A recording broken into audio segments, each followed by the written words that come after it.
Piker. Dirtbag left. Hasan Piker. Pro-terrorism, pro-Hamas. Hasan Piker. Hasan Piker. Hasan. Hassan Piker. Going on this vulgar rant, mocking wounded war vet for losing his eye fighting for our freedom. Have you ever heard someone mention the Streisand effect and wondered what they were talking about? This phenomena is named after actress Barbra Streisand. Sometimes when you try to cover something up, you end up bringing more attention to it than if you had just let things be. The assemblyman will not denounce Hasan Piker, who said, America deserved 9/11, dude. the assemblyman just said in his response, Hasan Piker says America deserved 9/11. There you go. There you have it. My friends, we have toppled a political dynasty. Now to the Michigan Senate race, where El Sayed is campaigning in Michigan. Appearing on stage at 2 Michigan campaign rallies. He's proactively campaigning alongside Piker. The man who says Hezbollah's flag is his favorite because it's dope. Why would you align yourself for raging anti-Semites? who has defended Hamas terrorists. Calling them the lesser of two Israels compared to the government evils.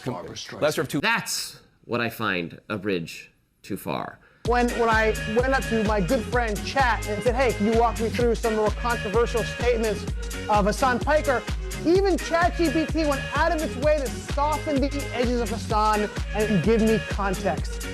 Thanks, but no thanks, ChatGPT. Hasan Piker is campaign poison. Placing yourself on the wrong side of a 90-10 issue is only going to make you look bad. It's going to be good for me. It's going to be good for the candidates that I work with. Turns out it was true. Abdul El Sayed at 27%. Oliver Larkin. Malak Kuros, everybody. Nice to meet you, Hasan. Welcome to the broadcast. Thank you for having me. Oh my gosh. What's going on, man? What's up, dude? Good to see you again. I really enjoyed that, yeah. How you been? He's trying to get put out. Wow. What's going on, everybody? I hope everyone's having a fantastic evening, afternoon, pre-noon, no matter where you are in the world. I'm Hasan Piker, and this HasanAbi broadcast coming to you live from sunny California, Los Angeles, folks. We're live and alive, and I hope all the boys, girls, and MPs are having a fantastic one because today's a beautiful day. Today's a wonderful day. Today is Sunday. That's right. It's Sunday Fun Day, and we condemn HasanAbi Piker. You already know. You fucked up your IG pose. Wait, which one? Which one?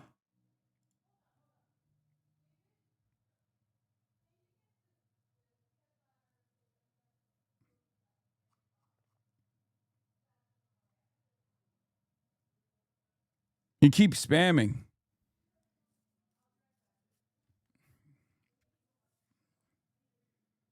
No blast off link? What do you mean? What are you talking about? Yes, there is. Yes, there is. I don't know what you guys are talking about. Rolling Stone cooked your basketball skills. I didn't even read the article yet, so I'm going to be reading it for the first time ever. Anyway, Typo Abi. Okay, you guys are annoying. All right, ladies and gentlemen, boys, girls, and MBs, we're live. We're alive. This is part of the broadcast where I tell you about my personal news about what's going on in the world of in the world of HasanAbi Piker, in between the time period where I press the stop streaming button and press the start streaming button. So help me God, that's what I'm gonna do. You already know what's up.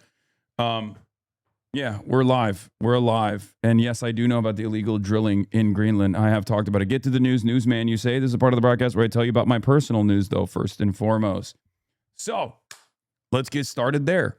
Personal news-wise, I ended the broadcast last night, and I actually, did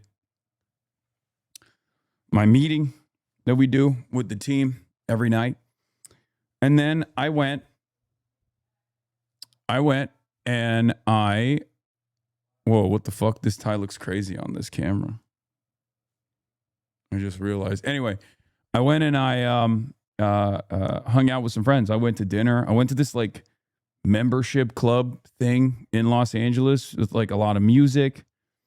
It's like a musical space. There's a studio in it, apparently. I don't know. It was fucking cool. It was great. I had a great dinner with some friends. Not a chud ass loser for once. Did not get the chud ass loser allegations. You know what I mean? I was not a chud ass loser last night. I hung out with some friends. I was still a chud, but yeah, had some fancy dinner, Mr. Fancy Pants.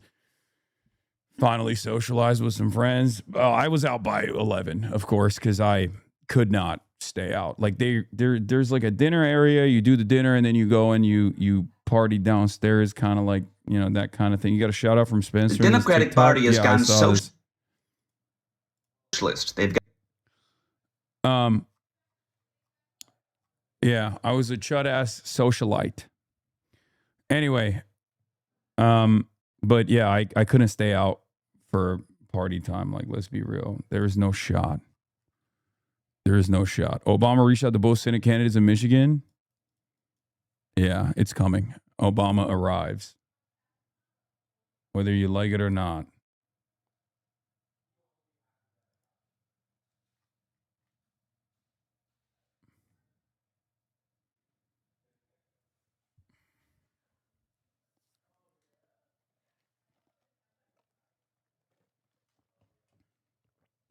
Vindication video of you, of a Republican woman turned into a Democratic socialist. I learned that the Republican Party was not what I thought it was.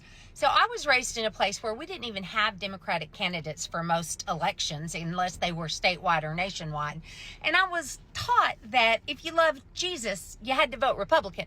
And I loved Jesus, so I did what I was supposed to do.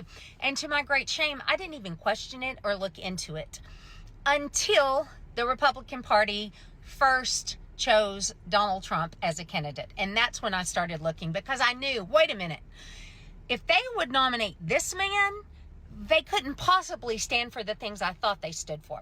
That was the beginning of my departure from the politics I was raised with, and ultimately the beginning of my deconstruction, although that took multiple years later before I started that process. But I never voted for Trump, and I knew that a party who supported that couldn't possibly support what I thought. So now I have a confession to make. I'm a Democratic socialist, and if you would have told me that, a decade ago, W growth, I would have told you those were bad words. Because just like I was told the Republican Party stood for something, I was also taught that socialism was a bad word and a terrible thing. But now, as I'm looking and learning and not just relying on something someone else told me, I'm realizing that my values have always aligned more with democratic socialism than with anything else. So I am so happy to see what is happening around our country in New York and Michigan last night and other places around the country, where we are starting to say, wait a minute, we were lied to about what this meant.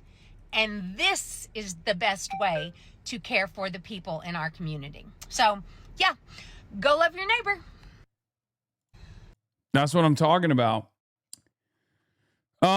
Yeah, we'll get into all of that. Do we have a blast off meme, ladies and gentlemen? Ladies and gentlemen, do we have a blast off meme? I'm gonna blast off real quick. I'm in Rolling Stone. Left Flank Fights Back on Sunday show, Sunday FUNDAY. Denims is gonna be in the building for a hummus tier list and drama. Public Enemy #1.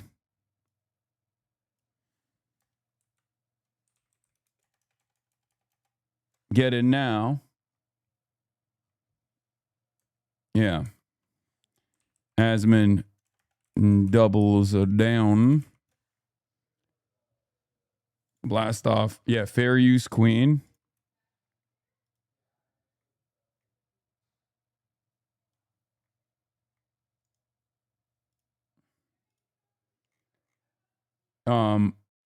Blast off, blast off, blast off. What is this? In the media trenches. Okay.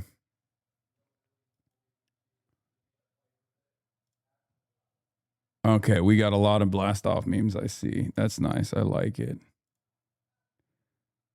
I like it. Okay.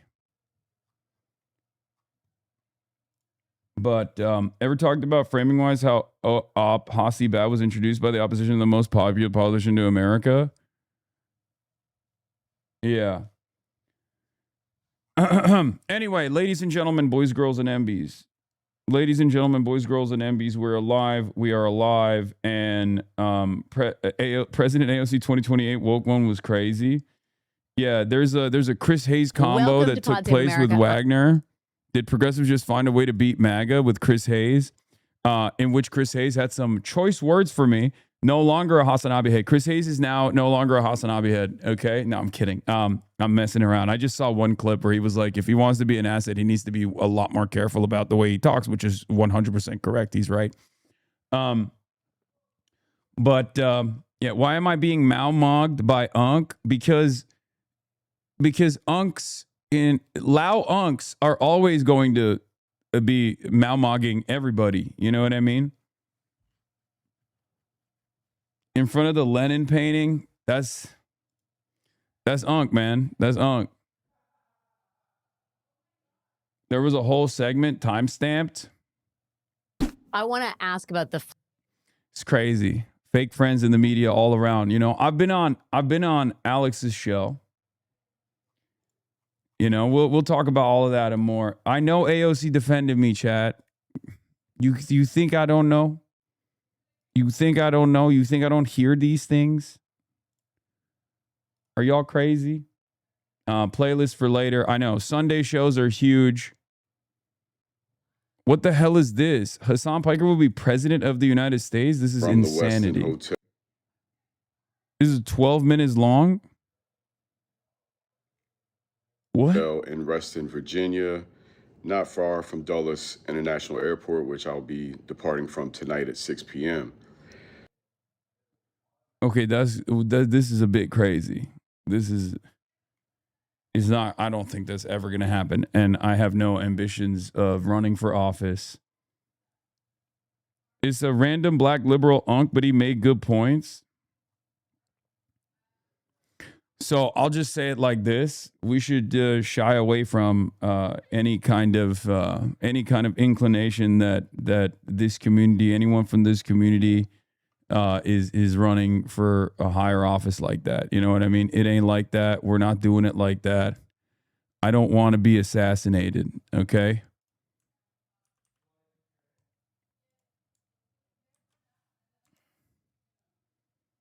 Watching the PBS as Nolan intended.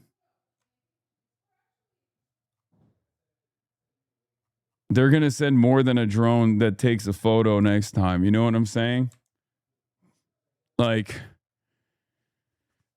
we don't want the Republicans to catch a whiff of ambitions such as that, which I do not hold anyway. I do not hold such an ambition. I mean, you guys should. You guys should run for local office. You guys should run for statewide office. You guys should run for president eventually. Me, I'm good. I'm good where I'm at. Okay? I'm good where I'm at.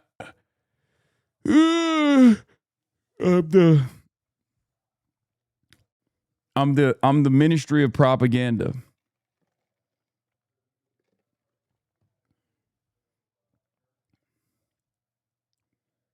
The lady who defended you on Will Kane and then apologized wants to talk to you. Oh, this was Madeline Somerville, who went on Will Kane to defend me and then like felt really bad about it and then apologized in this long speech. And someone said, Dylan Storm Day says, it would be worth your time just to do an interview with Hasan. He's one of the kindest people in political media. Even his 9/11 comment, which he apologized for almost 7 years ago, is understandable in the context of the point he was trying to make about blowback. He's a good dude. I saw his commentary yesterday and he seemed incredibly sincere and kind. I wish I could talk to him. I don't know how to make it happen, but I certainly could. Okay, we can make it happen.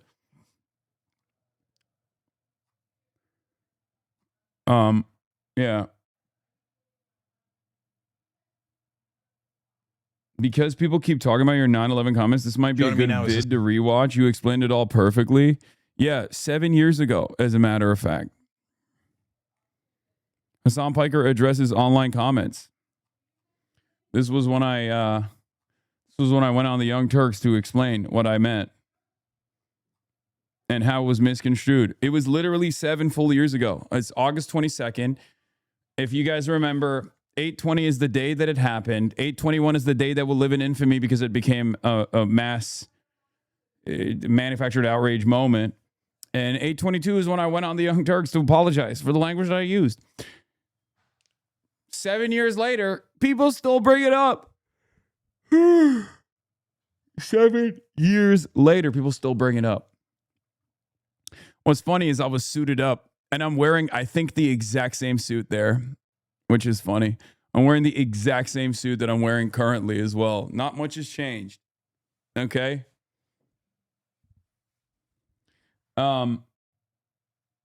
Giannis Varoufakis was right. You're wasting your talents. You should run for office. You'd easily win. People understand what they want and would be good at it. I know it's a dream. Okay, you guys are being crazy. You guys are being crazy. All right, everybody calm down. In all honesty, she defended you better than most and barely knows you. Who, AOC? I think you guys have a genuine misunderstanding of how little AOC knows me. AOC is... I think AOC might be the first prominent politician that's been on this broadcast. You guys remember that, right? It's been a long time now, but like AOC is the OG Abdul El Sayed. Oh, are you talking about Madeline? Oh, they're talking about Madeline. Oh, okay. Yeah, like people think this stuff started with like Zoran or Abdul El Sayed. It was AOC was the OG. Anyway, you were talking about Madeline though, not AOC. It's so funny. But in any case, we got, why is everyone scared of Hasan Piker? Hasan the Hun's incendiary clips about Israel have brought flack from both sides of the aisle, but what he wants, what he says, is to make people listen. A self-described Marxist with not safe for work MS now vocabulary, Hasan the Hun has become famous as a peddler of incendiary takes, not so much moving the Overton window is throwing a brick through it. I stream for 8 hours a day, 7 days a week, Piker tells Rolling Stone. I'm going to say some dumb shit. As Hasan Piker's audience has grown, he's also become a target. The New York Post sent a drone to photograph his house. He says Fox News is someone whose sole job is to watch a stream and take notes. I'm like the new transgender or the war against Christmas, he says, the Rolling Stone. You know?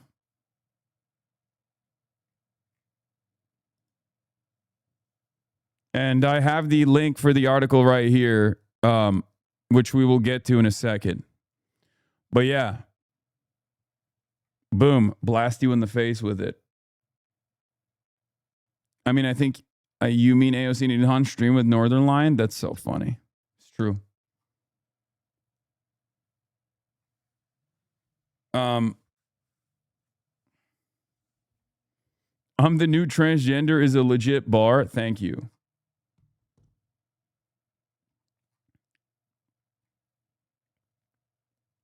Not a good photo, sorry. I think it's a great photo. It's just what I look like, man. What do you mean? Piker is a matinee, handsome, progressive icon who's uniquely talented at translating radical left politics for Gen Z bros. Trim your mustache, bro? Well, I have trimmed it now.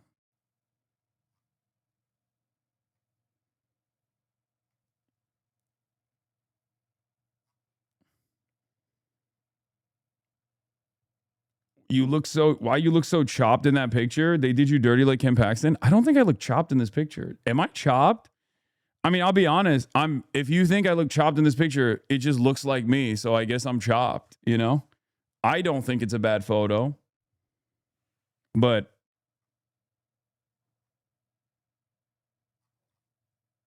even Blue Sky's getting negatively polarized to support you with all the shit on the Sunday shows today. Good.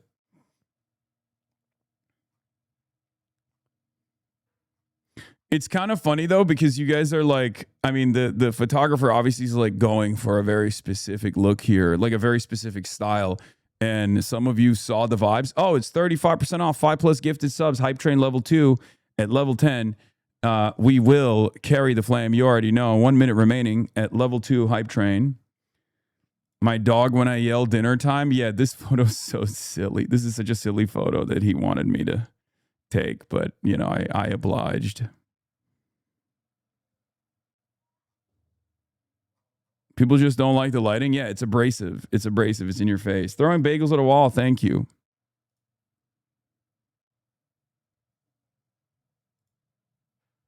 Mark Levin almost died of a heart attack while talking about you, getting angrier by the minute. Of an Al Said.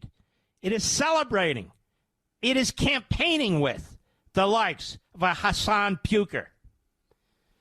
It is backing as a candidate in New Jersey for the House of Representatives a man who was the interpreter for the blind sheik, for God's sakes.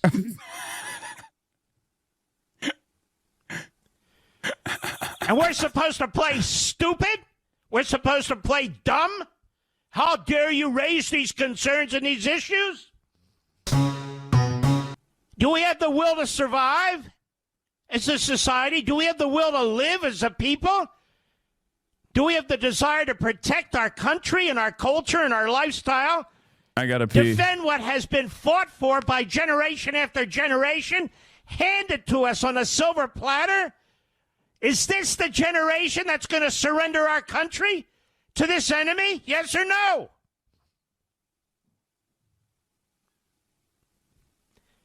There was a time, not so long ago, when one generation ensured that the next generation and future generations would live in a country better than the country we live in. By using the Constitution, by using the private sector, by using our brains and our hard work. Now we have people, affordability. You can't afford a taco. Are you kidding me? They want a free ticket on education. They want a free ticket on everything. And if you don't give it to them, they're talking up socialism. They're talking up communism. Oh, woe is me. Woe is me. We don't have a draft. We're fighting a war in the Middle East. The vast majority of the American people are utterly unaffected with our volunteer military, our heroes over there. And so we find excuses. Oh, $1 of gasoline went up. I don't remember so much noise about the price of gasoline when the issue was climate change, when the Democrats were in charge, when they drove up the price of a gallon of gasoline higher than it's ever been at any time during this war with Iran. It's unbelievable to me. Mark Levin. That there's no way that's his like outro. Now this is him actually yelling at the voters, being concerned about the cost of living, and then the Iran war. Oh my God, he's so mad. Oh my God, he's so mad. This is amazing. This is amazing. I've never seen him this mad. We have to do something with this. This is too good. This is too good to just like. This is too good to just like leave unnoticed, unused. You know what I mean? He is genuinely, legitimately fucking crashing out, dude. It's awesome. Why the fuck would anybody care about the price of gasoline as long as we're following the goals of Israel?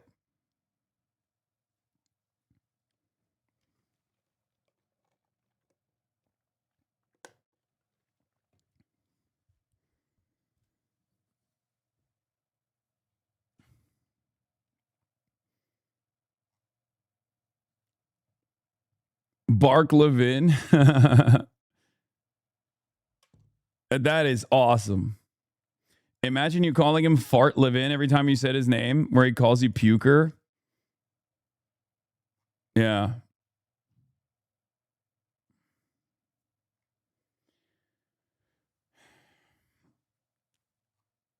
God, my goat. My goat. The best of Mark Levin is right. He is the best of the best. Anyway, you got the ASIN retweet. Yeah, I said Republicans are the cancel culture party, always have been.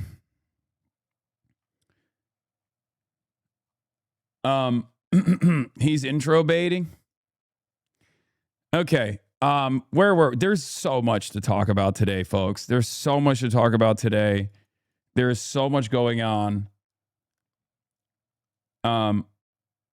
What is this? Your ops are grasping at straws to be a hater on Abdul. Abdul says a Rhodes Scholar, receives MD from Columbia University, professor of epidemiology, and gave commencement address. He was the executive director of the Detroit Health Department. His publications in public health include 3 books and several hundred academic journal articles. So I have respect for expertise, but I don't understand why any of this means I should defer to his views on economics, politics, or foreign policy, or pretty much anything else. Dude, the guy who you have voted for as president and the party that you defend is run by a guy with 0 qualifications. Okay? 0. As a matter of fact, Abdul al-Sayed's background gives us a unique opportunity for him to defend. He bragged about having 14 million viewers and saying your reach is a joke. Wait, what? He has a 3 million person platform. And hey, I have a 14.5 million person platform, Mr. Producer, don't I? That's so funny. Mark Levin getting fucking butt mogged and view mogged by me. And he has to go, I have more viewers. Dog, you have 1.5K views on this fucking clip. Okay, you have 1,500 views on this clip.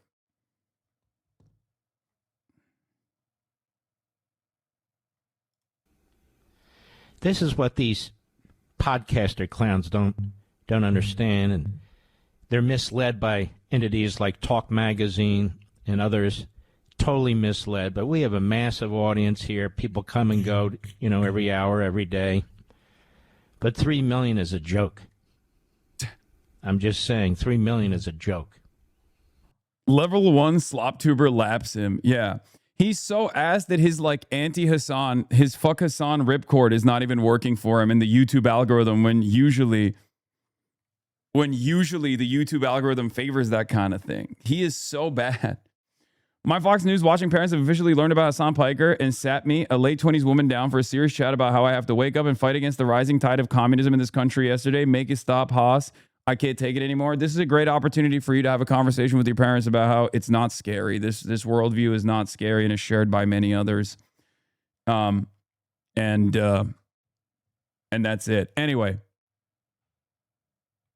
if you are small, why is he covering you? Yeah, it's just funny. I'm both weak and small. I'm both radical and I'm both anti-woke and too woke. I'm all of the above all the time. Okay? It is what it is. That's where we're at. Across the board, I will just say it like this. Republicans chirping about a Twitch streamer, Republicans chirping about the DSA, Republicans fucking constantly complaining about shit like this, saying that these guys are too radical, these guys are, these guys in their worldview is too scary at a time when people are desperate for this exact same kind of change. When what we are offering is an antidote to business as usual politics, is good for us. I mean, this is the reverse Trump equation in many respects, where instead of the heightened media attention turning us into a force for evil in the same way that Donald Trump did, this is an opportunity for us to turn this heightened media attention into a force for good. Mass adoption of certain policies. That's not a bad thing. That's a good thing. But in any case, we'll get started today on who's afraid of Hasan Piker. There's a real honor for your boy here. I'm on the title of the Rolling Stone article is on the cover. So I guess technically we made it onto the cover of the upcoming month's Rolling Stone magazine. Grace Abrams is on the cover of the magazine. Zohran Mamdani's on the cover as well, alongside myself. The title of this article is, Why is Everyone Scared of Hasan Piker?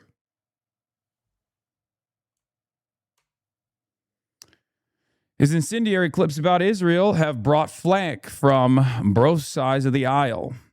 But what he wants, he says, is to make people listen. This is by Josh Eels, and photographs are by Daniel Dorsa.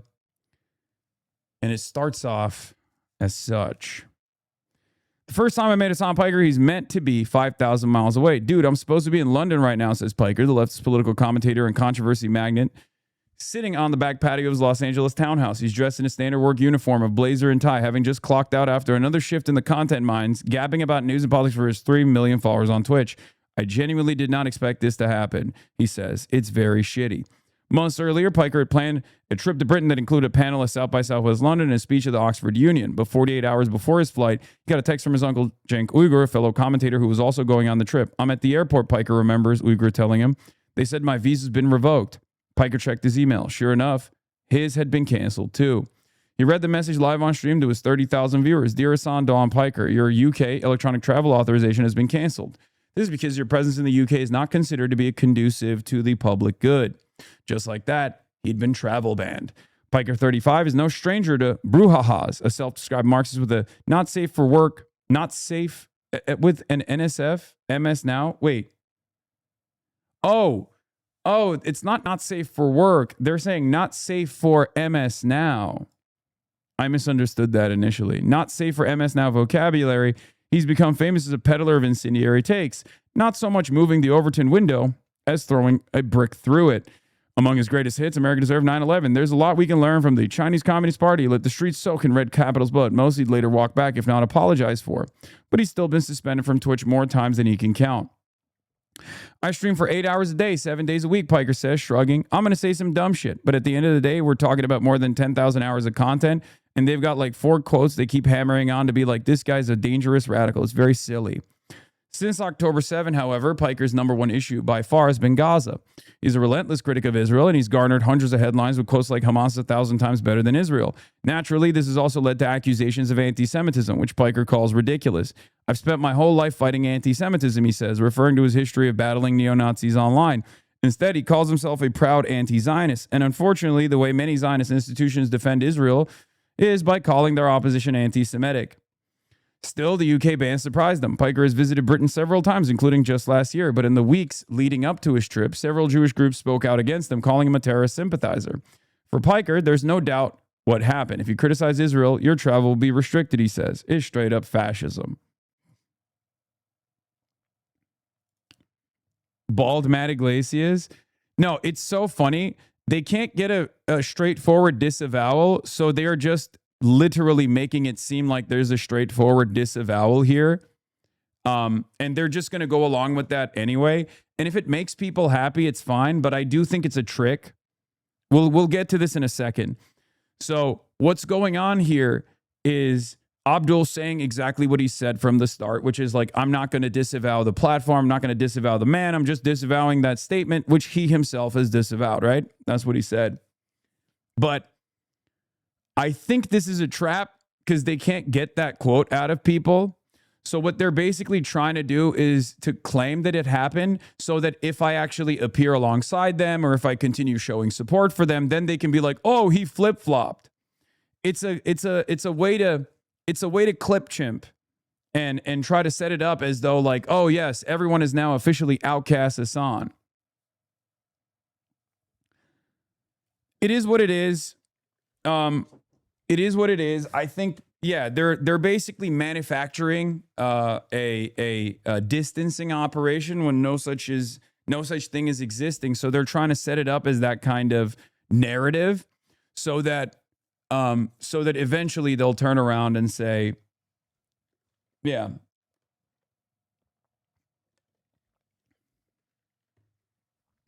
Pod safe full of shit talking about you doing the same thing too. Yeah, I know. It's mostly just to satiate the appetite of the political polls, the political folks on election Twitter, and I guess like potentially create like a larger controversy to make it seem like there's like a real distancing taking place. Anyway, it doesn't really matter. What matters is the truth, and even the article that these dumbasses are linking literally shows the full scope of the statement. It's the same thing with Zoran. When Zoran was like, I disagree with his statement on 9/11. I think it's I completely disavow that statement, but I'm not going to stop going on these sorts of platforms. And then they were like, oh, he distances himself.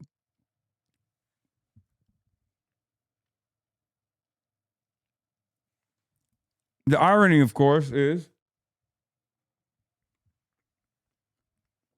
and this should have been the Zoran moment should have been like the clearest indication of a couple things. Number one,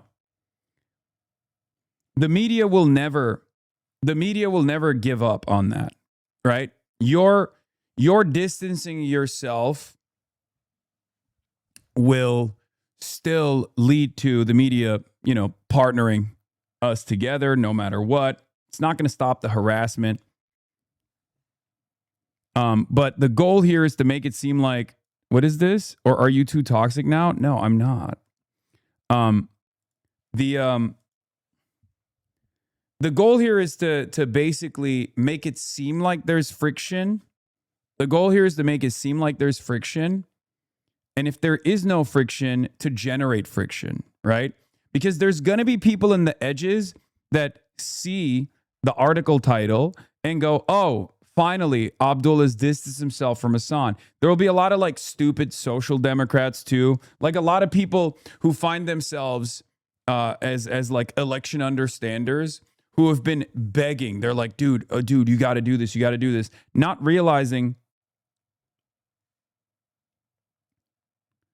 that it's not, this is the same take that Zoran had. It's the same take that Abdul has, same take that AOC has, same take that Bernard had, which is like these guys understand the necessity for independent media that anchors this movement to a certain degree. And so do our enemies. Let's be real. So does corporate media. That's precisely the reason why there's this like attempt, right? But they've done the right thing. They've done it so perfectly. Especially what Abdul said was so perfect because he was like, yeah, I disavow his comments about 9/11, and so does he. Like, which is the truth. But I think a lot of these people will try to read whatever they read. Will try to read into it and read whatever they read, and then I guess they'll be shocked in the future. Anyway, let's get back to the Rolling Stone article. The whole episode is pure Piker. To his fans and allies, including left populist politicians like Bernie Sanders, Alexandria Ocasio-Cortez, and the mostly young, mostly straight men who get their news from him every day, Piker is a matinee, handsome, progressive icon who's uniquely talented at translating radical left politics for the kind of Gen Z bros who think hegemony has something to do with Equinox, a Eugene Debs who deadlifts, Abby Hoffman with abs. Recently, he's also been putting his materials framework into praxis, moving from promoting causes to promoting candidates and winning. But to his legion of enemies, from MAGA reactionaries to the Anti-Defamation League to mere centrist Democrats, Piker is a loudmouth extremist who's actively harming the country.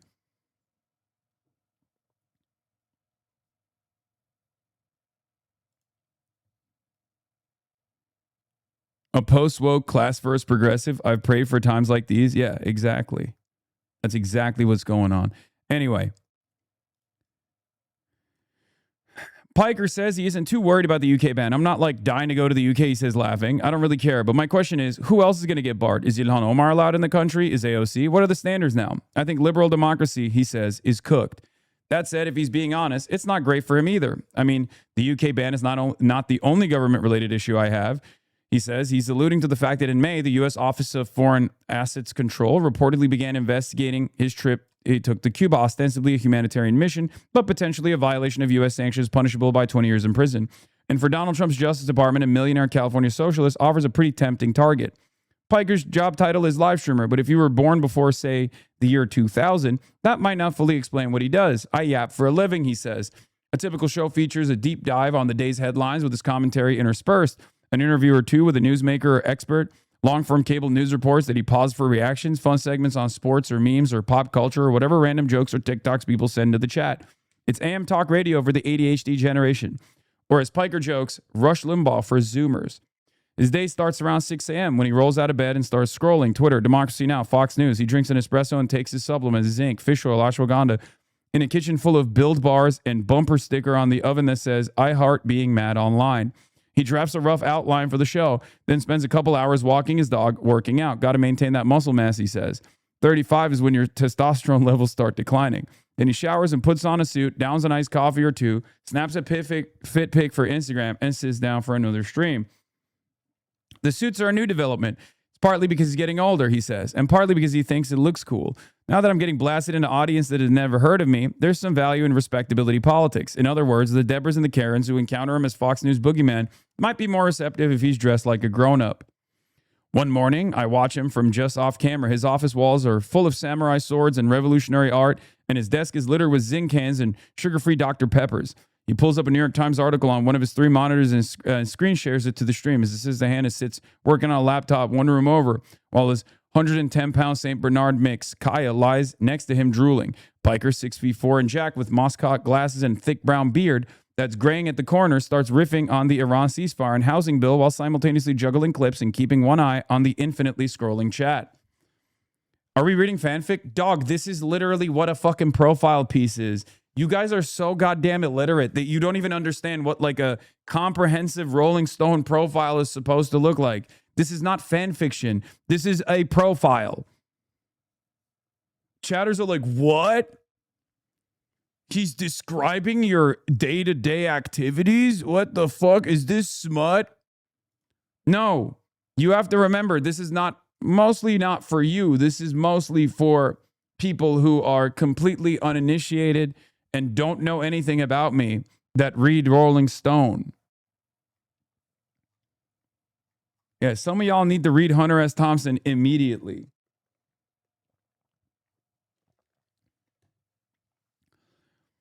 Anyway. Well, simultaneously juggling kids, it's a brain-melting sensory overload. Piker thrives on it. When I go live, everything else goes quiet, he says. I'm just locked in.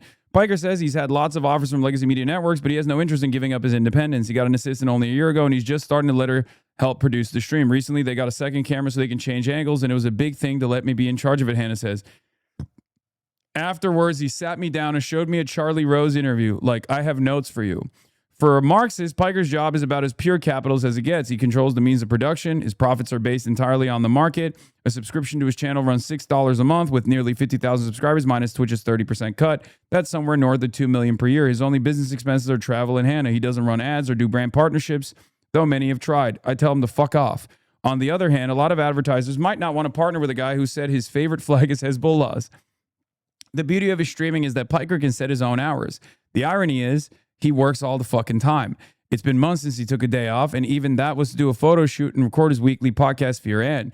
He says he feels an obligation to show up for his fans who rely on him for their news the way other people do CNN or NPR. I view that as a very important responsibility. As Piker's audience has grown, he's also become a target. The New York Post sent a drone to photograph his house. He says Fox News is someone whose sole job is to watch his stream and take notes. I'm like the new transgender or the war against Christmas, he jokes.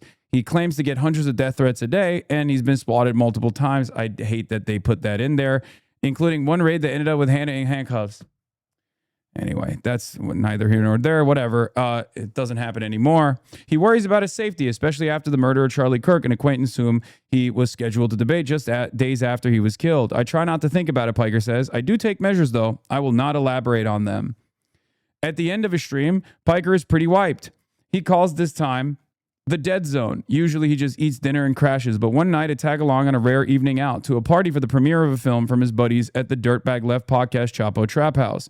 Piker could dominate a scene like this, but unlike his alpha bro online persona, in real life he's gentle, reserved, and a little bit awkward. He has a tendency to fiddle nervously with his fingernails and lapels. He spends a minute by the bar chatting with hack star and fan of the podcast Hannah Einbinder, then grabs a Sapporo and hits the back patio to talk to a friend about Graham Plattner's implosion. After the screening, he congratulates the guys and takes a few selfies with fans. But when everyone else heads for the after party, he bows out. I gotta head home, he says, checking his watch. It's almost my bedtime. I have to stream in the morning. The next day, Piker's family is over. His mom lives in a nearby apartment he got for her, and his little brother Moran and sister-in-law live close as well. His dad, meanwhile, just flew in from Turkey, and they're all going on vacation to an undisclosed island. They make it seem like I'm going to Jeffrey Epstein Island. Jesus Christ. When Piker walks in, they're having breakfast on the patio, talking to one another in Turkish. It could be a sitcom, Hannah says. They annoy him, but he loves them so much. Piker disappears upstairs to shower, and his dad, a retired corporate executive with a PhD in economics who's written 4 books about European Union antitrust law, quickly makes himself scarce.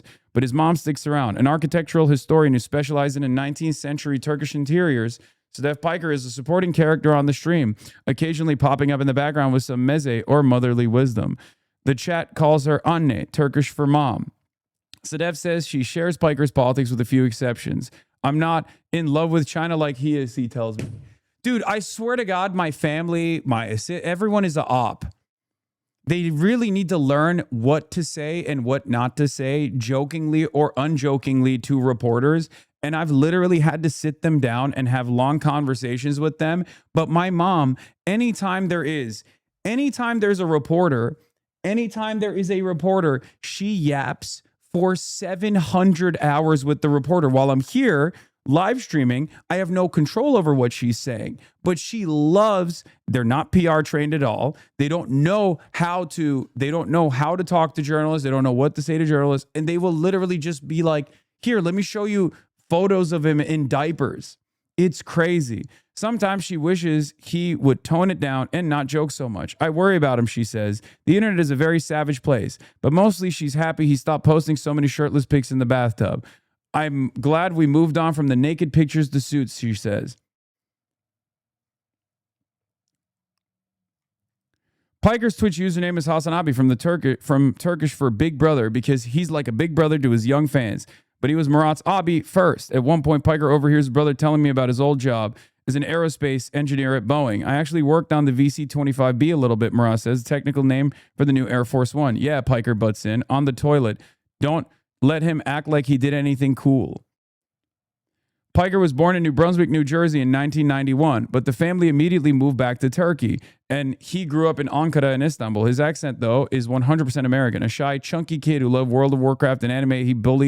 He got bullied often. I was very timid, a lot of social anxiety, hyper aware. Well, not World of Warcraft. That's wrong. I don't know why they didn't fact check that. I said Warcraft 3 and Dota, but they got it as World of Warcraft, I guess. I was not allowed to play World of Warcraft.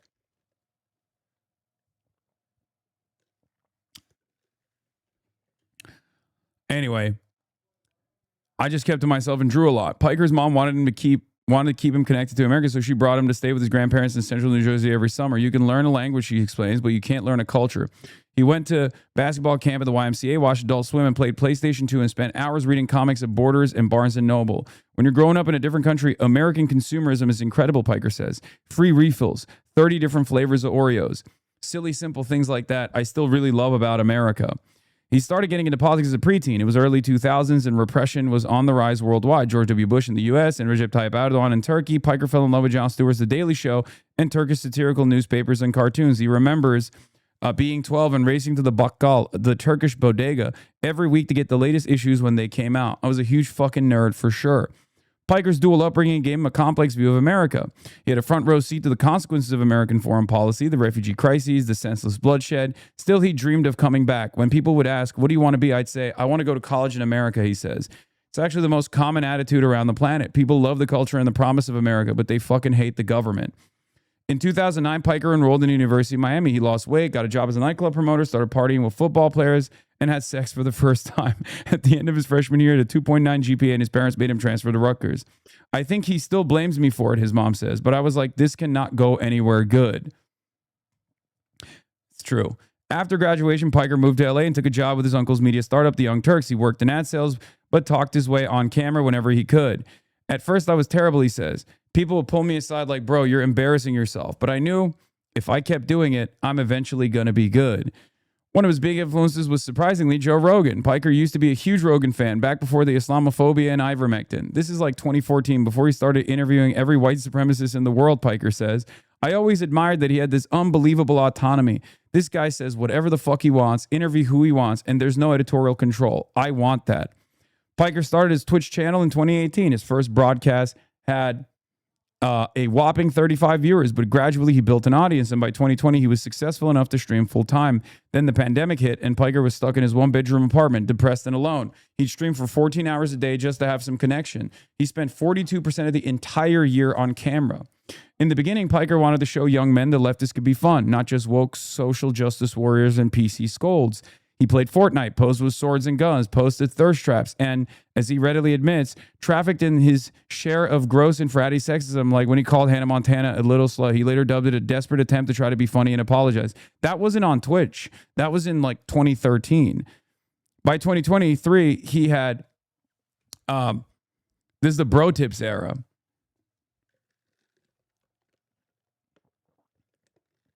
That was literally 2013.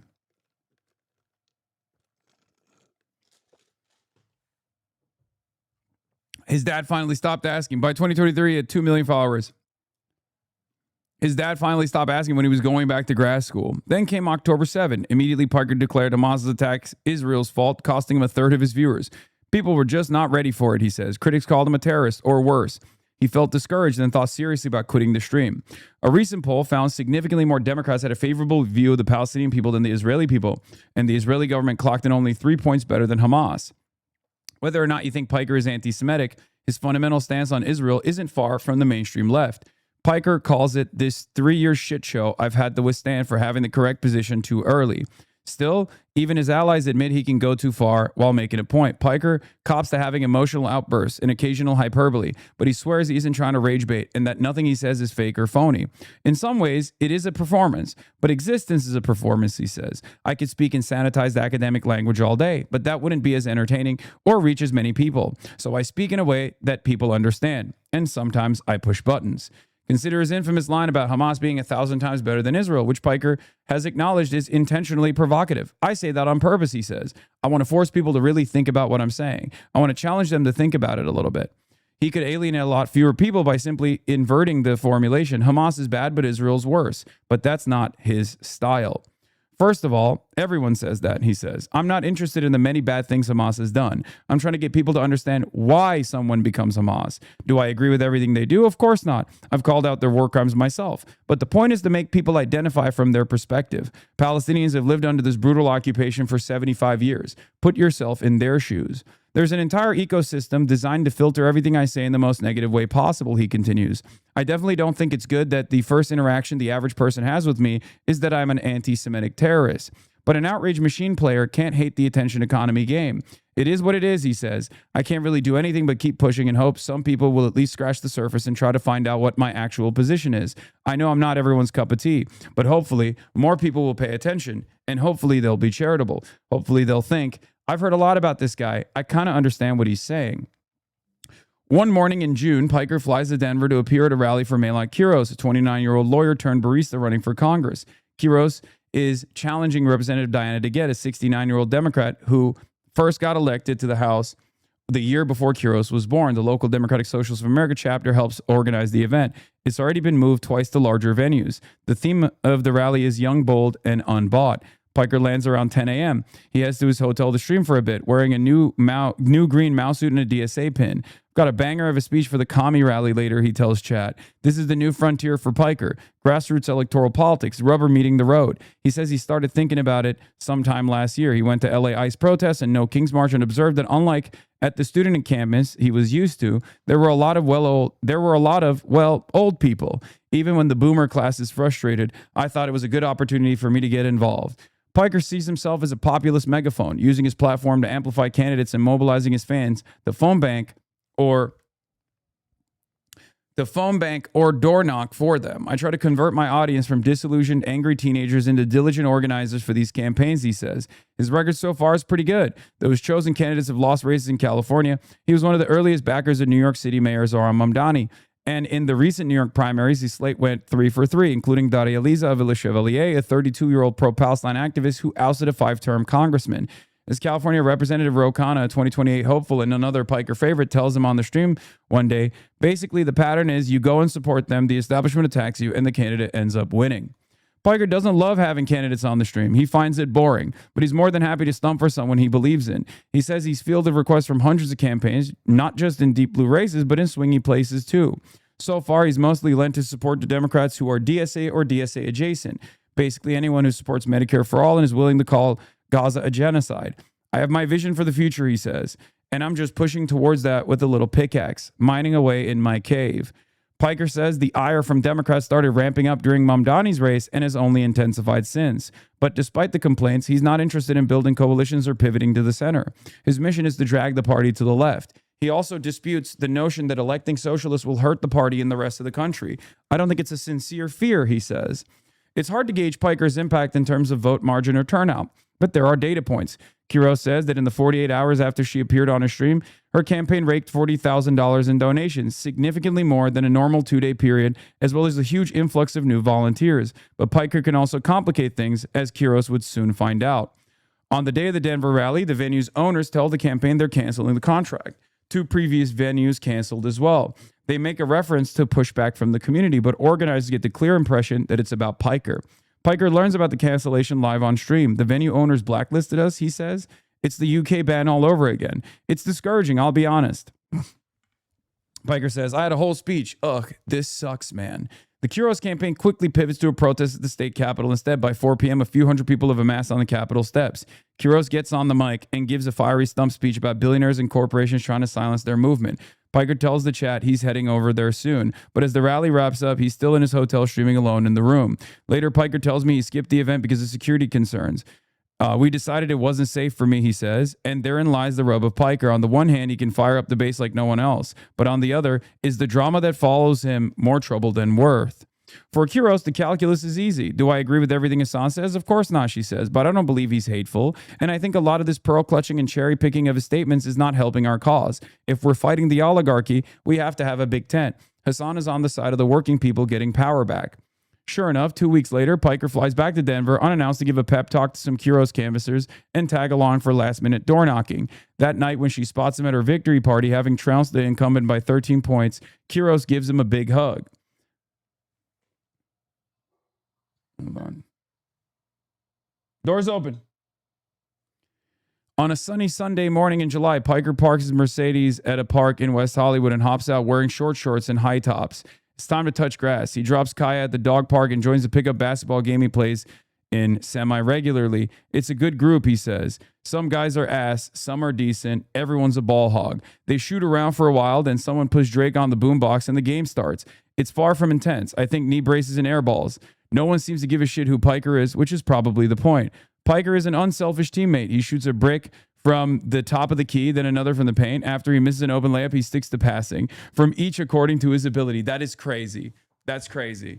That is, okay, it wasn't a good day for me. It wasn't a good day for me. Wow. That's fucked up.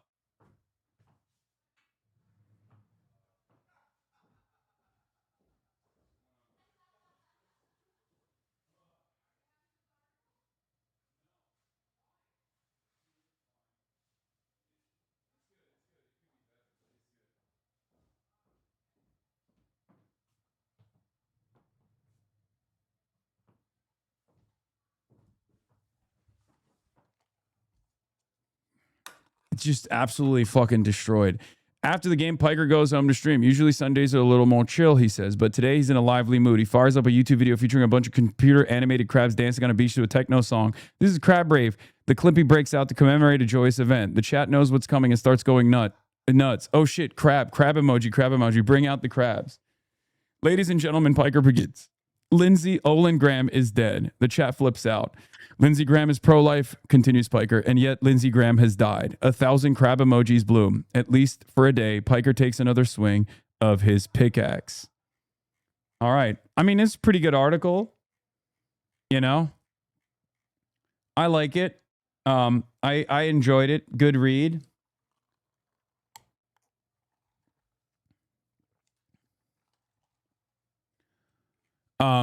Stuff like this, whenever I allow people into my life, worry me. And the reason why is because everyone is unbelievably fucking parasocial, and anything that I don't reveal about my life or my family or whatever, you guys have deep excitement and deep interest in. It's very parasocial. And the same thing goes for my haters. So for me, it's like I am not, the biggest fan. I don't like doing it that much, because you never know which way things will go. But, it's good overall.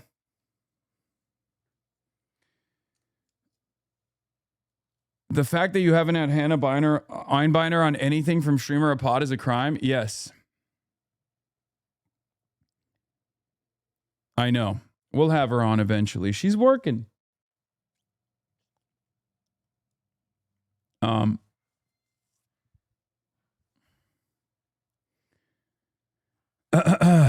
But yeah, that was a good article. We're going to get to the Sunday shows now. I liked it.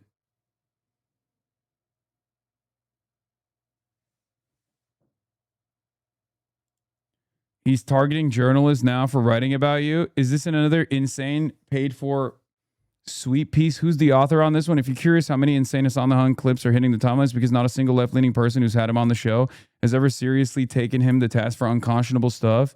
He says on a near basis. What is happening? Is he okay?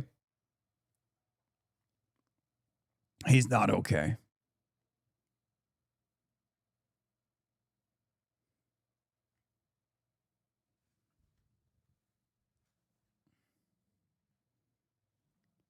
Time to sue. Okay. He's just CNN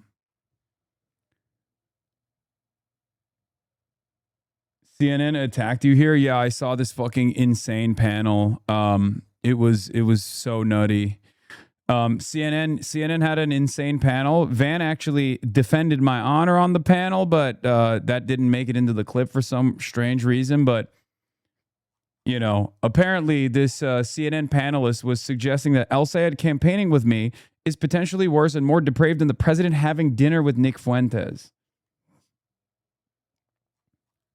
Okay. We'll start here. I'd say that I don't know if we have the full.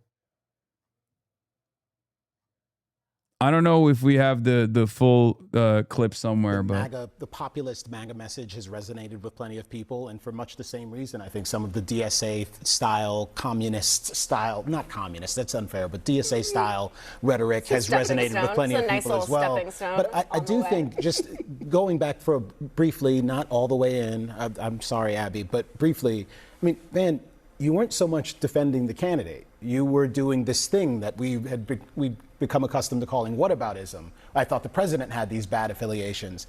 It does seem totally appropriate to address El Sayed's politics and proposals, but also to address his affiliations. And the affiliation with Hasan Piker is one that strikes me as particularly odd. Nick Fuentes is someone who is a vile, awful character in our politics, but he's also not someone who I've seen any prominent Republican aspirant or elected official like palling around with regularly. There was that conversation about Donald Trump having lunch with him. Yeah, that was Kanye, what are you talking about? Kanye brought him to the dinner. I'll be with Van on that. And for the most part, but honestly, for the most part, you've only heard prominent Republicans repudiating him. I do think the permission structure on the left gives me some concern. What I want to put on the table is that we are engaging in this pretty foul calculus of trying to figure out who is actually worse, because our politics and like it's unbelievable what liberalism does to the mind. Because Nick Fuentes is like anti-miscegenation. Nick Fuentes is quite literally compared a white person hooking up with a black person to a white person hooking up with an animal. Like he said that it's akin, miscegenation is akin to bestiality. So like that comparison is so far-fetched. And I don't know why people try to make that comparison. I mean, I guess I understand it because like it's literally probably shit that they've seen, like clips that they've seen. And if that's like their first interaction with my commentary, maybe they think I'm like incendiary in a similar manner. But it is such an unbelievably bad faith statement to make. I'm delighted to see a moral center has where the president is and who the president. Why is the clip not working? We got to find it. No sane person would say something like that. CNN debate goes off the rails after Israel and Hamas comparison. Camilla Foster was a former Fox News. Oh, they're a former Fox News business commentator. Okay, that makes a little bit more sense. But yeah, it's just like totally unfair. It's totally inaccurate. And it's not even like Nick Fuentes. I think the more apt comparison would probably be myself and Charlie Kirk, which is one that like at least this industry had presented us as opposing figures and peers. And even then, I think Charlie Kirk's view is far more odious than anything they could present, unless they're like Republican, unless someone is a reactionary, Republican, a fascist. You're probably not going to look at the totality of my worldview and then compare it to Charlie Kirk's and say Hasan is just as bad or worse. And what's crazy is for some liberals, they're literally now making the comparison that I'm worse than Charlie Kirk, which I find very strange. Like Charlie Kirk has literally said, like, if he sees a black woman piloting an aircraft, like he's unsafe. He knows he's unsafe. Like that is an unbelievably racist position to have. Charlie Kirk is anti-civil rights movement. Charlie Kirk is anti-Voting Rights Act. Like this is not a fair comparison at all. The only difference is like what Charlie is saying is considered radical by, emotionally sound and kind-hearted individuals who have been able to maintain their sanity in spite of the barrage of reactionary media.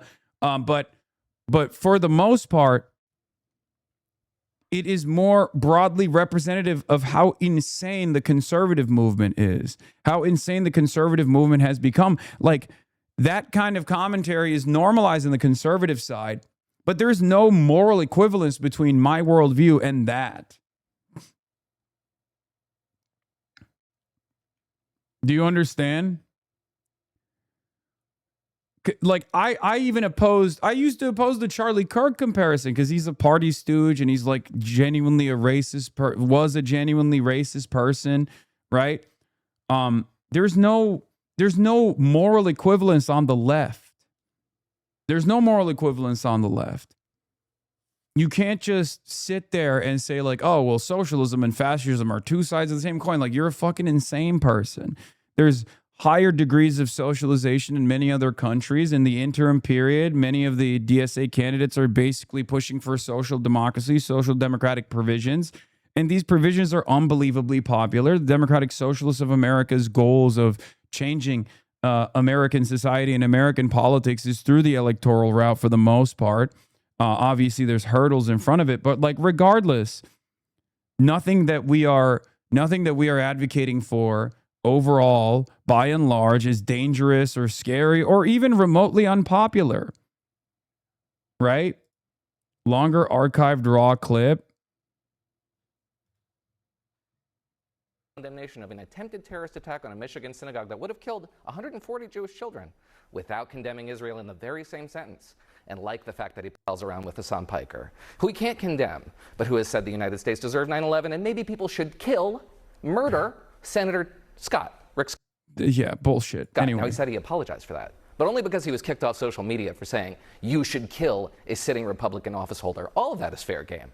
This guy's a very damaged candidate. And the father-in-law, one of the biggest donors to the campaign and the biggest boosters, is a founding member of an organization that has been investigated for funneling money to the Muslim Brotherhood on the way to Hamas. I mean, these are really crazy, crazy things. And I think it's fair to ask questions about all of them, just like you would someone Trump's campaigning with, just like anyone is campaigning with. We would all say scrutinize them, and that's what this is. I think it's fair. Is it? Wow. I'm delighted to see a moral center has been found, man. Because, like, wait, how do we find where those clips are? Like, how do we find where the continuation of those clips are?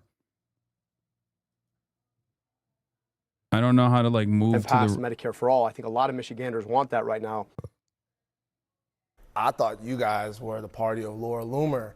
I thought it was Steve. Not me. I would say the same thing about those people. What I would say, though, to me is that, like, you know, when I look around not at who the president has surrounded himself with, who the president is and who the president has empowered, and some of the things that these people have said and done, I think it's best if we kind of get the pearl clutching out of the way. Did I say Van Jones defended me earlier? I'm sorry. It was Van Lathan. Van Jones would never defend me. Van Jones despises me. And concentrate on the policy because pearl clutching Hamas and Israel on their same moral footing. That's pearl clutching. Well, no I mean, sane. I think you're wrong, but not for the ways that you think you're, delivering a point here. No, you said Van. People added Jones. Oh, okay. I don't think I said Van would Jones. Say something like that and not. Well, then I'm very insane because this is what I'll say. I'll say that a lot of people are looking at Israel and its actions since October 7th and don't see a moral footing for them to stand on and criticize anyone. A lot of people are looking at dead children. That's Hasan Piker's view. That there's no moral distinction between Israel and Hamas. No, there is one. There is one. One is worse. The country that is committing a genocide, that has occupied Palestinian territories for 80 plus years, the country that began at its inception with an act of ethnic cleansing, is worse. Hamas is the last iteration of Palestinian resistance. Okay? And regardless of the war crimes, if you look at the totality of Israel's violence and the totality of the Palestinian resistance violence in retaliation to Zionist violence early on and then Israeli violence afterwards, it's not even a comparison. And it's not just my assessment. This is the assessment of Gabor Mate, for example. Like, there are plenty of people who, there are the overwhelming majority of academics, understand, and even international law technically understands this reality. People make it seem as though this is just my expression that is so far-fetched. It is you that is far-fetched in this circumstance. It is you that is out of touch. You're out of touch with the reality. You're out of touch with an understanding of the humanity of the Palestinians, with the expectation that Palestinians are always going to sit there and eat it. You know, it's just totally ridiculous. But Republicans are thrilled to litigate that issue. That's fine. I'm glad. I'm glad. Are they? I don't think they are. Because if they were thrilled to litigate that issue, that would be the issue that they're putting up at the forefront of their conversation. And that conversation would not go well for them at all.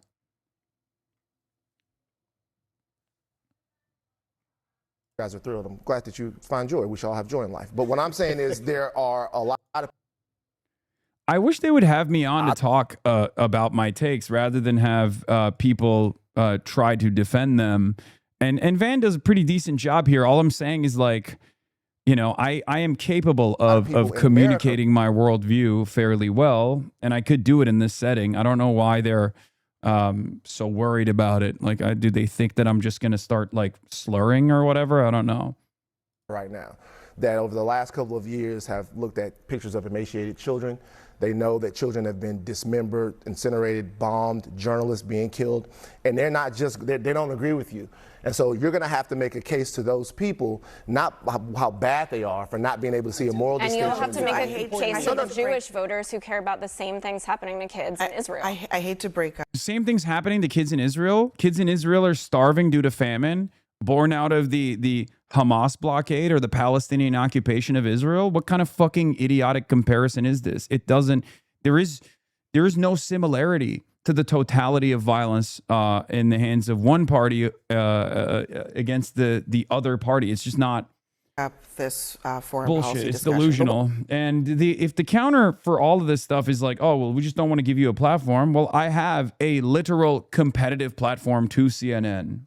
Okay. And for the demographic that all of these guys are desperately fighting for, I have a far larger platform for the 18 to 35 demographic than they do.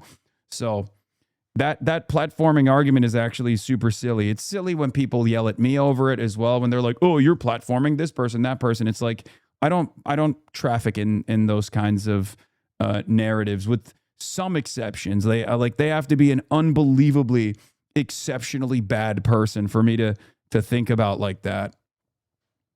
What about the economy? Because I'm not saying that flippantly. I'm just saying, you know, there is a hierarchy of needs here for the American people.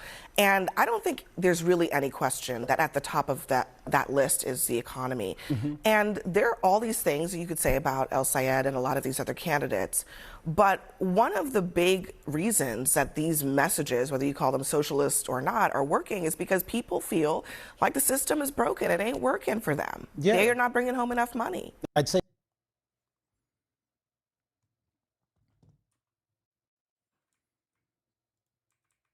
hold on. Then this guy starts chirping about I'd say me. that the populist MAGA message has resonated with plenty of people, and for much the same reason, I think some of the DSA style, communist style, not communist, that's unfair, but DSA style rhetoric has resonated with plenty of people as well. But I do think, just going back for briefly, not all the way in, I'm sorry, Abby, but briefly, I mean, Van, you weren't so much defending the candidate. You were doing this thing that we'd become accustomed to calling whataboutism. I thought the president had these bad affiliations.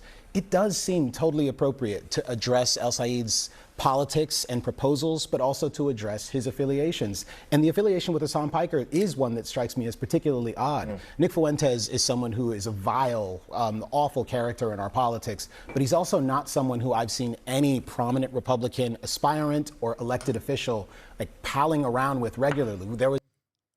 Yes, because Nick Fuentes is an open neo-Nazi. I feel like there are a lot of people in mainstream media, people who self-identify as liberals, or people who are conservative, or people who just like are terrified of, you know, socialism, whatever, that try to do this like blanket both sides are bad statement. Nick Fuentes not only had dinner with Donald Trump, but like the other side of the story is this almost makes it seem like Donald Trump is a less repulsive figure in American politics than me.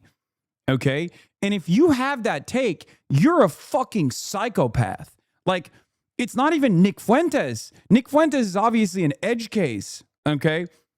But we're talking about like the broader Republican Party. Like, you really think I'm a worse figure than the Republican Party? You have to get, like, I can't think of anything that they would see to be as odious as like anything that Donald Trump has done beyond, like, I guess, Israel related takes.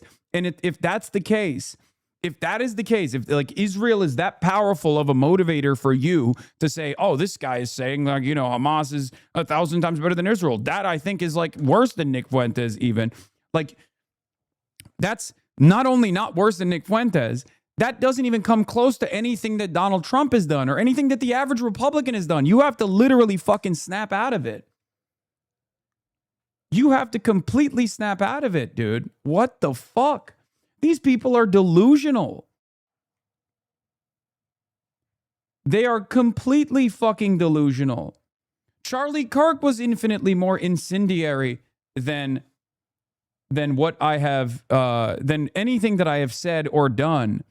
It's crazy. I think these guys are all so servile to not only corporate interests, but the interests of Israel, it seems, that they just like say these unbearable things that are totally ridiculous to the average person, right? And I tweeted about this as well. I said, I don't believe the average American thinks taxing the rich, Medicare for all, no longer sending money or weapons to Israel, banning corporate PACs, conditional amnesty for migrants, and ICE abolition is worse than a neo-Nazi platform of Holocaust denial, anti-miscegenation, and concentration camps. It makes no sense. Democrats and independents are far more likely to agree with my policy, with my platforms, with our policy and our platforms than anything that Nick Fuentes represents. It's totally ridiculous. And the same even goes for MAGA. It's not even just like the edge cases of Nick Fuentes where you could say that is a fucking neo-Nazi and move on. I'm talking about like MAGA in general. There are so many liberals that are trying to motivate the base, even though they have none, into believing in this false notion that there is any kind of equivocation between socialists, democratic socialists, and neo-Nazis, or even democratic socialists and MAGA. There is none.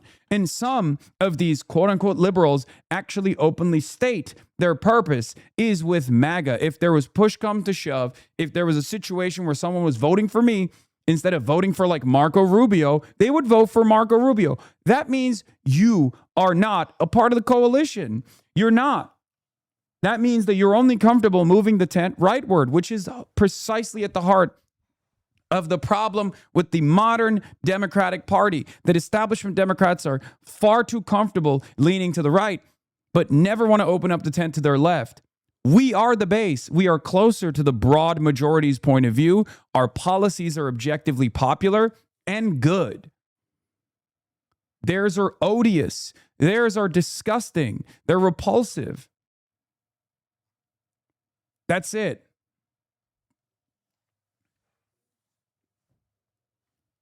There's no moral equivalence between democratic socialism or even communism, really, with what fascism represents. Okay? None whatsoever. And the modern Republican Party is a fascist party. Is that conversation about Donald Trump having lunch with him? That was Kanye brought him to the dinner. I'd say that the populist MAGA message, communist, to address El Said's politics and proposals, but also to address his affiliations. And the affiliation with Hasan Piker is one that strikes me as particularly. But honestly, for the most part, you've only heard prominent Republicans repudiating him. I do think the permission structure on the left gives me some concern. Now, listen to what my friend, I'll just go ahead and say this guy's my friend. But listen to what this guy just did. The President of the United States had dinner with the most prominent white supremacists right now in the entire world. I'm not dismissing. You did dismiss it. No, I no, wait a second. No. Yeah. You did dismiss it. That bad? What you did was you attempted very artfully to skirt over it in order to talk about Hasan Piker with a prospective Senate candidate when the president in some way found himself at a dinner table with an avowed white supremacist. Can I go a little further? And actually didn't kick him out. Let me just go a little further. This is the type of dissonance that we're dealing with. Well, no, what I want to put on the table.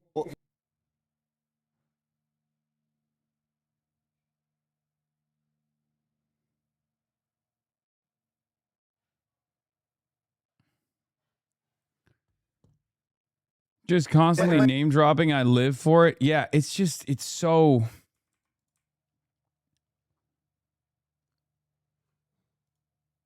It's so disingenuous. It's so insincere. We are engaging in this pretty foul calculus of trying to figure out who is actually worse because our politics and the culture surrounding it are so depraved. But there is a real question about whether or not that depravity is being tolerated in ways that should concern us. Thank you for 20 giftings. I asked Bernie Sanders about this week, and he basically said that the whole anti-Hasan Piker thing is cancel culture. Oh. And that Democrats need to have a big tent, that it's not about him endorsing everything that Hasan Piker believes. That's incredible. I'm just to put that out there. Yeah. I mean, that's the view.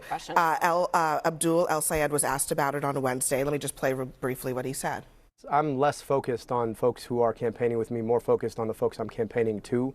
And I think it's important to stay in touch with the folks who you want to elect you. A little unclear who he's talking about staying in touch.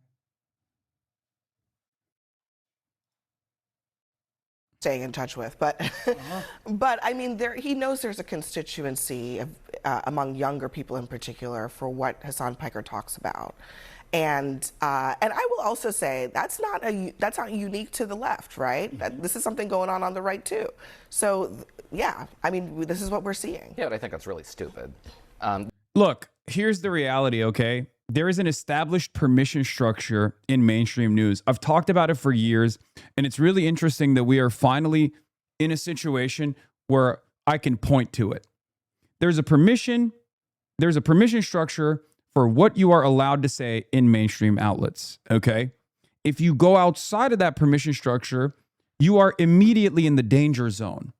And you can go outside of that permission structure to the left, and you can certainly go outside of that permission structure to the right.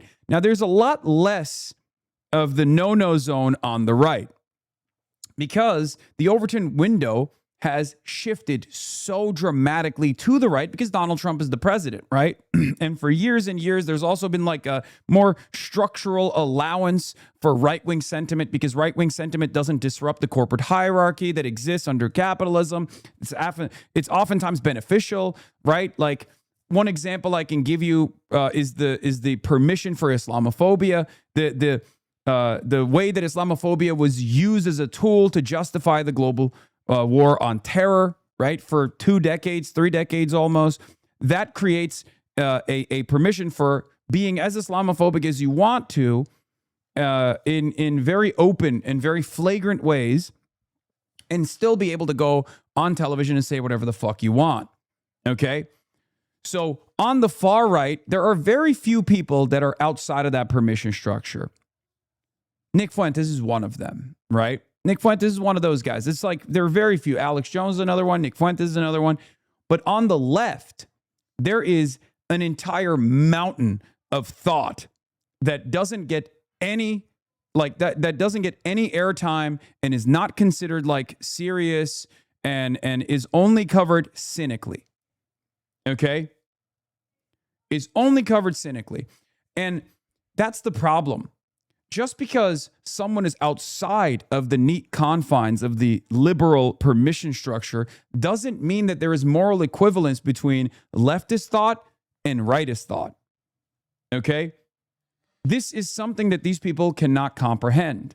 Yes, my job, the way I see my position in American media and international media, is to move the permission structure further to the left so there's a little bit more normalcy in the way that we cover these issues, especially because especially because my worldview is not only not as repulsive, toxic, or odious as those on the far right, but it's also very popular overall. Just because it gets no discussion, no serious discussion in mainstream outlets, doesn't mean that there isn't an opportunity or an outlet for this kind of discussion. And my popularity, our popularity on the independent media side proves that reality.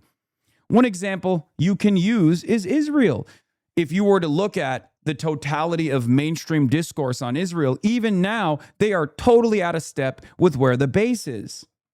Okay? They're totally out of step. Who do you think is closer to the mass expression when it comes to this issue on Israel? Myself or Jake Tapper?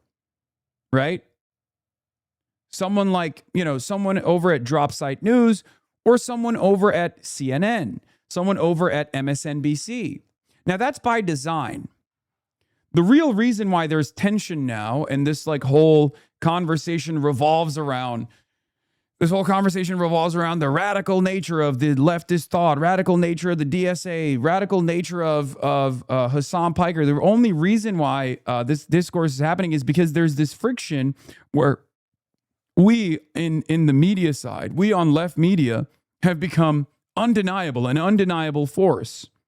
And not only have we become an undeniable force in discourse, because obviously a lot of people have left mainstream media due to the crisis in credibility in mainstream news, largely because of their coverage on Israel, for example. We've also started, throwing our weight around a little bit more meaningfully. And we've seen a bunch of big victories. A bunch of big victories against moneyed interests, against corporate interests, against the system as it was designed, against establishment Democrats. And that is the reason why there's so much panic. And instead of trying to identify where the people are, these people are trying to engage in a disciplining operation. They're trying to say, look, we can't yell about the voters feeling this way, but we can try to separate media figures from the voters to make it seem like these media figures don't have their own base. They don't have their own audiences, that they're not actually captivating people, right? And even blue sky liberals are seemingly getting on board with the program. The more the centrists hand-wring and whine about Piker and progressive values, the more they look like nice fascists. People want human rights and freedom already. How is this hard? Yeah. And then immediately because there's so much content of me out there. There's so much hatred and animosity that is boiled over on the independent media side as well, for my position as the arch leftist in independent discourse. There's a laundry list of attack hits, now the ones that the Republicans are deploying, that many others can deploy to be like, well, I'm a progressive and I fucking hate Hasan. And if you scratch the surface of that commentary, you'll realize that person is not very progressive at all, right? Either they completely misunderstand my position on China, for example, or completely misrepresent my position on Russia and Ukraine, where they'll say I'm pro-Russia when I'm not, or they're just not progressive at all, and they're just straight up lying to other people to make themselves seem like they're actually progressive, make themselves seem like they're actually leftist.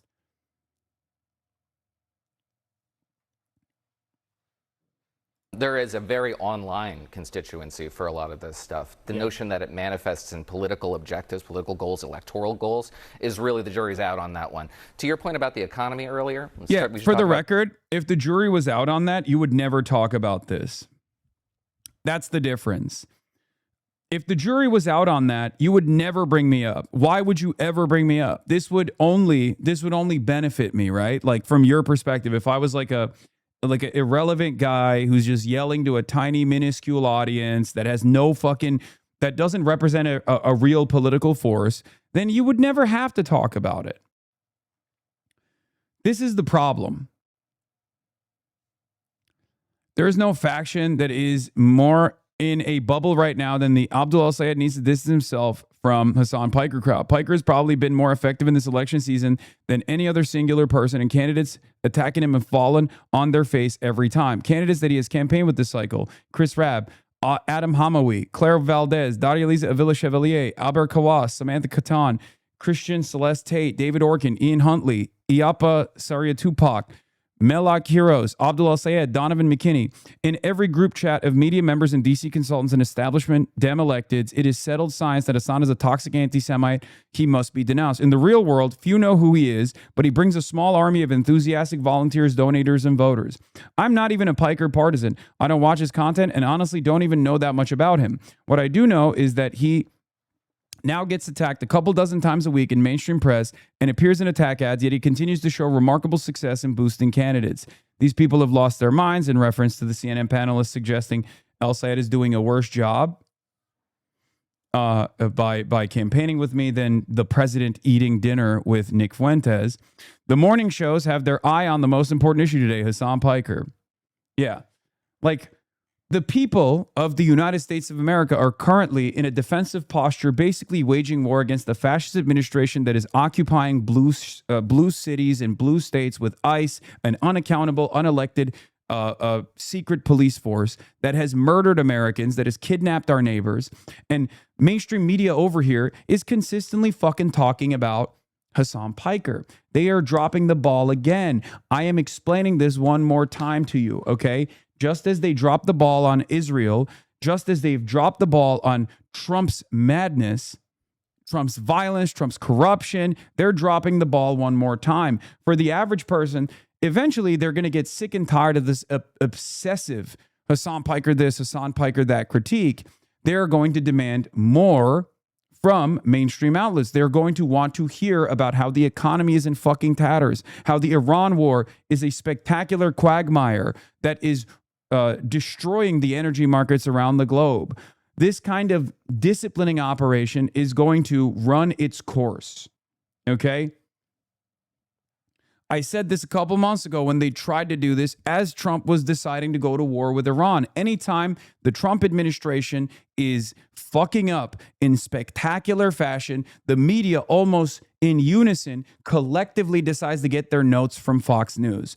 And Fox News should not be the domineering news editor for the rest of liberal media. And yet, liberal media, these outlets that are supposed to be impartial, unbiased, supposed to be covering the news adequately, get their fucking notes from Fox News. This is a huge problem. Fox News knows that CNN is going to lead with whatever the fuck Fox News is deciding is going to be the main story of the day. That is the problem. Of course, Fox News is going to try to make a mountain out of a molehill with my affiliations with campaigns because they can't talk about the fucking economy. They can't talk about the spectacular failure of Donald Trump's immigration agenda. They can't talk about the fact that Donald Trump is destroying the country. Of course, they're not going to talk about it. They're not going to talk about the Epstein files, right?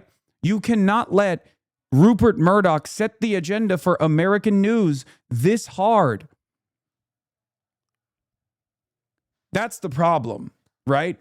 That's where this comes from. Fox News knows that they can't talk about how devastating the Donald Trump has been for America this time around, especially. So they really tune up the culture war frequency, right?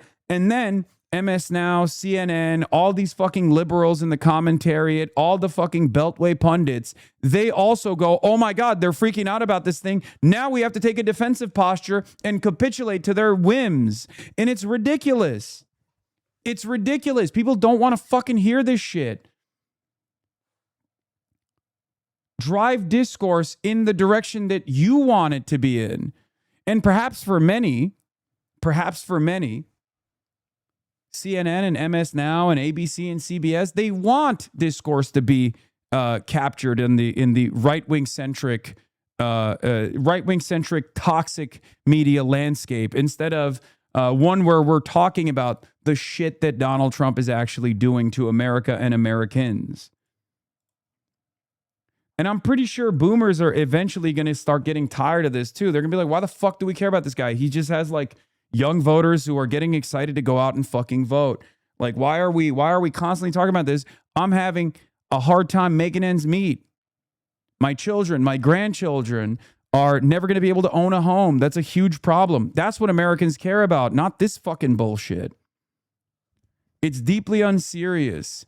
It's deeply unserious. It doesn't fucking work. It's very silly, and I think that inevitably more and more people are gonna get sick and tired of fucking hearing my name. So don't fucking capitulate to this shit at all. Because I see sometimes there are people who are like on the social democratic side who are, you know, hearing all of these attack ads and going, you know what, actually, I guess they have some credibility, these attack ads. I guess the easiest thing to do is just like cut our losses here and move on. There are some weak-willed people, and what they fail to comprehend is that they are falling victim to the trap that the Republicans are setting. Okay? I am not a pivotal figure in American elections. I'm not saying that at all. I play my role, and it's a tiny role. Okay? It's a tiny, but albeit significant role. It's a calculation that all of these campaigns have made, and they've leaned into this bet, and they've won as a consequence of it, right? But the reason why the Republican media is actively using me as this like figurehead, actively saying like, these are the worst clips that we could find, this guy's a real piece of shit, you need to disavow him, is so that they can defang left media, independent left media. Do you understand?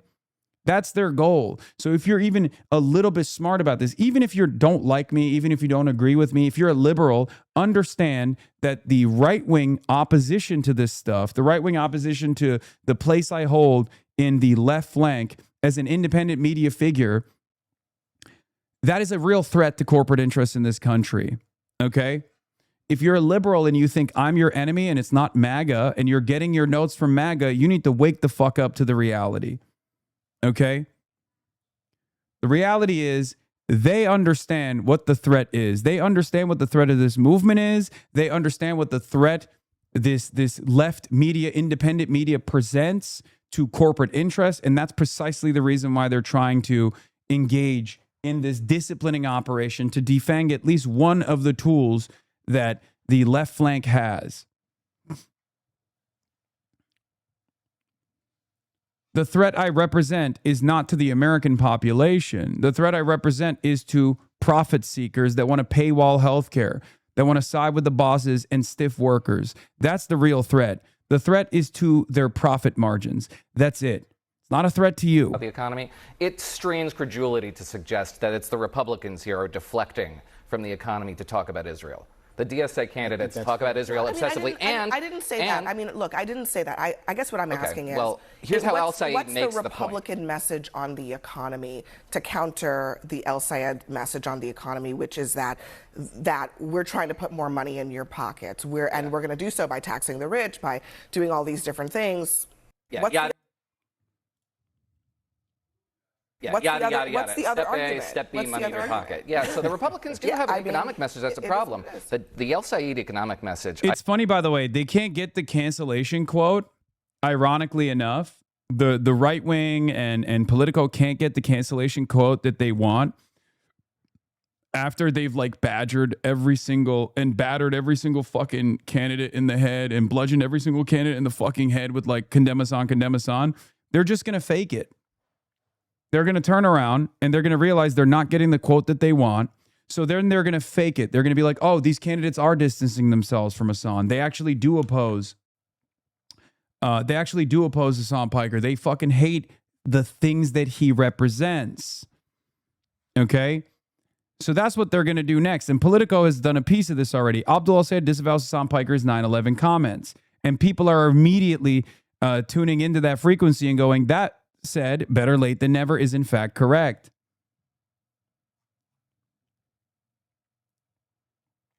Do you see?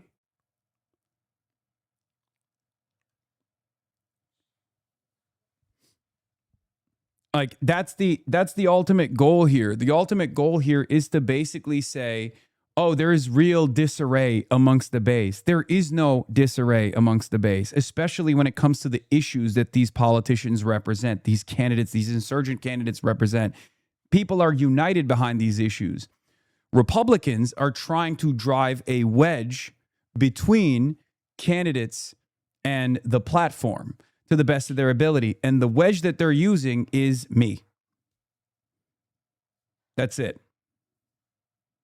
There is no chaos or confusion. There is no chaos or confusion inside of the base. They are all united behind these policies. And you will see by the time we get out of the midterms.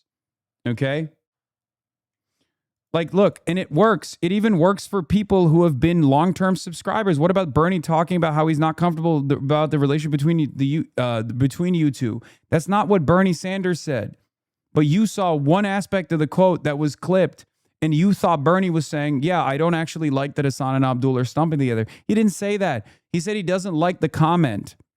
And then he followed up with, I think you have to look at the totality of what Hasan says, and it's very clear that people resonate with the message. Do you understand? No, I was bringing that up as an example. No, that's what they're doing. Dude, that was the point. Everyone says the same thing, okay? I do not like the 9/11 comment. I do not agree with the 9/11 comment, right? That is what everyone says. And then there's a but. But no one wants to follow the but. This is exactly what happened with Zoran as well. Oh, Zoran Mamdani disavowed Hasan Piker. He didn't. He disavowed the statement on 9/11. But it's not an unexpected sentiment. I have disavowed the 9/11 comment. You know? Yeah, I think that Chatter was using that as an example of a disavowal being clipped out of context. Exactly.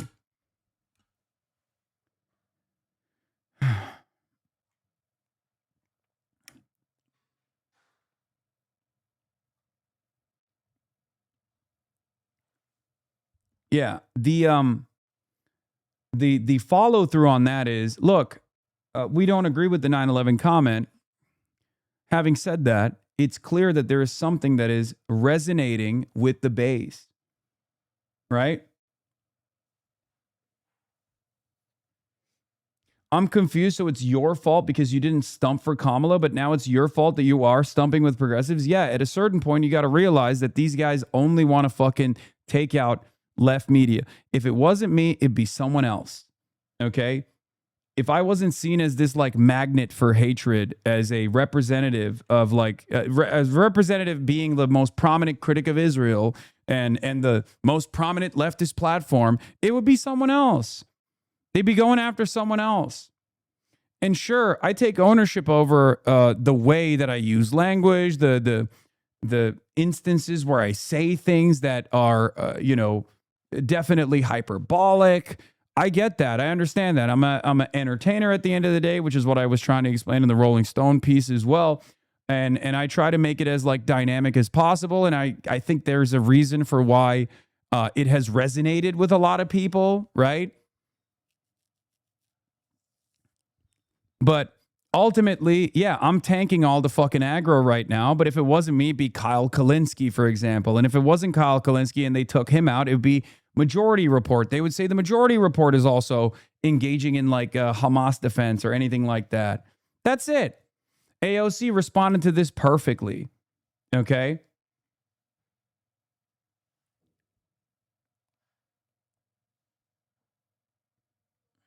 Yeah, What's yada, the other, yada, yada. what's the other Step argument? A, step B, What's money the in your other pocket. argument? Yeah, so the Republicans do have an economic message. That's the problem. It is. But the El Sayed economic message, I think, is really easy for Republicans to swat away because he himself brings it back to Israel. He himself says that foreign aid, the minuscule, economically illiterate argument that foreign aid is taking money out of your pocket, Donald Trump has is his done case. For the last 10 years, which is to say, we need to end these foreign wars. Let's stop funding war in Ukraine because it's taking money out of your pocket. That's a stupid argument. I'm just saying, Democrats should stop it because it's still stupid in their mouths too. It is the beacon by which the America First movement, got its footing. It is legitimately the bedrock of it. And by the way, you know as well as I do that there is a huge far-right insurgency that believes all of the same things in that kind of horseshoe. If it's Tucker, if it's Alex Jones, all these people that you guys loved a little while ago, but when they started becoming... They're not getting elected. They're not getting elected. When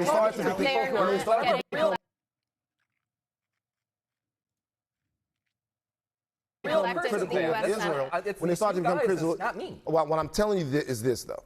Number one, when I see him talk, what he does is he takes questions that he has asked Like on this network, every time he's on this network, it's not the economy, it's Israel. And so he goes, let me kind of connect these two ideas about why I think that we should take money and not give it to Israel, not give it to any foreign power, and reinvest it into our cities and our states. So a lot of times he is making an economic message out of questions he's being asked because we're obsessed with litigating Israel every single time he comes up. All right, we'll have to leave it there. Next for us, now.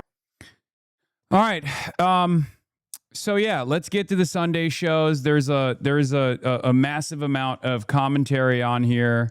AOC did a 20-minute hit. It was really good. We're going to get to it right now. Alexandria Ocasio-Cortez joins ABC.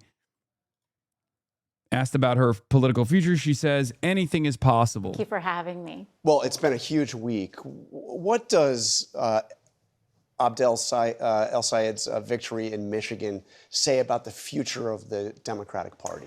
I think that we are in a time of renewal for the Democratic Party, and it's tremendously exciting for all of us, for the big tent of the Democratic Party.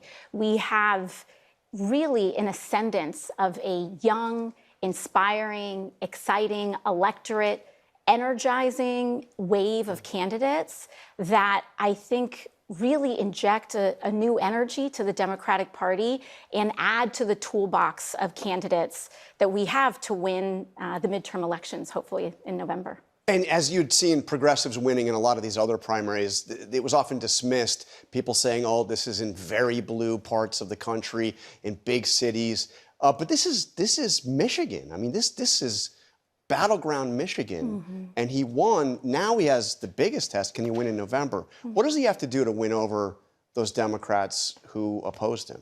Well, you know, I think that this really is a moment, not just in Michigan, but across the country, where the party is unifying. The party is unifying, and it is focused on the November elections. We understand that our priority is the working class of this country, and we have to make the case that we're here to make people's lives better. And the Republican Party right now is jacking up prices, making housing impossible to afford. And we are focused on everything from healthcare to your grocery bill and making it more affordable for working people. You know, this week there was also a prominent Republican, I mean, a very prominent Republican, who said something. It's kind of interesting that what has taken place is that we have become the serious ones, right? The left flank was often presented as like being childish, okay? Having pie-in-the-sky ideals and representing a totally unrealistic scenario that doesn't appeal to the broader working class movement, right? And that left media is also deeply unserious. Left media is deeply unserious. We don't actually talk about the real issues, all this stuff. And what's really interesting is it's actually the media that hyper-focuses on silly shit. It's the media that hyper-focuses on hyperbolic clips or negatively framed clips and demands that candidates fucking disavow Twitch streamers and shit. Meanwhile, when I have a candidate on, we're talking for 2 hours about policy. And the candidates that we have on our side are the ones who are actually saying, look, here is how we're going to solve these crises. Like, there's a real crisis taking place in America. Here are our policy solutions to said crisis. And the establishment Democrats, on the other hand, perhaps one of the greatest examples of this, are deeply invested in online beefs. They're very petty. You know? Like, Haley Stevens is quick to support Abdul El-Sayed, and I really respect her for doing that, and I acknowledge it. Having said that, however, it bears repeating. It bears examination to look back at her final days in the primaries. Abdul El-Sayed was talking about money in your pocket, money out of politics, Medicare for all. Abdul El-Sayed was talking about universal child care. Abdul El-Sayed was talking about Medicare for all. Haley Stevens was talking about how people were making fun of her voice and the cool kids online were making fun of her, and how, Abdul El-Sayed was going to a Maoist pool party. Which side is the more serious side? I mean, seriously, pull yourself out of the situation, Forget that like one side is backed by corporate entities and whatnot, and just listen to the message coming from both of these parties. If you were just an outsider trying to comprehend American politics, you'd look at that and go, okay, the serious side, the adult side is the one that's talking about policies, right? That's what's so interesting about this dynamic. Yes, we have sometimes on this broadcast, certainly moments where it's like childish. We're playing video games and stuff like that. But ultimately, if you look at the totality of like the advocacy, you look at the coverage here, I spend 8 hours a day talking about American foreign policy, American domestic policy. Whereas mainstream media, for the most part, is trying to find these like instances of drama. It's interesting that they have started doing slop when the expectation from the average American is that we cover slop and they cover the serious stuff.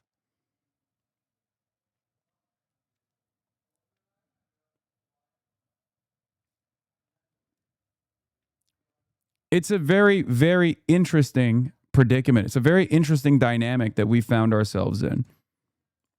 Things about wealthy corporations profiting, effectively fleecing Americans. It sounded a lot like what I've heard you said. I want to play this and see your reaction. Sure. They're making too much money, okay? Based on a shortage, they're making too much money. I don't like it. When you look at one company where they made 12 times what they made the year before, they're going to give some of that back to the public, and they better cut the retail price, the consumer price. Well, that was Donald Trump, obviously, talking about oil and gas companies and high gas prices. What did you make of that? I think that everyday people, everyday Americans, we can see the very large gap between what Donald Trump says and what Donald Trump does. And so Donald Trump may be saying that oil companies are making too much money, but what Donald Trump is doing is starting a reckless war in Iran, having closed-door meetings with oil companies before his election saying, you know, you give me money, you give me campaign contributions, and I will do whatever you want. And so what we have seen, everything from Supreme Court rulings to Donald Trump's own policy, is what he is doing is jacking up the price, not just at the pump, but at everything that you buy that requires the transportation of goods. And so he can say whatever he'd like from the Oval Office, but I think people are more looking at what he chooses to do. But that's a reflection of what he is seeing the people care about, what the people are thinking. And, you know, to the president's credit, he comes from television and he's very responsive to public sentiment. And so he knows what he needs to say. But again, none of that is going to lower the cost of your rent or your mortgage. None of that is going to lower the interest rates that you're paying. None of that is going to make your grocery bill more affordable. And what we want to know and what we want to see is action. All right, I want to go back in time just briefly to 2018 when you won. And you absolutely shocked the political world. We saw the pictures of you that night. You were obviously shocked that you had won. You probably don't recall this, but I interviewed you. That's crazy. Northern Lion is right there. He's always there, man. Northern Lion, the OG woke. Shocked that you would. The Canadian agent. Like, what's he doing over here? You know what I mean? I wasn't even in the room, but he was. Is Northern Lion behind the growing socialist movement in America? What the hell? Won. You probably don't recall this, but I interviewed you hours later, the next morning, and let's just play just a little bit of that. Sure. Judging from the reaction that we all saw of you on television, it seemed to surprise you as well. It did. You know, I wasn't even checking the election results at all. I wasn't even following the precincts coming in. We had driven straight to our little party at a little billiard spot in the Bronx, and we hopped in, and I just kind of walked into a TV set, and I looked at the screen, and I saw not only the numbers, but what those numbers were, and it was a complete shock. So, I mean, you sound there a lot like you sound today, but you've changed as well, right? How have you changed since you came in as this insurgent rebel at odds with the Democratic leadership? How have you changed? You know, I think life has a way of really weathering you and adding to your context and your experience. It it humbles you, but it also emboldens you in a lot of ways. And I think it has been the greatest privilege of my life to be able to represent the working people of my congressional district. And I think some of the ways that it's changed me has been to be able to come in with so many aspirations for our country, and then to have the remarkable opportunity to be in the arena and try to make the country a better place, challenges and all. And I love that it's hard. I love that I have to, and I get to, engage with people from all across the country, elected officials from all across the country, to try to actually fulfill our dreams to guarantee health care to every American. And you continue to push for change in the Democratic Party, but you're also one of the most prominent figures in that party right now. Your endorsement is incredibly valuable. I've noticed that this time around, this election cycle, you have not endorsed candidates that were challenging Democratic incumbents in the House. And somebody took note of this. A fellow progressive wrote recently, the headline in The Hill was, "Today's cautious AOC would not have endorsed the AOC of 2018." Because you were obviously running against an incumbent. I mean, that's probably correct, right? What's your thinking there?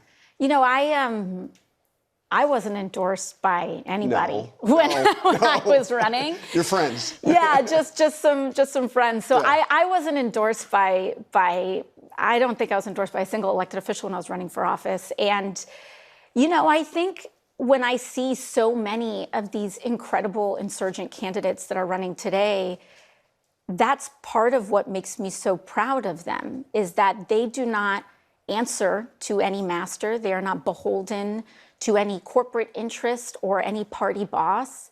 And they are completely independent, which allows them to be responsive to their communities and the people that elected them. And I think that in many ways that makes our movement stronger, when you have to rely on your own organizing skills. And I think that it has proven to be quite successful. And I mean, I see so many of these candidates and they remind me of that moment. I mean, but like in New York, you had the candidates that were endorsed by Mayor Mamdani, two of whom were challenging sitting members of Congress, powerful members of Congress, Democrats.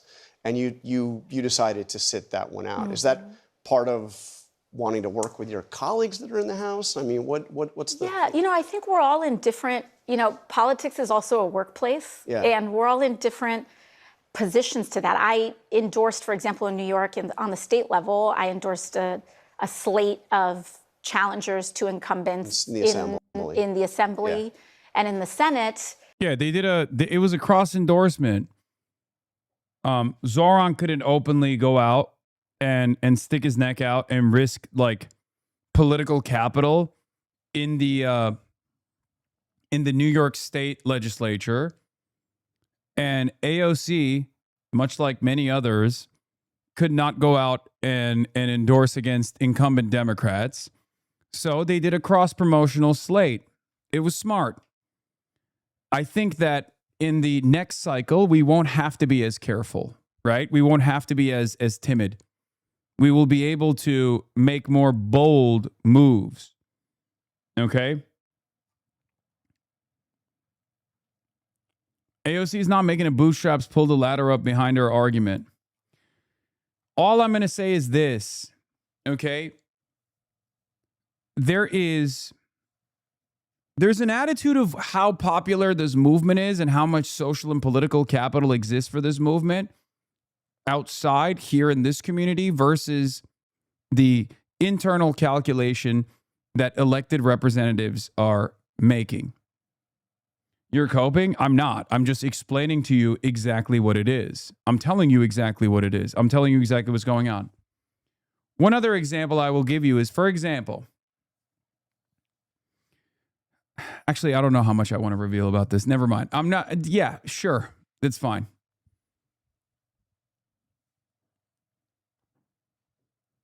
there is a strategy to what's going on that is a little bit different from DSA. But all I'm saying is there are varying degrees of bandwidth and allowance for different figures in different places. Elected representatives in the House of Representatives have a different allowance, at least from their own personal calculation. Then the mayor of New York has a different allowance from his own personal calculation to someone who is outside of the political arena and their calculation. Okay? The calculus is always different. I get to do whatever I want to do. I get to be as bold as I want to be. I get to push the boundaries to the best of my ability in ways that an elected representative cannot. And what's frustrating is that a lot of people don't understand that this is a broad coalition. Same with DSA, right? DSA is an organization, is a political organization outside of the Democratic Party, and they get to be as bold as they want to in ways that Democratic electeds would shudder to get on board with. And the more DSA grows in its power and its influence, okay, and a big part of that is coming from elected representatives that are DSA aligned or DSA affiliated or DSA endorsed or even DSA cadre candidates that win these elections. The more DSA's power grows, and the more DSA's power grows, the more influence capabilities DSA has in terms of adding pressure to establishment Democrats and having a say in the National Democratic Party's platform. This is simply put the broadest and this is simply put the most like reductive but broadest theory of change. Okay?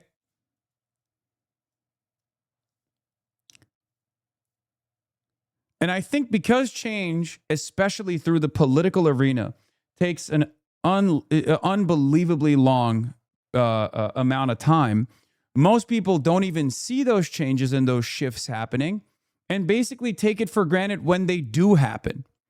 One example I will give you is where DSA was and where the American political calculation was in 2016 as far as like socialism goes versus where it is now in only a decade. People like myself didn't exist in 2016, although I was still doing shit, you know. I didn't have a platform. There were no robust left media outlets out there that had competitive sizes in audiences to mainstream outlets.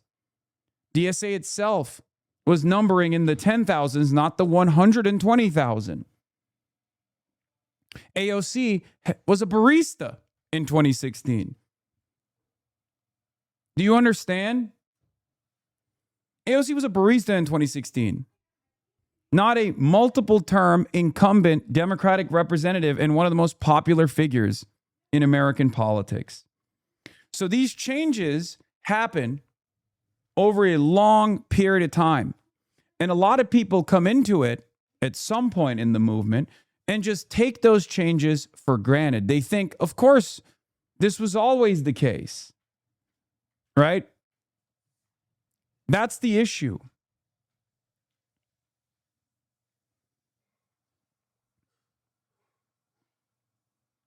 Why are you forgetting that the Young Turks in 2016? Because the Young Turks is a prominent force, but I'm saying like it wasn't, left media wasn't where it is now. How is that hard to comprehend?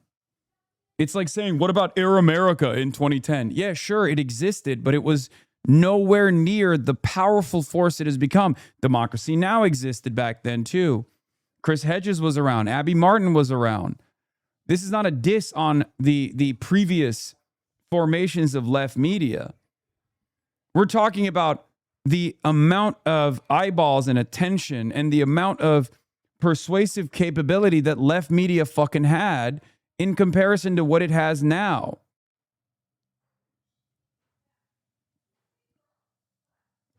And I don't work in state government, which gives me a greater freedom to be able to do that and to assess it. And I'm very grateful, you know, that we now have a progressive movement that is in large enough numbers that, you know, it used to be that you could fit 5 people in a closet, and that was the caucus, and now we've grown into quite a successful movement. She's right, and she's speaking to that change as well. She's speaking to that seismic shift and how it wasn't designed overnight. It took a decade of work. And there will always be newcomers, which we welcome, by the way, with open arms, but there will always be newcomers who say, well, this changed. Look at where we're at. And it's like, listen, this didn't happen overnight. There were a sequence of victories and a sequence of defeats. Okay? We didn't arrive here like that.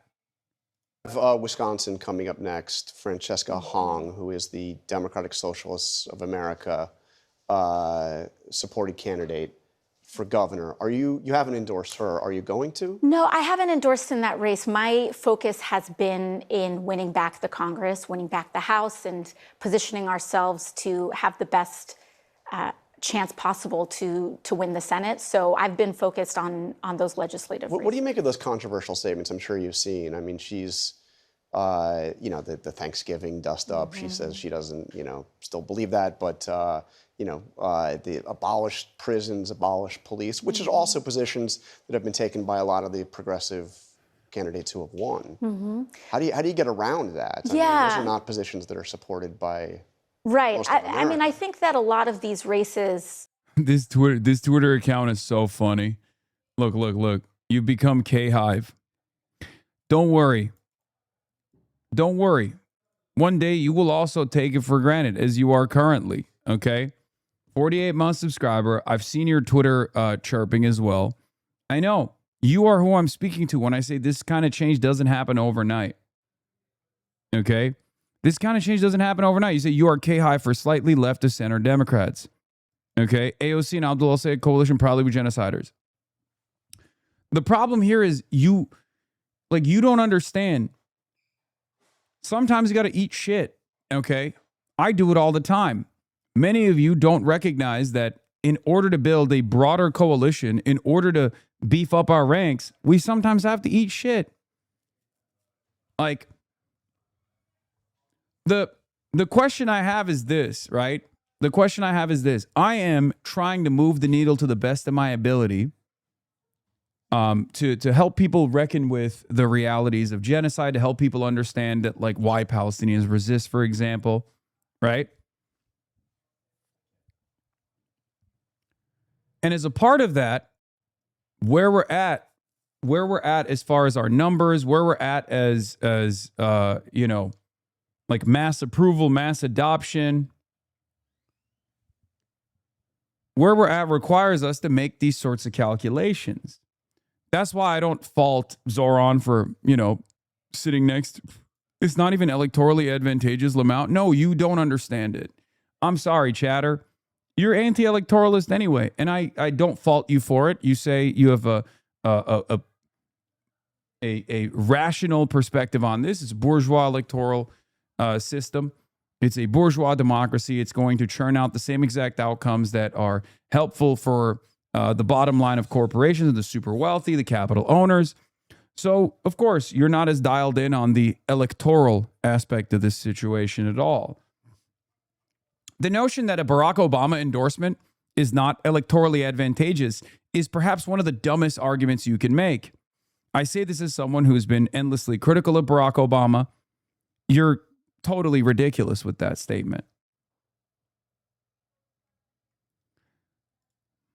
My point is this. If you cannot recall a time when the mayor of New York or any prominent political figure would come out with a fucking video saying Benjamin Netanyahu is a war criminal and must be arrested, there's a reason for how we got here. And yes, it did take a lot of work. And yes, it did take a lot of victories and far more failures along the way. And if today you have Zoran Mamdani saying Benjamin Netanyahu must be arrested as a war criminal, tomorrow you will have the presidential candidate saying the same. And when that happens, you'll say this is not enough either. And that's fine. We need people that are even more radical that will understands that the work continues, the struggle continues. I am one of those people as well. The only difference between yourself and myself is that I can play both sides of that aisle. I can be a lot more pragmatic than someone such as yourself. We have to be radical, but we have to be sensible. We have to be radical, but we have to be pragmatic. We have to be radical, but we also have to understand where the mass environment is, where the collective consciousness is. Because you look at the situation and you say, dude, everybody understands Israel committed a genocide. Was that the case 2 years ago? Was that the case 3 years ago? Was that the case 1 year ago? Everybody wants an embargo. It's electorally beneficial. Was that the case 2 years ago, you think? And even if that was the case, did we get anybody elected into positions of power that would actually keep pushing the needle?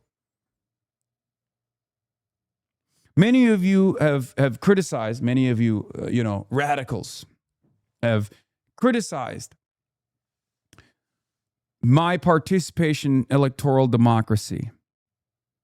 We now have more than 8 figures that have openly signed on to sending an arms embargo to the legislature, sending an arms embargo to Israel, a commitment that is literally impossible to even broach. Some of you, unfortunately, sometimes forget object permanence, almost, where you just take for granted where we're at now. You understand where we must go, and I agree with you on that, right? But you don't understand how we got here. You forget how we got here. We're talking about a pro-Palestine organizer that was literally kicked off of campus, who now represents the district that campus is in Columbia, Daria Liza Avila Chevalier. She unseated a 5-term incumbent, the head of the Congressional Hispanic Caucus. These things are pretty fucking important. And if they weren't important, there wouldn't be this level of unbelievable pushback from corporations. So one thing that I always get sad about is that our enemies understand the significance of this moment, and our allies should too. Even our allies who are further to the left than we are. Okay? That's the saddest aspect of this, is that corporations recognize the danger of this movement. Corporations and the bosses, the party elites, the establishment Democrats, the consultants, they understand how terrifying this prospect is. The prospect of democracy, the prospect of moving the needle to the leftward perspective. They recognize it, and that's why they fucking open up an unlimited barrage of attacks. And I sometimes see people who are like, I'm a communist. And is this a psyop? Is the reason why they're trying to like shit on Hasan to psyop us into thinking that he's a radical, not realizing that from their perspective, yes, my assessment and my statements are radical. Of course they see us as radical.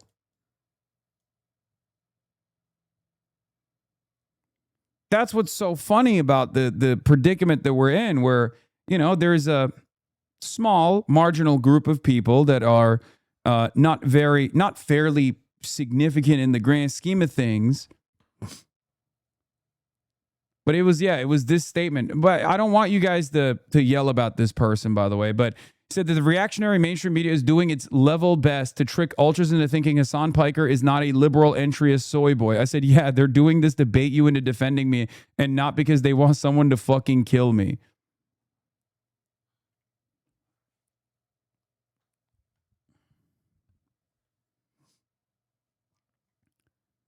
Ironic, because all of these self-identifying ultras were, big Bernard brothers in 2016.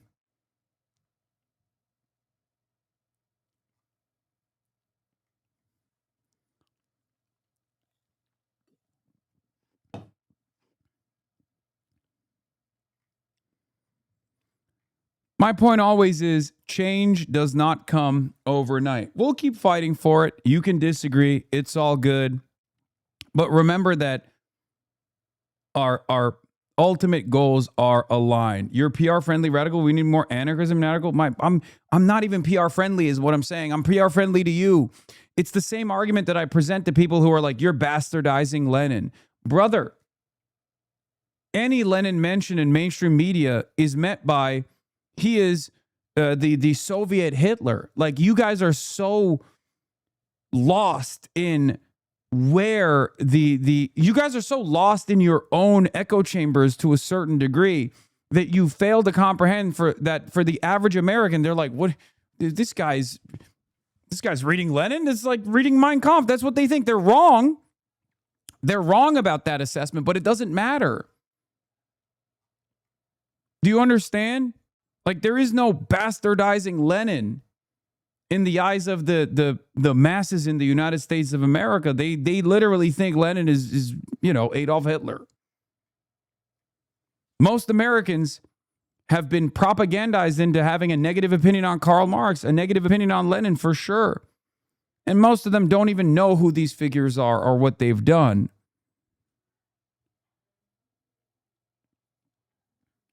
So the idea that I'm like PR friendly actually shows where you're at and how out of touch you are with not only the masses, but certainly where these corporate bosses are, right? Corporations do not see me as PR friendly at all. There's a reason for why they talk about me all the fucking time and refuse to have me on and talk to me on these outlets. Why do you think that is the case?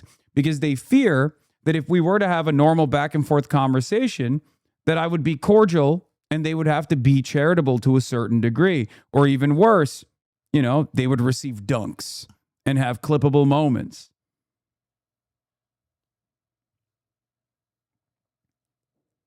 Do you understand?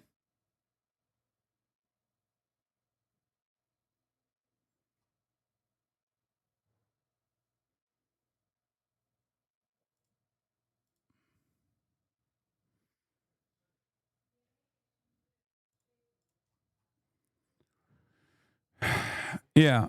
Donnie O'Sullivan says, a lot of questions on the Sunday shows about Hasan Piker. Here's some extended bits in a recent interview I did with him. There's a lot of concern in media about platforming fringe figures, but given the amount of time major media invokes Piker, it does seem to me it's about timing as a proper one-on-one tough interview on a Sunday show.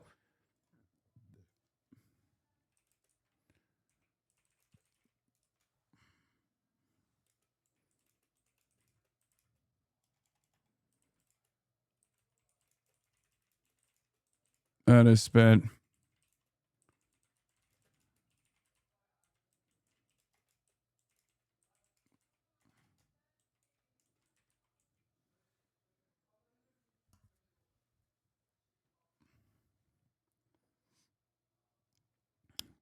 Suspicious M dash. I don't think Donnie O'Sullivan used the fucking M dash there.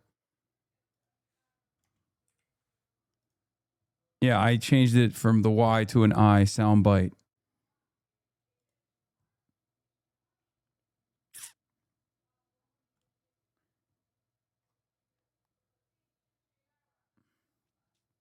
I'm not convinced them pushing back proves this is getting gains. The Bernie-crats represent a threat to their position of control of the party. This does not necessarily mean a change of policy. At the end of the day, they push back on Obama, and even when he took control of the party, nothing happened, right? Yes, that is the case. And we cannot allow that to happen this time around. Okay? And who knows? Look, we look at Obama now and not who Obama was before he ran for office. You know what I mean? Maybe he was always slated to be this person. Okay? And Obama did actually throw out his base. Obama for America, Organizing for America, shuttered that operation. That operation was entirely dedicated to pushing the needle on at least a public option, if not something even more radical like socialized medicine, right? Here's the thing. We live in a very different time now. We live in a very different media environment now. We live in a very different environment where material conditions have worsened since the Obama era as well. That's precisely the reason why we have a lot more opportunity to advocate for our policies. We have a lot more people in our ranks that are invested in these causes, right?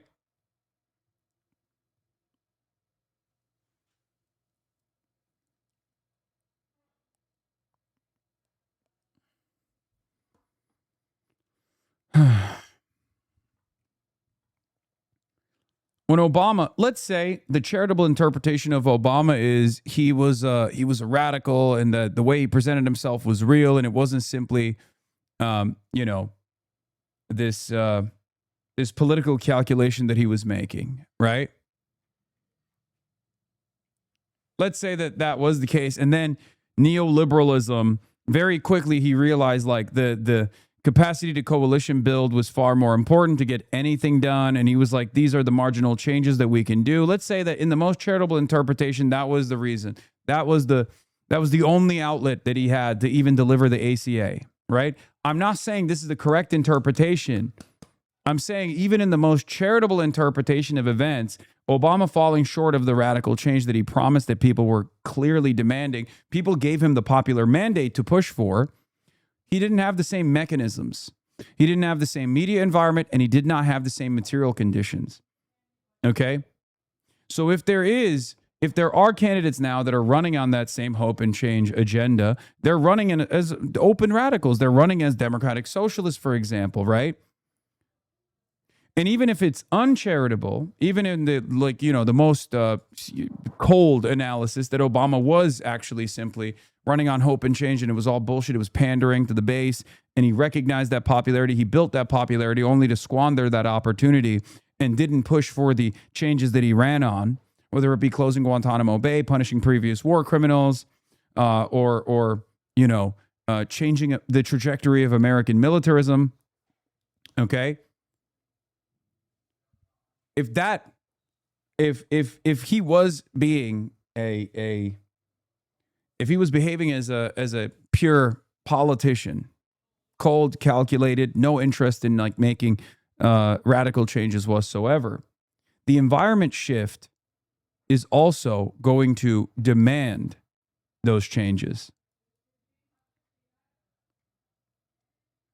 Okay?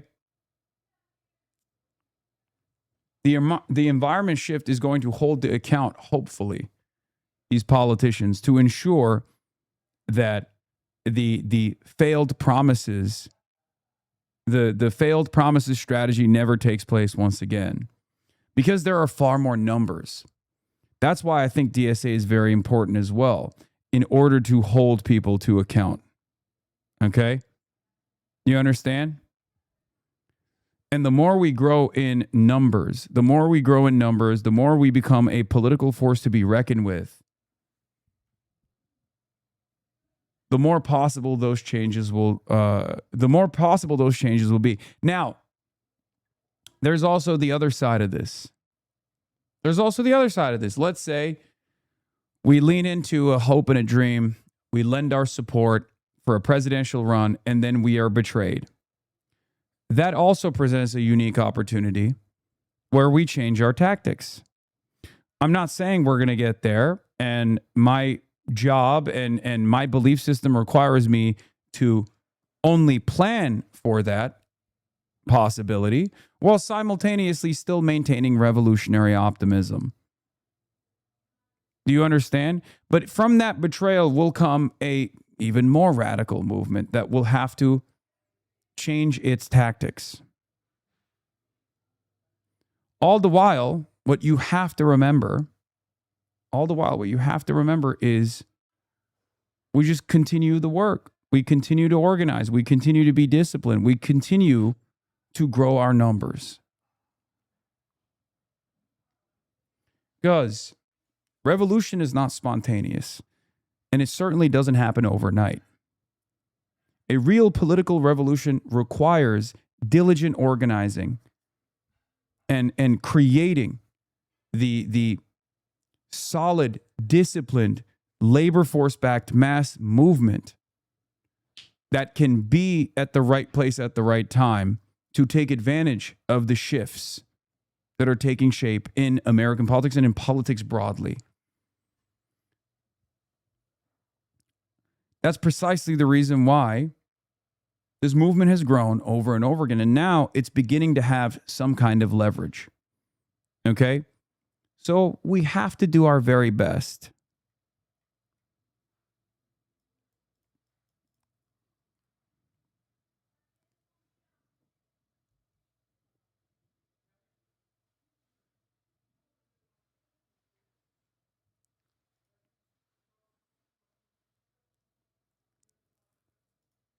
people always forget the failures that took place before the inevitable victory. They fail. They don't see the countless amounts of failed revolutions. They don't recognize that, you know, this movement doesn't grow overnight. It takes a long ass fucking time. You just got to keep having the vision. Even right now, they'll have a tendency to be nationalized. Yeah. But these races ultimately are local, and all politics are local. My understanding is that Francesca Hong has made clear her present stances to her electorate. Yeah, she's moved away from a lot right, of that. she's moved away from it. And I have a local city councilman that has this saying, woke one was crazy.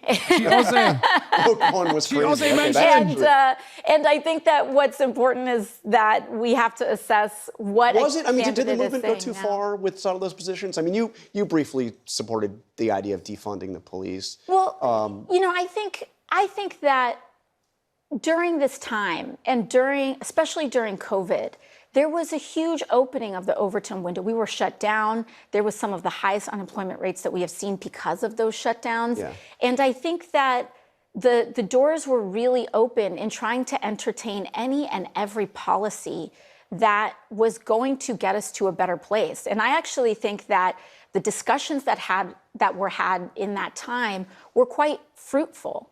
I think that when we talk about crime today, it's fundamentally different than the way that we talked about crime in bringing crime down, right? Mm-hmm.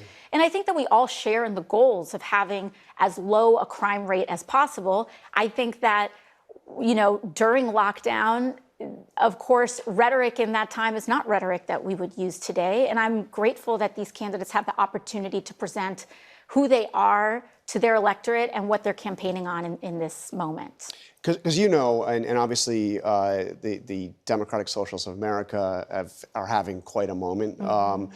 But you know how Republicans are responding. Let me just give you a brief sampling. Sure. I think that her response to this was also like not initially not as dismissive as one would expect from AOC. Now, of course, AOC, so people are going to say like, oh, she fucking botched this or whatever. But I think she did a pretty good job of saying like, look, it was an environment of heightened tension. And there were some people who were looking for different ideals and looking for different solutions, sometimes solutions that could be considered radical. Of course, people who are invested in police abolition are going to literally say, that's not a radical solution. Fuck you for dismissing it. But I think that was a pretty solid response overall, because she doesn't even close the door entirely on dismissing people in our ranks. Dismissing people in our ranks. It's not dissimilar to my position overall as well, where I say like, look, I'm not a police abolitionist. I'm not a prison abolitionist, but I feel closer to that side of the political spectrum than I do, especially given where we're at currently with our understanding, the average American's understanding with crime and punishment, the draconian measures that we advocate for all the goddamn time, and the allowance that we give the police force to be as violent and as ruthless as they want to, with no accountability whatsoever. I think like when I think about it, it's like, that's why my argument always is like, look, I think this is a broad tent regardless. It's a broad movement regardless. There's going to be some disagreements overall, but like the reality of the matter is the average position, like the normative position on policing and prisons in this country have to dramatically shift to the left position so that we can reduce recidivism in this country, so that we can actually focus on rehabilitation rather than incarceration, to ensure that people that have done crimes can actually reintegrate into society in more successful ways. Other countries have actually paved the path forward in much more meaningful, much more consequential ways, and we just choose to avoid that reality. We're so stunted in our vision, right? And the same with like defund the police, abolish the police. Like, for many, there are very different attitudes on what must be done, right? Damn, Tectone went off on you, little homie. You should apologize to him. Tectone? Why would I apologize to a generational rapist, brother? Are you okay? Rape tone went off on me. I think you should have a little bit more shame to openly be like, yeah, my favorite content creator is a rapist who openly admitted in a court case that he's duping his audience into right-wing beliefs because he knows it's the bottom of the barrel, easiest way to make money. Like, you're talking about a guy who admitted in a courtroom that he was making videos about me specifically to farm viewers and money. That is in the court documents. Okay? That is literally in the court documents. The same court case that found him to be, at least in a civil proceeding, guilty of committing domestic violence and even sexual assault.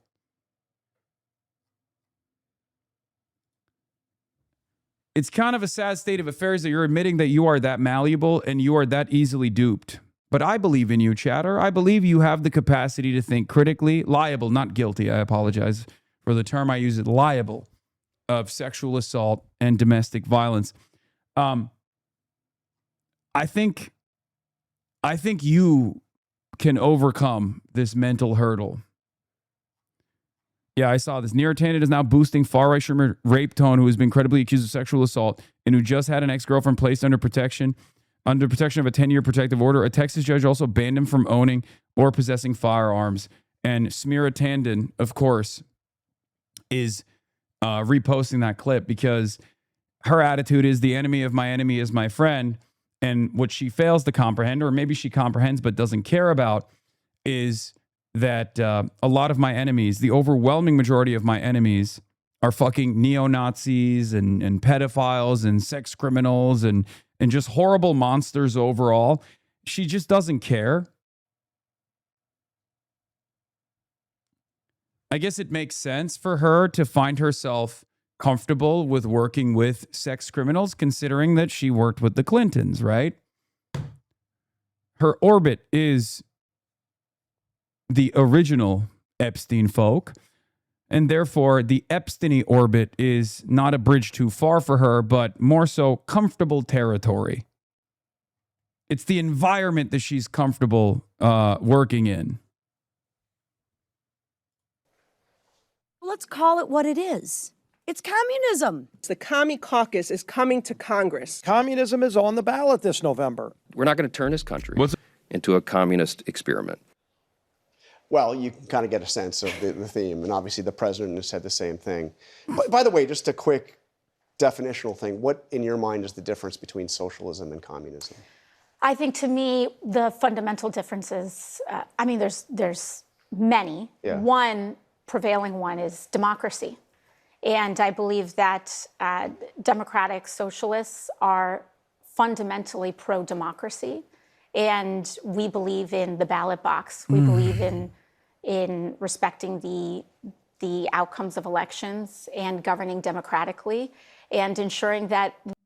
I mean, look, there's no defending communism in the mainstream, and this is the democratic socialist opinion broadly. So she's channeling the DSA line here, not just the old DSA line, but just even the current DSA line overall, regardless of the fact that there are many communists within the Democratic Socialists of America. That the ideas and policies that are implemented are won through popular vote and popular opinion. And so I think that's why so much of what we focus on. Yeah, she's the DSA. She's a DSA rightist through and through. She is not DSA left.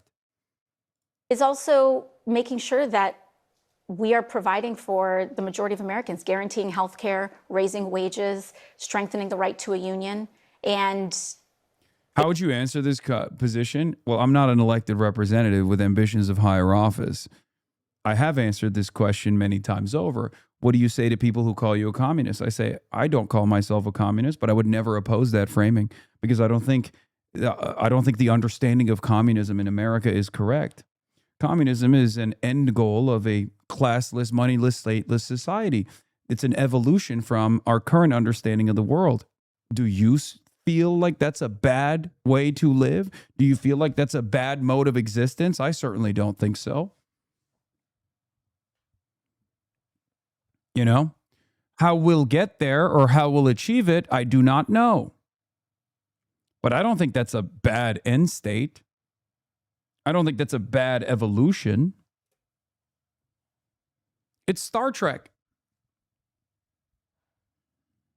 It's the Star Trek timeline.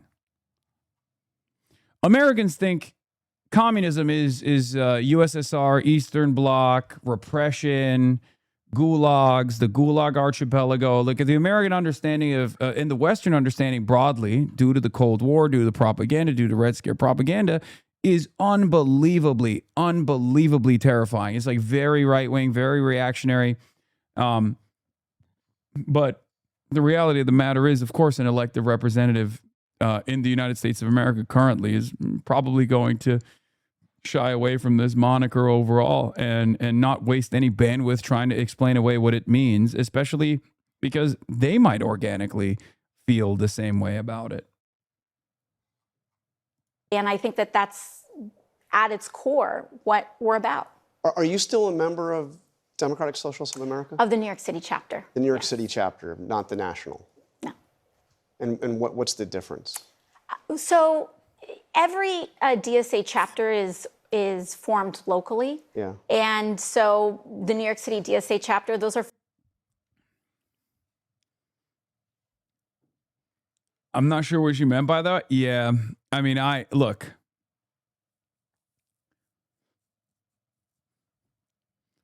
Technically, every DSA member is a part of DSA.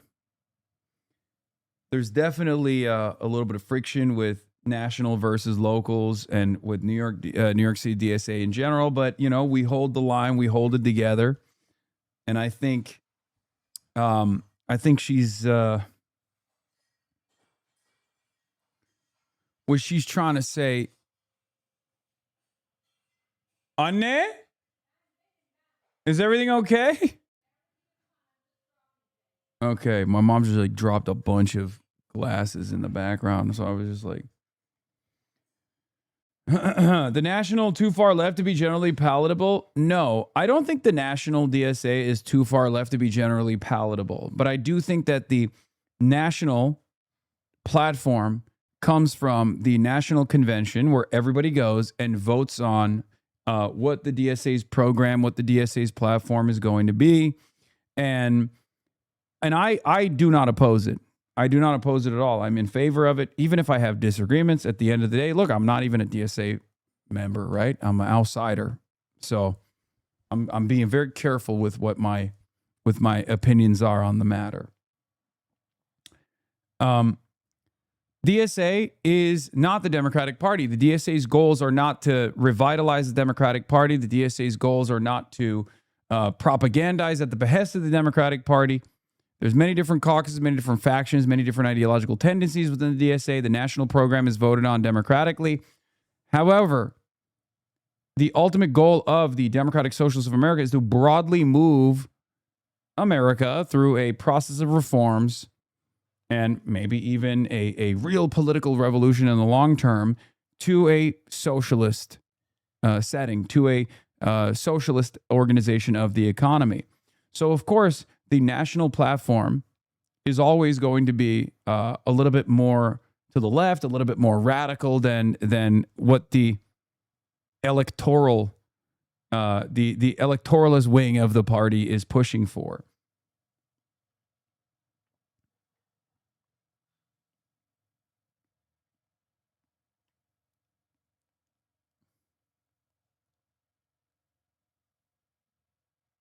Folks that you know, it's kind of like your local union chapter. Yeah.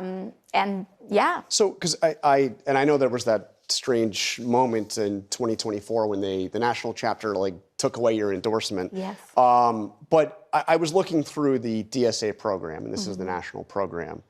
I'm sure you've seen the document. It was adopted just a few months ago. But some of the positions here: defund the Department of Defense, close overseas military bases, abolish the police and prison system, grant amnesty to all immigrants in the U.S., replace the Supreme Court and executive judiciary with a chosen by lower to Congress, abolish the Senate, public ownership of corporations. By the way, there's some incredible bangers here. Abolish the Senate, banger. Public ownership of the largest corporations and essential industries. Oh, I'm nutting. Like, as much as I have critiques of, like, you know, abolish the police or abolish the prisons, and it's not the biggest issue of all time, especially considering that I think that is a far better moral goal to move in the direction of than the current situation that exists. I mean, dude, this stuff is so fucking good. I mean, this stuff is incredible. I'm glad that it's being talked about. I wish that DSA electeds would be a little bit more, like, would lean into it a little bit more. I know Oliver would if he is elected for sure. But, like, this should be our North Star for sure. Like, this is, in some ways, this is a people-backed Project 2025, right? And instead of, like, corporations and their stooges getting together in a cigar smoke-filled back room where they design American society and where the Republican Party should be headed in the direction of, this is a national program, a national platform that is dreaming of a better future. And it's important for, I think, the largest advocates of this program, this platform, like myself and even some electeds, to at least start getting people to be more open-minded about it, right? Because there's elements in here that are unbelievably beneficial in the long run, and I don't think we should shy away from, like, I just don't, what I'll say is this, I find it sad that we always have to stunt our imagination. We always have to kneecap ourselves, that we can't dream of a better future. You know what I mean? Like, what is that dream? Because depending on the perspective or depending on the timeline, it was an impossible dream to hope for a free Palestine, for example. And now that dream is achievable, right? It's closer than ever before. So it's good. It's good to have moral convictions. It's good to dream of a better future. You know?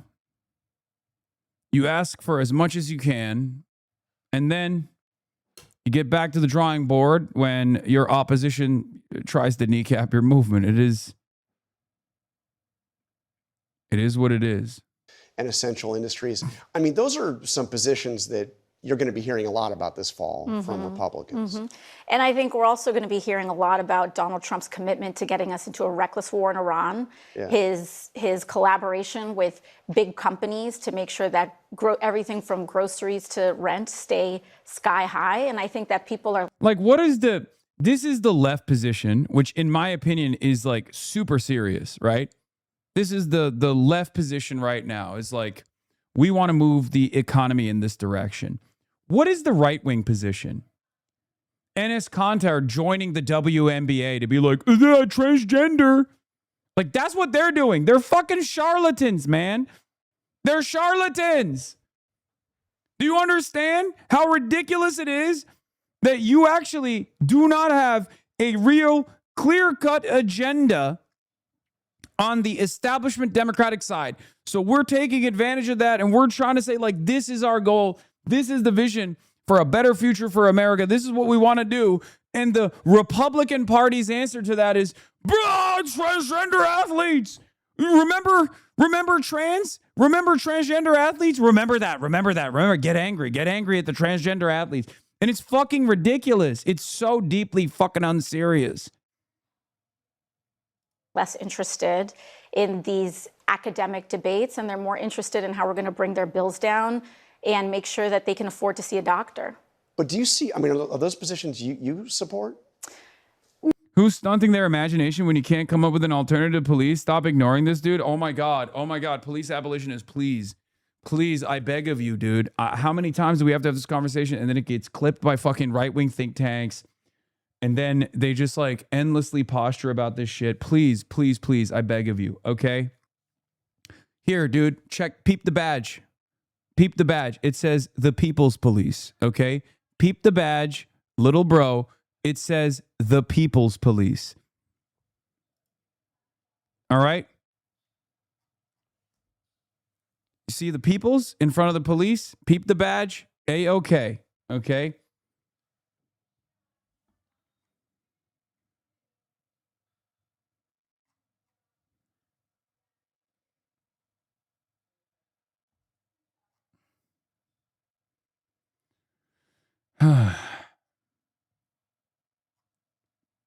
No, but I think that this is a free country. Everyone can have all sorts of beliefs and they can organize around. Yeah, peep the badge. It says the People's Police. Peep the badge. It means it's democratically organized.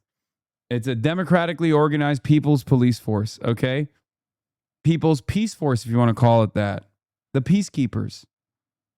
Them, and you're free to do what you like and, you know, have conversations with your neighbors. But my job as an elected official is to guarantee healthcare in America. And that's what I'm focused on, and that's what I seek to do.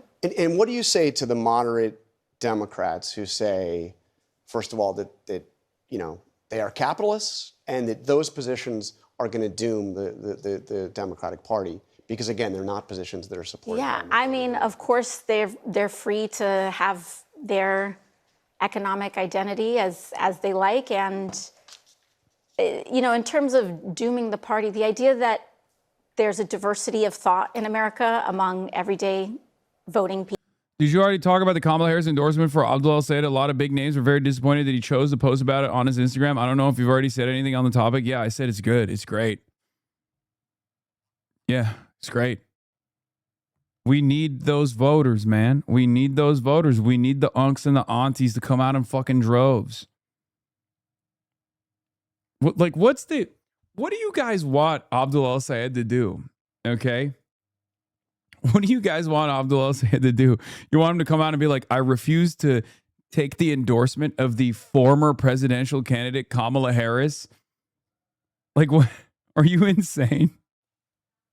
You just say thank you and you move on, okay? Like, wow, I can't believe Abdul El-Sayed refused. First of all, I don't think a lot of people know this, it seems, but Abdul El-Sayed literally fucking already endorsed Kamala Harris. He was the first prominent Muslim figure in the state of Michigan to endorse Kamala Harris after the uncommitted movement, after the primaries. Okay? Abdul El-Sayed endorsed Kamala Harris before Haley Stevens did, 2 days before. Like, there's this tendency on the left sometimes to treat this as like not a serious movement, but instead to treat this movement as a gate-kept like hipster thing. You know, we got to keep the moral purity in our ranks. It's like, yeah, okay, that's how you arrive at like a 10-person reading group. Bring people to our side and try to explain our positions to them. It's that simple. You don't win anything with grandstanding. That doesn't mean that you should shy away. Like, if Abdul El-Sayed, in exchange for the Kamala endorsement, comes out and is like, actually, I love Israel and AIPAC is not that big of a deal to me at all, then yeah, then you can be fucking angry. You can be upset. But if Abdul El-Sayed isn't doing that, if Abdul El-Sayed is like even with the Liz Cheney shit, right? Liberals always said like, oh, Kamala Harris hugged and kissed Liz Cheney on stage. I said it. I got mad about this allegiance as well. But if Kamala Harris was like, I'm shedding the dead weight. Joe Biden is in the past. In the rearview mirror, we're actually the hope and change candidacy. We are going to address the crimes of the administration that I was a part of as far as the genocide in Gaza. I made it very clear. I wouldn't give a fuck about the Liz Cheney endorsement. And on top of that, I would have door knocked for her. I said it even back then. It's so ironic that people don't realize this. You know who doesn't realize this? The fucking liberal commentariat doesn't realize this. And it's the ultras that don't realize it either. I wonder if it would make sense for DSA to have two platforms, set of party principles with long-term goals similar to the current one, an electoral program that includes immediate policy provisions. It's difficult because none of their electeds, even the most radical like DSA and Larkin, will endorse the platform. It's not just an electoral project. It has an electoral project. Yeah, I mean, I'll just say it like this.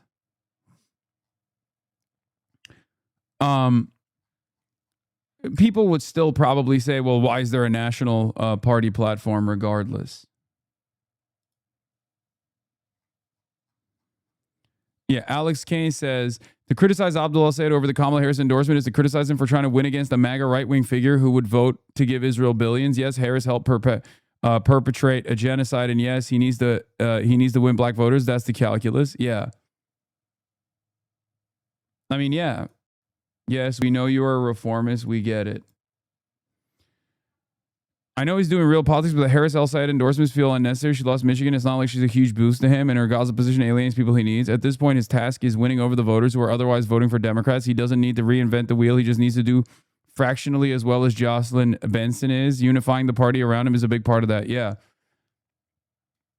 Yeah, for sure. Hasan Piker, where has this form of electoralism brought us? This form of electoralism has brought us 120,000 dues-paying members in the Democratic Socialists of America.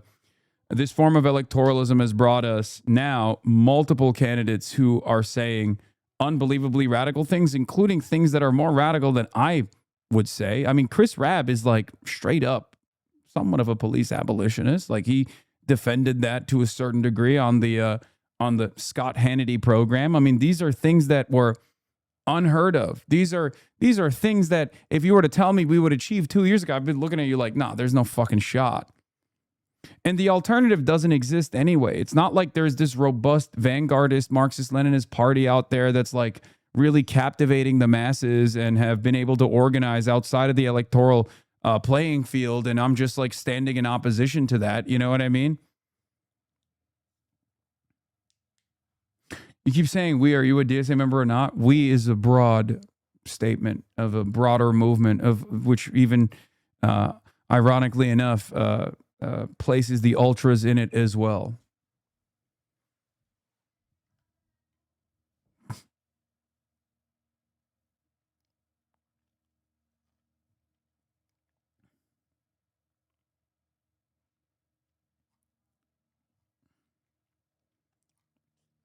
Like if there was this broad environmental shift and it was clear that like electoralism was not even bringing in newcomers into this mass movement, and that there was already this like broad appetite for revolutionary change, and that the masses were class conscious and they were organized and they were militant in their organizing and militant in capturing power. Obviously, there would be a very different calculation in front of us. I think it just goes back to, it always goes back to like where the masses are in America. Like they're still unbelievably reactionary. They're still negatively polarized. They're still fairly antagonistic to even the term socialism broadly. So it takes a long time. We don't even have a statewide elected yet that openly says they're socialists. Abdul's not even in the DSA, right? Abdul al-Sayed says he's a capitalist. So that's for many, I think, comes from their lack of ability to understand where the masses are in their interpretation of socialism. But I do think every day, more and more, as we mark more and more victories through the electoralist route, and as we bring more people into the fray, as we grow our numbers, I think more and more people will come to understand the goals here. That's also part of the reason why I say I'm not DSA left, DSA right. I don't identify with like one particular caucus, and all caucuses are great. and I agree with all of them. And even if I have, you know, some disagreements overall, it still doesn't matter to me, because I look at the broader environment. I look at where the masses are, how they self-identify, and I recognize that there's still much more work to be done in terms of fomenting class consciousness, right?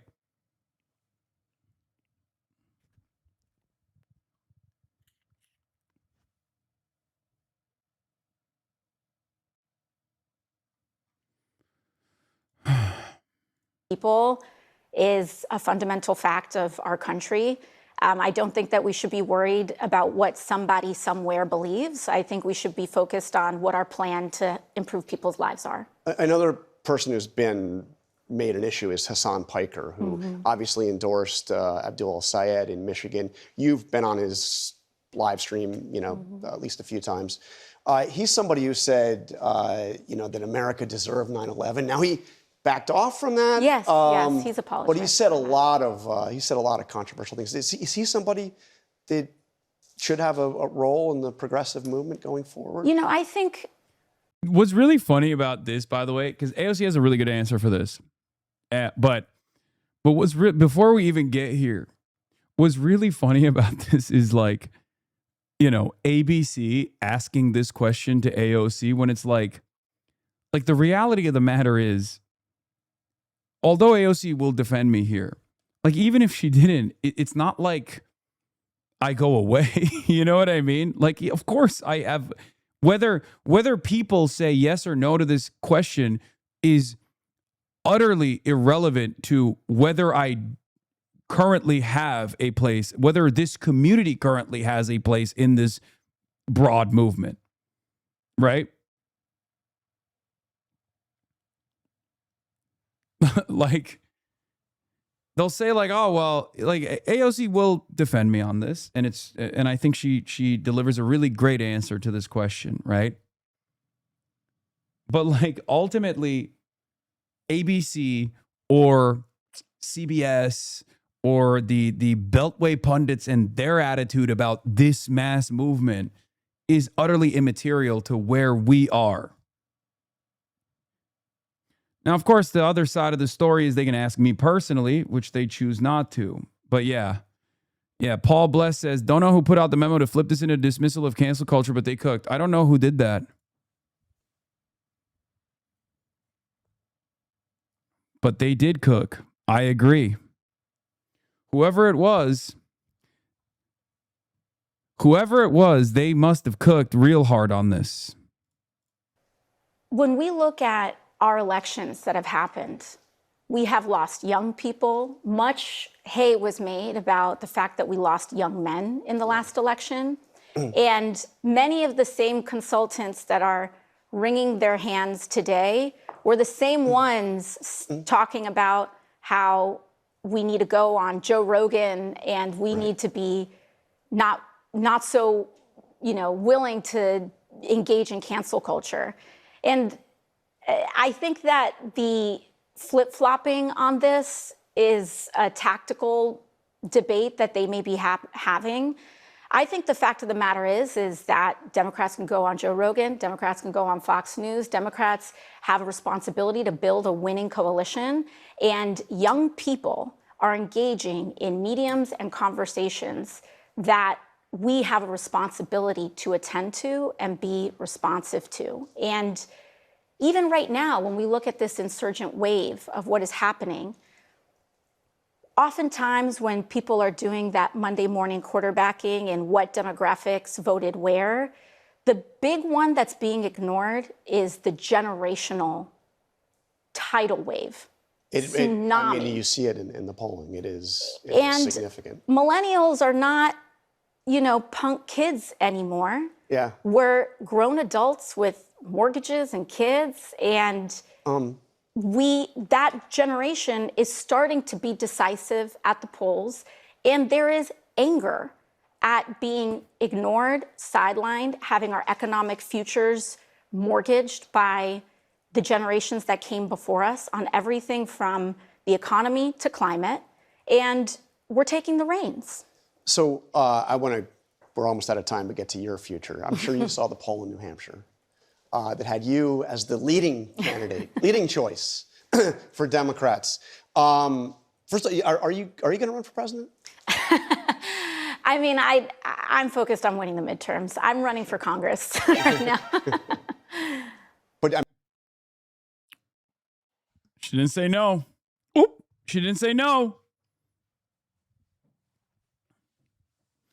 I don't know how it bows for her electoral prospects, but I love how much she just hates boomers as a political class. I mean, it's impossible not to feel that way. I mean, I'm sorry. I love my boomers in here too, but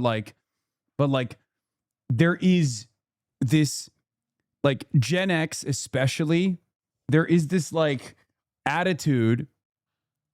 I mean, it's still class politics at the end of the day, because like it is the only generation that has benefited from a higher degree of socialization and like the beginnings of a social democratic system that was eroded, especially destroyed post Reagan, right? But like they have all of the wealth still. There are trillions of dollars of wealth currently captured in the hands of these 65-plus-year-olds, and they're fucking holding on to that shit. They got the death grip on it, okay? They got the goddamn death grip on it.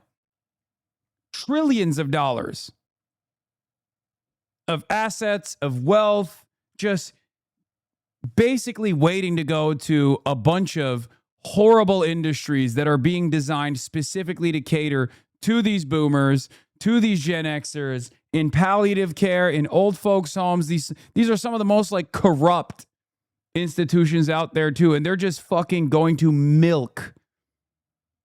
They're going to milk the trillions of dollars of wealth that's captured in the hands of, you know, some very, very old folks.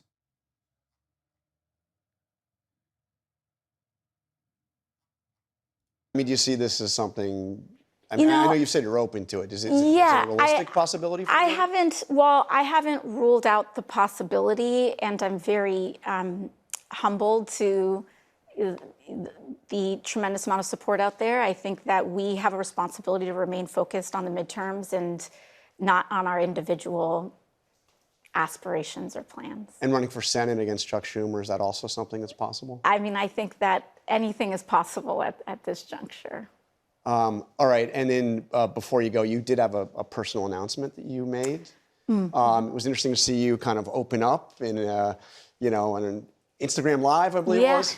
So tell me what it was and why you decided to do it. I think it's important for us to normalize these conversations, especially in this political environment. The Trump administration has... Remind us what the announcement was. Yeah, sure. So I have decided to start the process of freezing my eggs. Yeah. And in this political environment where this administration is denying reproductive care to women across the country, from abortion rights to the ability to carry out a healthy pregnancy, I think it's important for us as leaders to have these conversations and share these processes, especially for working women across the country, and normalize them.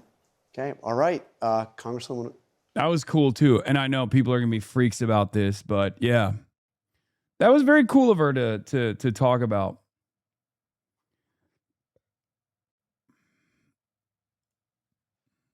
The fuck is this? Larkin joins us now. Thank you. Oh my God. Oh, this was goated.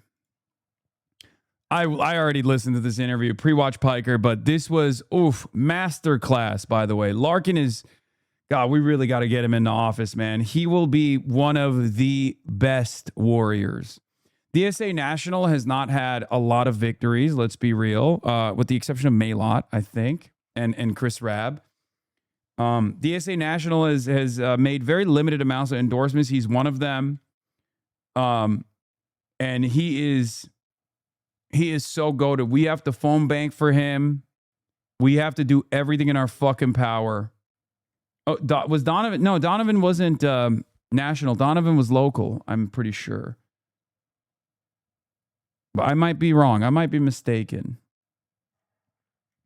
Thank you for being with us on Fox News Sunday. Good to have you. Could Thank be you so much for national as having me on, well. Shannon. Donovan was national. My mistake. My mistake. My apologies. Your reaction to the James Carvilles, the Van Jones of the world, who say DSA does not belong in the Democrat Party. It doesn't align. He's my only white boy this round. Okay, on the federal side, on the districts, on the representative side, on the Senate side, this is my only white boy, I think. And let me tell you, okay, he's worth it. Oh, Nate Bluin too. Nate Bluin as well. Sorry, you're right. Nate Bluin as well. My mistake. Nate is unfortunately lost his race, but he's Troyotathon. Okay, fair. Two white boys, three white boys.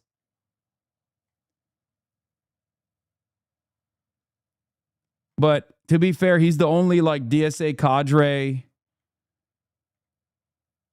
He's the only DSA cadre out there, okay? And with their interests is the idea to within the party, Also, Troyotathon is not a white boy necessarily, but a white man. Okay? Troyotathon is something different. force the party to mold to your ideas, or do you think you can just exist within the tent? I think it's very funny to hear James Carville talking about an AI stupid idea generator when there's $300,000 in super PAC spending from OpenAI's super PAC going for Jared Moskowitz in our district right now. I do think that James Carville and Van Jones are missing something, that electoralism is about addition, not subtraction, and I think it is. That's a fucking great line. Electoralism is about addition, not subtraction. Boom! Very foolhardy to be excluding people from the Democratic Party, that they're going to be begging for our votes in 2028, and we need to be building a majoritarian coalition that's capable of winning back power in states like Florida and taking back the House of Representatives. So let's talk about your district specifically, where you are challenging an incumbent. You mentioned Congressman Jared Moskowitz. The Miami Herald says you're not the man for the job. They say in a district that's 25% Jewish, they've endorsed your competitor. They say this, the editorial board writing, Larkin said he does not consider anti-Zionism to be anti-Semitic, but that's disingenuous. He must know full well that many or even most Jews see anti-Zionism as a less obvious but still potent form of anti-Semitism. He may try to add his own spin to the term, but it remains offensive and is a dog whistle that no doubt appeals to anti-Semites. So what's your message to Jewish voters there in that district? That they're a part of our coalition, and I will note that the South Florida Sun-Sentinel, which declined to endorse Jared Moskowitz in this race, made his assertion that I'm running against him solely for his religion patently false. They listed the Medicare for All, $25 an hour, universal child care, paid family and medical leave. So there's some contentious issues that we're dealing with down here in South Florida, and the media is not a monolith, and the South Florida Sun-Sentinel rightfully called out Jared Moskowitz's claim as false, and we reject the claim that anti-Zionism is equatable to anti-Semitism. I'm proud to have the support of Jewish organizations like Jewish Voice for Peace, and we're building a coalition for our collective liberation to stand up against anti-Semitism, Islamophobia, anti-black racism, anti-queer discrimination, and for the well-being and equality of all people who call our nation home. You also have support from someone named Hasan Piker. He has made a lot of headlines. He's helped fundraise for you. The Anti-Defamation League says he's got a history of rhetoric that sanitizes and justifies violence and terrorism against the state of Israel and using derogatory rhetoric towards Jews. That He does the Shia smirk. claims that they say Orthodox Jews are inbred, which he did subsequently apologize for in response to backlash. He calls for the eradication of Zionism and demonizes Zionism as a, quote, mental illness. Beast mode, beast mode, beast mode, beast mode. Who said that? I could go on. He said a lot of things that are offensive to Jewish people and to those who support Israel. Do you believe Israel has a right to exist? I think that Israel should be a secular and democratic state with equal rights for all people, and the current configuration of the state of Israel is a religious supremacist one that privileges Jewish citizens above Palestinians, and we see a two-tiered system of justice in the West Bank that's been under illegal occupation since 1967 with illegal West Bank Israeli settlers under Israeli civil law, and Palestinians who have called this their ancestral home being subject to Israeli military law with upwards of a 95% conviction rate. So the two-tiered system of justice, the two-tiered political system in Israel is not one that I think the United States should be supportive of if we believe in upholding democracy, not just here, but around the world. Do you think that? Notice how he sidestepped the silly, like, do you endorse Hasan's statements, and just delivered what his perspective on the matter is, which is, of course, not dissimilar to the international human rights organizations, the United Nations, you know, pretty much everyone, ICC, ICJ. Yeah, he ignored the bullshit and he delivered his talking points. He delivered the truth. Okay? What is this? Old Man Labor, Zoran, full interview. Zoran got people so upset. I don't care, man. I don't care. We've moved on, okay? Zoran upset people with this interview. Who did he upset? The people that got mad because he said we're fucking New Deal Democrats or something? Yeah, I know. I know. He's a Democratic sheepdog, okay? I got it. Put the policies in the bag. The things that people should be upset about with Zoran is not disbanding the SRG. Okay? That's it. And I'm sorry, I'm going to be as charitable as I physically possibly can to Zoran, because every time I've opposed him on something, he's proven me wrong. Okay?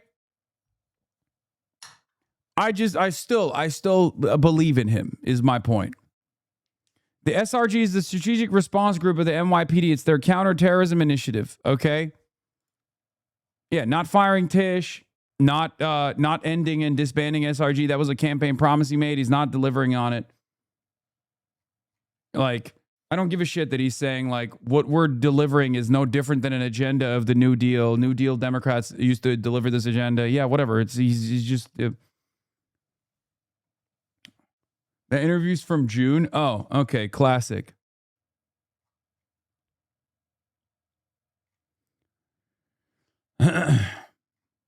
Yeah. What do I always say? Put the policies in the bag, little bro. Okay? That's my take on Zoran. That's my take on everybody else. Now, of course, Cinemarxism is correct, which is not a statement that I deliver on this broadcast often. Yes, SRG is counterterrorism, as I said in air quotes. And for, brutalizing protesters, I mean, they were prominent in the Columbia encampments protest where they literally did a counterterrorism initiative. Right? We should cut off defensive weapons, either by purchase or by us supplying them to Israel defensive weapons. I do not make a distinction between offensive and defensive weaponry. Israel has been rightfully attributed as committing a genocide and apartheid. Virtually every international body that has studied this issue, from the United Nations multiple inquiries, the Amnesty International group, even Israeli human rights organizations, including B'Tselem. And when the United States is in violation of not just international law, but our own law, the Leahy laws that prohibit the Department of State and Department of Defense from providing military assistance to foreign security forces accused of gross human rights violations, Boom. we're in violation of our own law right now. And so at minimum, we need to condition this aid. But if it were up to me, I do not think that we should be aiding and abetting a genocide by either providing taxpayer-funded weaponry or selling it. Okay, Hasan Piker also famously said that America deserved 9/11. Do you think we deserve 9/11? No, of course not. No, I think Hasan has walked back that statement, and no, I do not agree with that whatsoever. Okay, Act Blue advertised a gathering for you in Brooklyn on Friday night. The host committee listed, including Linda Sarsour. She has said things like, you can't humanize Israelis, they are the enemy, you can never work with them. She's advocated for a one-state solution, meaning... Oh, now we're moving to Linda Sarsour, my queen. That's a new one. Or, well, that's an old one, but now a new one. No Israel. Do you understand how having people like that supporting you in a fundraiser or any other way is very troublesome? I will always have endless amounts of respect for Linda because she was so alone. Okay? She was so alone for the longest time, dude. She was the original sin eater. And she's a hijabi Muslim woman. It's like so much worse. at least I can like kind of dupe people into thinking that I'm a white boy. You know what I mean? Which I say I'm white all the time, and yet people don't fucking treat me as such, especially as of late. But like, regardless, I am a white boy, you know? I'm a man at the end of the day. So like, yeah, Linda Sarsour as a hijabi Muslim woman, as a prominent pro-Palestine advocate for the longest time, was so fucking alone, you know?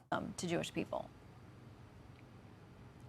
Again, Linda's not a candidate for office, and I think when she talks about one secular and democratic state with equal rights, that's a principle that most Americans support. I don't think we want to be supporting a country where there's a two-tiered system of justice, where people do not enjoy the same political or even rights of movement with the fragmentation of the West Bank and the construction of illegal Israeli settlements. So no, I do not believe that Linda is speaking towards anything but our common humanity and upholding peace and justice and equality for people in Israel and Palestine. So I understand that this is an issue that has not gotten its due diligence in media for a very long time, but I think that now what we are seeing with the contribution of our taxpayer dollars and what they're going towards, with not just the actions in Gaza, the genocide or the apartheid in the West Bank, but now with 1 million people in Lebanon forced to be refugees by Israeli occupation. And now we're being dragged into this very unpopular war with Iran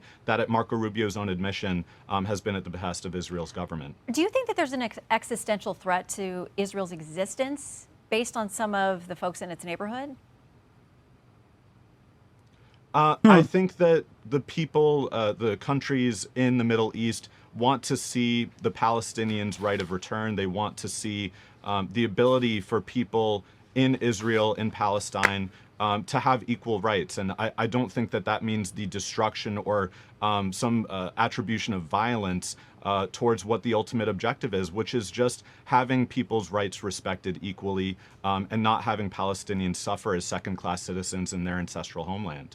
All right, Oliver Larkin, we know this is one of the top issues within the party, within the DSA, how you get to any common positions you can on these issues regarding Israel. We'll keep talking about them, and we appreciate your time today. This was 1010 No Notes. I love that the Fox News Sunday with Shannon Bream is just the Israel broadcast.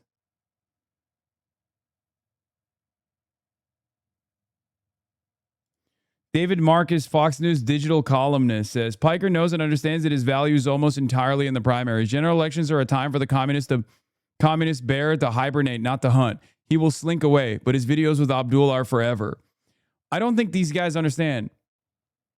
David Marcus, don't blame the conservatives. This is the left that canceled Hasan Piker. Conservatives, including Turning Point USA, defend Piker's right to speak, while liberal outlets and politicians avoid the issue.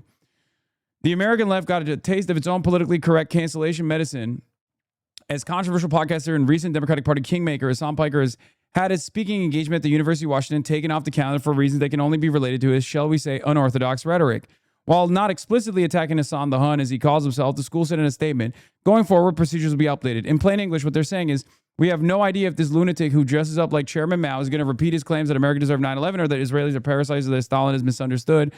And we don't want to be responsible for it. I love that he's just like adding his own seasoning to statements. Never said that Israelis are parasites. Fair enough, even though the vast majority of conservatives and right-leaning organizations, including Turning Point USA, which knows a thing or two about having college. You know what's really funny? There's only one prominent state legislator that went on the record on JNS and supported this ban.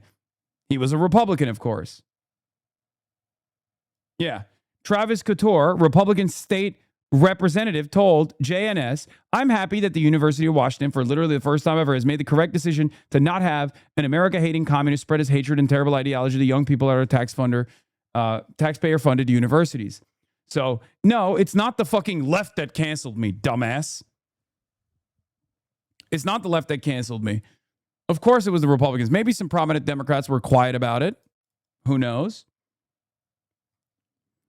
However, the same cannot be said about the Democratic politicians and liberal media who have been whitewashing Piker as an important young voice who deserves to be heard and are now silent themselves when he's the victim of silencing and cancellation. He's right. He's just doing this in a disingenuous manner. He's not wrong about the fact that Democrats loved me when I was fucking bringing people out as a people that normally don't participate in the primaries and whatnot. But Rick Scott's been demanding that I get fucking canceled in all of my fucking all of my prominent speaking engagements. Rick Scott's been there being like, you have to fucking cancel this guy, whatever.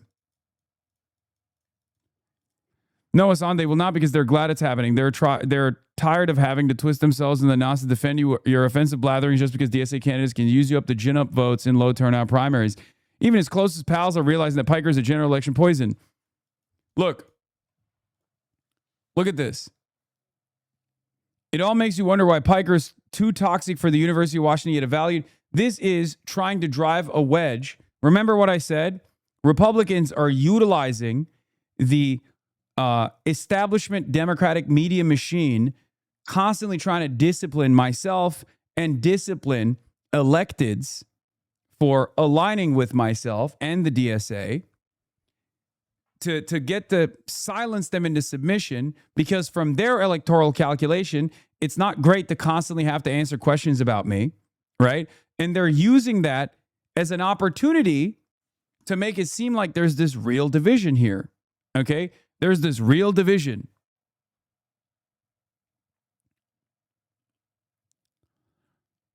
The reality is, I do not expect Abdul El-Sayed to come out and speak out against this. I expect the Democratic Party and the more prominent establishment Democrats to be like, look, I don't agree with everything Hasan says, but he has a right to fucking say it. Especially on an issue such as this one. If they want to fucking, yes, my dad. It's my dad. He's cooking. It happens. Or it's not even my dad right now. Anyway. Left-wing politicians and pundits spent weeks insisting Piker's a vital voice, especially for the young, but they won't defend him when he's silenced here because they're actually happy to have academia push him to the side so they don't have to. Meanwhile, today, it is conservatives calling out the censorship. The fact that they're trying to take ownership over this as like conservatives are still defending free speech, whereas liberals are not, is a major misstep by liberals. It's a major misstep by liberals. It goes along with the same attitude here. Abdul El-Sayed did not disavow me or the platform that he also participated in. He disavowed the 9/11 comments, which is fine because I too disavowed the 9/11 comments, which Abdul also represented. So what Politico is doing is actually this not so subtle sleight of hand. They're making it seem like because they couldn't get the soundbite or the quote that they wanted out of people like Bernie, out of people like Abdul, out of people like AOC, they're turning around and making it seem like they did the disavowal anyway. So for liberals who have also participated in this smear operation, okay, what they do not realize is this is an attempt to drive a fucking wedge between certain elements of the base. This is a non-story given Hasan Piker long ago disavowed Hasan Piker's 9/11 comments. Also, will Mike Rogers be asked to disavow Trump's repeated racist remarks, including his racist attack on El-Sayed and his wife today? Or will the media asymmetry continue when it comes to Dems? Yeah, 100%. Democrats need to be strong. Okay? Democrats need to be strong across the board. Even Democrats that I don't like. They need to actually recognize the moment that we're in currently. Okay? Because what's going on is very deliberate. What's going on right now is an opportunity to try to get anything they can to be like, oh, he disavowed his comments. That means he disavowed them entirely. Okay? And then they turn around and go, see, you disavowed him. Why did you go and fucking campaign with him anyway? That's what's going to come afterwards. Okay? Because what will come next is centrist Democrats, establishment Democrats leaning into Republican attacks. Republican attacks that revolve around how Republican attacks about how like, oh, well, Abdul, you're hypocritical.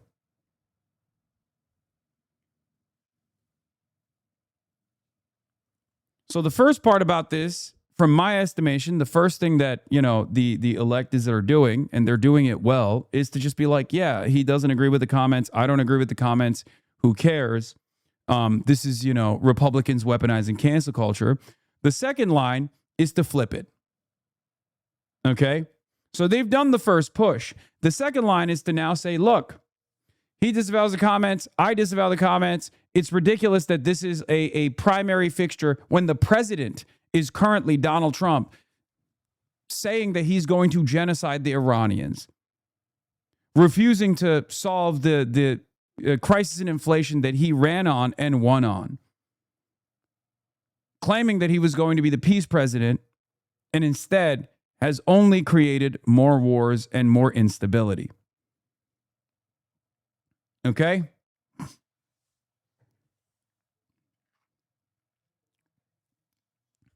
It's that simple.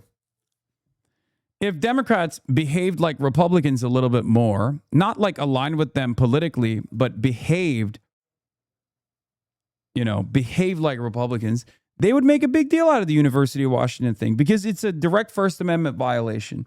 They would demand an investigation. And it's not to like defend me. I'm just saying in general, if this happened to anybody else, I would say the same thing. Because for years and years, that's precisely what the Republicans did. While they championed cancel culture, they were able to successfully make it seem like it was the liberals that were pro-cancel culture, anti-free speech. And they were able to do that because they would send some far more the vile commentators, the campuses, specifically to create instability and chaos on said campuses, like Milo Yiannopoulos, like a self-avowed neo-Nazi, right? To college campuses, and they would defend it. For years and years, they would defend it on the principle of the First Amendment. They defended the Turning Point USA stuff. They defended Richard Spencer. Milo Yiannopoulos and Richard Spencer are straight up neo-Nazis. Okay? And they, while they were still continuing the cancel culture and the anti-free speech initiatives far more successfully than liberals ever could, right? They were able to create an environment. They were able to create a media environment where on the one hand, they were fucking bludgeoning the left with anti-speech initiatives and simultaneously making the public feel like the Republicans were the free speech party. This played a major role in elections. This still plays a major role in our elections. I think a lot of people don't realize it. They don't recognize it at all.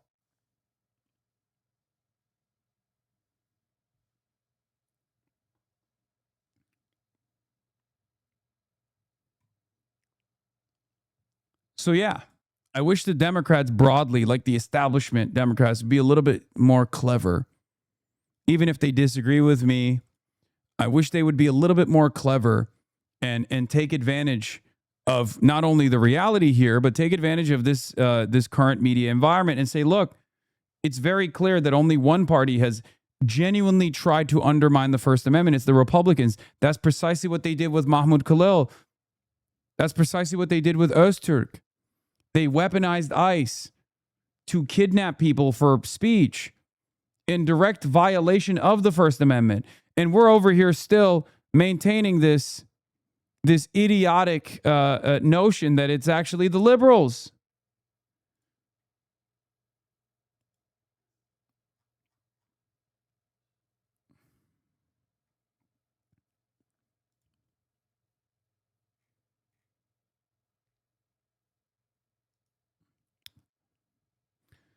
Yeah. Arturo Dominguez had a good take too. The amount of time legacy media wasted on this weekend's Sunday political talk shows asking lawmakers and candidates about Hasan Piker and not the issues that are affecting everyday people speaks to the elitist and wholly biased attitude we see across U.S. corporate news media. They don't give a fuck about you, as noted by how they associate with the bigots in the White House. All corporate news cares about is sensationalizing your demands of lawmakers who are supposed to represent you so they can control the narratives of the stories they report. It benefits them, and in the process, they fail at holding power to account. They're putting on nothing short of scripted reality. They're putting on nothing short of a scripted reality TV show. Precisely what it is. So I beg people not to fucking cave. I beg people not to capitulate to this right-wing framing. I know it's going to be tough. And this is one of the this is one of the aspects that I'm referencing. Like everyone being like, Abdullah has a fuck ton of work to do mending bridges. So what's really funny about this statement, as you guys know, is it comes from fucking, obviously, a clip chimp that Republicans ran with, but it started off with establishment Democrats who I was calling out. And what's really interesting about this is the attitude on Twitter is somewhat different than the attitude on Instagram. I saw the comments on the Instagram post and everyone was like, what the fuck are you guys talking about? He has every right to be paranoid. It's not paranoia, it's the truth. Here's the fucking take nuke for you, okay? You are all unbelievably Islamophobic pieces of shit, okay? You literally called the dude a fucking terrorist for months on end and like called him a sexist, misogynist, terrorist, bad candidate, fake doctor when he has like 2 fucking degrees. And now you're gonna sit there and be like, well, you know, you really gotta come to me now. Like, what are you talking about? Do you wanna fucking win or not? Lock the fuck in, okay? Lock the fuck in. And I do worry that there are some out there who, in an effort to make sure that this narrative that a progressive can win in a state like Michigan doesn't take root, will literally either subtly or, you know, not so secretively endorse Mike Rogers. Okay, it is. So I don't even understand how they can take that clip and go, oh, he's talking about the voters here. What power do the voters have in framing these sorts of narratives? What voter was the one who was going, Abdul al-Sayed is a terrorist? It wasn't the voters who were saying that. It was obviously the pundits. The voters didn't call him a terrorist. The voters voted for Haley Stevens because they thought she was more electable. The voters don't have the capacity to give endorsements. So it's very clear what I'm talking about. The voters vote. They don't give endorsements.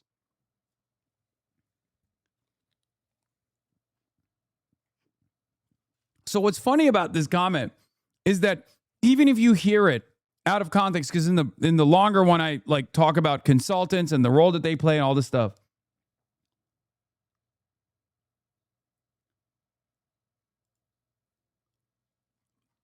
Chris Hayes and Alex Wagner discussed the obsession over Hasan's 9/11 comments, but no one mentions that Wisconsin Senator Ron Johnson is a 9/11 truther. Hayes, both the mainstream media and the right-wing media are like, this is an election about what Hasan Piker said about 9/11 7 years ago. Van Jones had to leave his job in the White House. Some deep paranoia that Democrats so threatened by the rise of democratic socialists and hardcore progressives on the left wing would support Mike Rogers over. Yeah, it's not deep paranoia. Michael LaRosa literally did that already. Michael LaRosa did that already. So I can't even, like, the idea that this is deep paranoia is ridiculous. There are literal people going on Fox News, the same people who were doing exactly what I was talking about in the primaries, straight up are now endorsing Mike Rogers. Abdul al-Sayed. What the fuck should happen here with Hasan Piker? Like, what should Democrats do? I mean, is this a case where it's like, don't talk about it? Should Abdul al-Sayed continue to campaign with him? I don't really know. I mean, at one level, like, I think there's a little irony in like the whole discourse being like the left needs a Joe Rogan, and then like getting the closest thing to it and being like, not like that, not like that, not like that. No. And it's like, do you ever watch Joe Rogan's show and he says crazy stuff all the time? Like, I think there's a difference between going on someone's show and campaigning with them hugely, right? So like, I think you can go on lots of people's shows. I've been on Bill Maher's show. Bill Maher says all sorts of things that that not only do I disagree with, he says some things I really like find pretty wrong. The big question is, like, that's the difference between me and like a lot of the established Democrats. Kamala Harris's endorsement, I welcome with open arms. But these guys, on the other hand, are like, no, just campaign with Kamala Harris. Kamala Harris is a towering force that's going to bring in voters. Hasan, on the other hand, is electoral poison. What are you talking about? So far, I at least played somewhat of a role in someone winning a fucking primary in Michigan. Kamala Harris didn't. I know that Kamala Harris has much, much better approval ratings with the audiences, with the voters that Abdul needs to capture. So I understand it. That's the part of a fucking broad tent. That's part of being in a broad tent, you know? That's why I'm not, you know, regardless of my disagreements with Kamala Harris, I'm like, oh, it's amazing. There are people in here that find it to be unfathomable that Abdul is like receiving the Kamala Harris endorsement, and I tell them to shut the fuck up and grow up. Meanwhile, the very same people will then still turn around and go, no, actually, no, you should fucking go away. You should go away, please.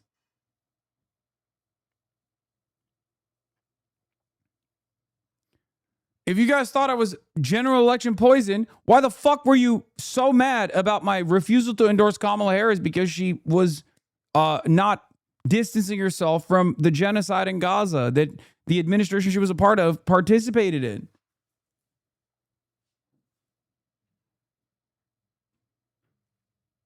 It don't make no damn sense. Campaigning with. I don't think it makes a ton of sense in a general election, frankly, to campaign with Hasan Piker. I think you also can't control what a 35-year-old streamer is going to say. I also think that he is learning the lesson that, like, with great power comes great responsibility. This is a dude who streams like 7 days a week for years. Do you know the amount of words he said?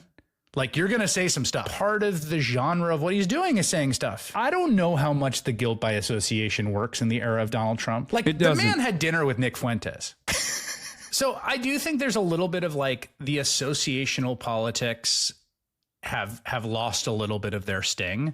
But the other— By the way, people are making it seem like Chris Hayes was like daggering me. It's not. He's not. This is perfectly reasonable The commentary. thing is, like, if Hasan Piker wants to contribute to the success of the movement, like, he's probably going to have to watch what he says a lot more. And I get He's that, not like, wrong. he's been in a different lane, but one of the things that all of us, I think, with public platforms start to learn is that, like, your words have consequences.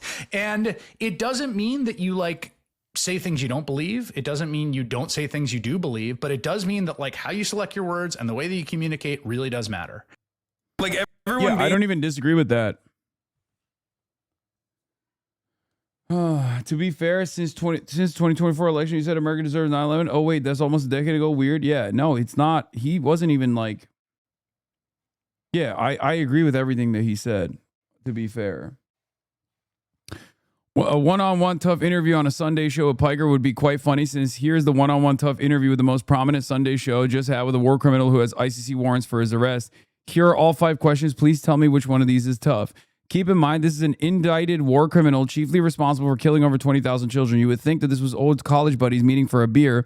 Sunday shows don't do tough questions to anyone but those they view as hostile to the U.S. empire and Zionism. Here's the kicker. Look how adversarial they are to power.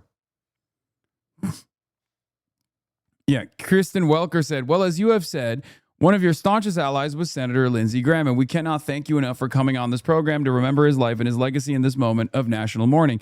Thank you so much, Mr. Prime Minister. We really appreciate it. Thank you. Thank you very much. Perhaps before Piker, Sunday shows like NBC's Meet the Press, ABC's This Week, and Donnie's Employer CNN, which has the Sunday show State of the Union, could book a Palestinian guest since they have yet to do so in 34 months of genocide. To be fair, he's cooking Donnie here, but Donnie wasn't suggesting that as in the same way where he's like, oh, they should be negative to Hasan. He's just channeling the spirit of what that process would look like in an effort to make it happen. You already talked with Alex Wagner about Republicans trying to cancel you too. The same reactionary forces that sit around and say we love free speech will then very quickly turn around and demand your deplatforming. I, on the left, get there's so much advocacy around trying to deplatform me all the time. And it's oftentimes by the right. It's most commonly by the right. Like the whole, even the America Deserved 9/11 moment, right? From 2019, where I'm talking about the concept of blowback. But of course, I'm, not using the best language to describe the situation, was an initiative that was, that made its way to Fox News. And Fox News was doing a 48-hour news coverage on it. They're still doing it 6 years later because, the Cuomo campaign decided this was a viable line of attack. America deserved 9/11, dude. That's Zoran's buddy, Hasan Piker, saying we deserve 9/11. It's a disgrace to every life lost. It was not. It was a major failure, which I could have told them. They should have given me the $3.5 million instead. Woulda, shoulda, coulda, Andrew Cuomo. Yeah, shouts out to Michael Bloomberg for that one, and also the other major donors. But like that, what is that if not the exact same thing that conservatives rail against? There is this snowflake hypocrisy. thing really is applicable way more to the right. Dude, you know what's fucking crazy? Like, I'm the most consistent motherfucker out here. Like, straight up. It's crazy because, like, Alex Wagner's over there being like, yeah, no, it's, there's actually, we're going to lend some credibility to the right-wing framing on this stuff and, like, what he's saying. When we had a conversation about this and she was agreeing with me. at this point than the left. But that's always been the case. Cancel culture. Anyway, I'm not saying like I'm not criticizing her. I'm just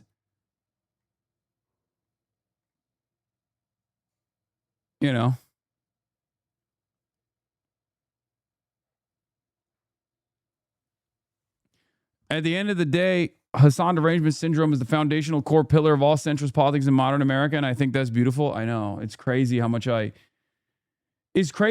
people fucking lose their shit. I just don't understand why they can't be normal, and they just kind of like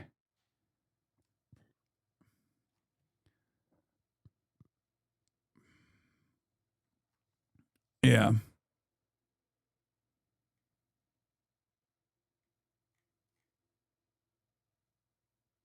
That was before you, singular, tried to doom America to communism. Yeah. Human psychology is wild. Yeah, I just what I'm seeing right now, and nobody ever fucking listens to me, so it doesn't matter even a little bit. But what I'm seeing right now is that the midterm strategy of the Republicans, to identify myself and socialist candidates and even Tallarico as like far-right radicals is actually designed to take advantage not of their own base's enmity towards these sorts of values, but it's actually designed to knife as many different angles in the Democratic Party's broad coalition as possible. And I do worry that a lot of establishment Democrats are going to lean into these attacks with the hopes that they can basically get the left flank candidates to try to cut themselves away from the Democratic Socialists of America. Right? They're trying to segment out different aspects of the Democratic Party's base to generate voter apathy at a time when they're facing a blue wave, +7 National Democratic Party favoring election year. They're smarter than us. I'm sorry. They're smarter than most of the establishment Democrats are. They know that their platform is toxic. They know that they have nothing that they can lean into as far as delivering things to Americans. So they're trying to divide and conquer all the same. We have to oppose this. There will be people to my left that say, Hasan, you're hugging and kissing the establishment Democrats. You're a fucking failure. You're a phony. They don't understand what I'm trying to do. And there will be plenty of establishment Democrats that will also lean into the Republican base. They will also turn around and mirror the same exact attacks. They have done so already. They are part of the reason why. They're part of the reason why so much of this line of attack is salient. As we covered already, preview of the GOP midterm convention. Yeah, the CW is that you've got to be for something, not just against something, but scroll your feed and GOP midterm argument is that you must vote Republican to stop the socialists and Hasan Piker.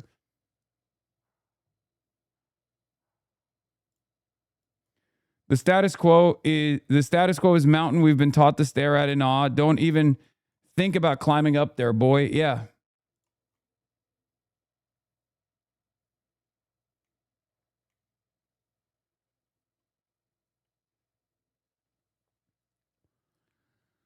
So yeah, it's time to have some courage.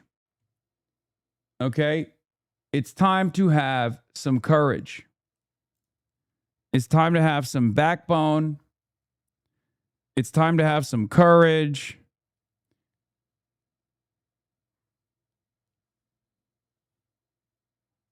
Like, when I see stuff like Will Lawrence leaving the Democratic Socialists of America, I get a little bit discouraged.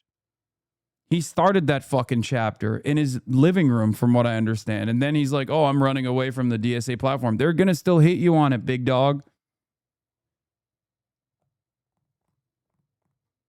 Be bold. Be brave. You will win. Excite people. Don't be afraid to lead.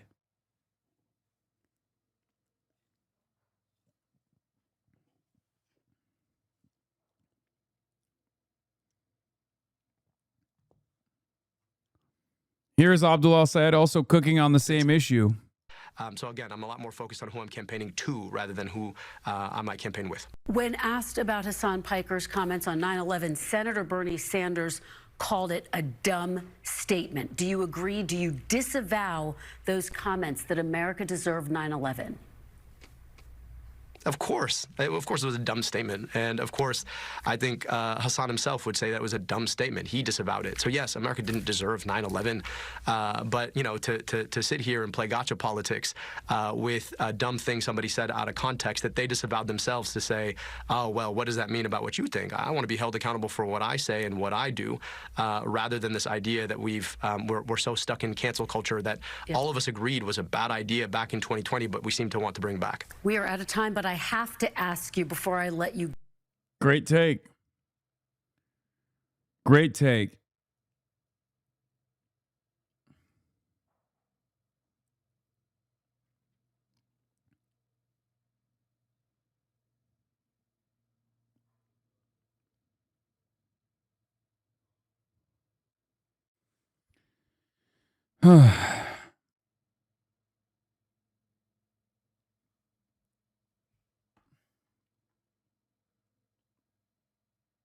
What would you have said to your younger self if you told them that one flippant comment would become national news for a week 7 years later? I mean, look, there's no putting the fucking toothpaste back in the tube. There's no woulda, coulda, shoulda on this stuff. I said what I said. You know what I mean? Ironically enough, 2 days after, I was like, yeah, I shouldn't have used those words, right? I was talking about the concept of blowback, but I should not have used those words. All of this is super, super cynical.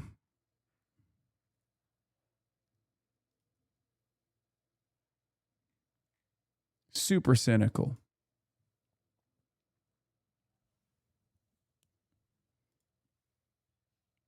Your best quote? My new best quote is this one. I'm like the new transgender.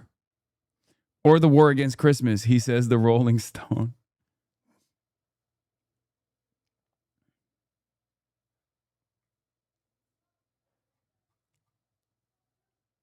I did say that to the Rolling Stone.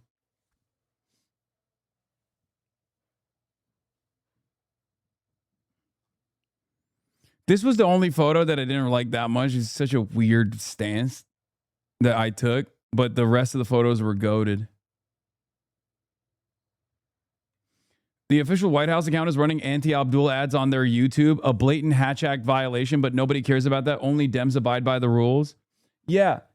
Yeah, no, it's totally ridiculous. Like the fucking guilt by association shit. Like, can you imagine asking a prominent Republican to disavow comments from Donald Trump? Like comments that he's going to make tomorrow or comments that he made yesterday, let alone comments from, 10 years ago or 7 years ago. There's no shot. Republicans would laugh in your fucking face. They'd be like, he won the election twice. Sucks to suck, libtard. That's what they would fucking say.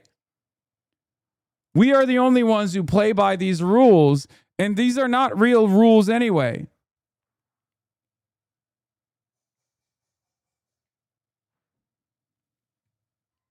These are not rules. They're just hurdles that are weaponized against the fucking left only, and only the left.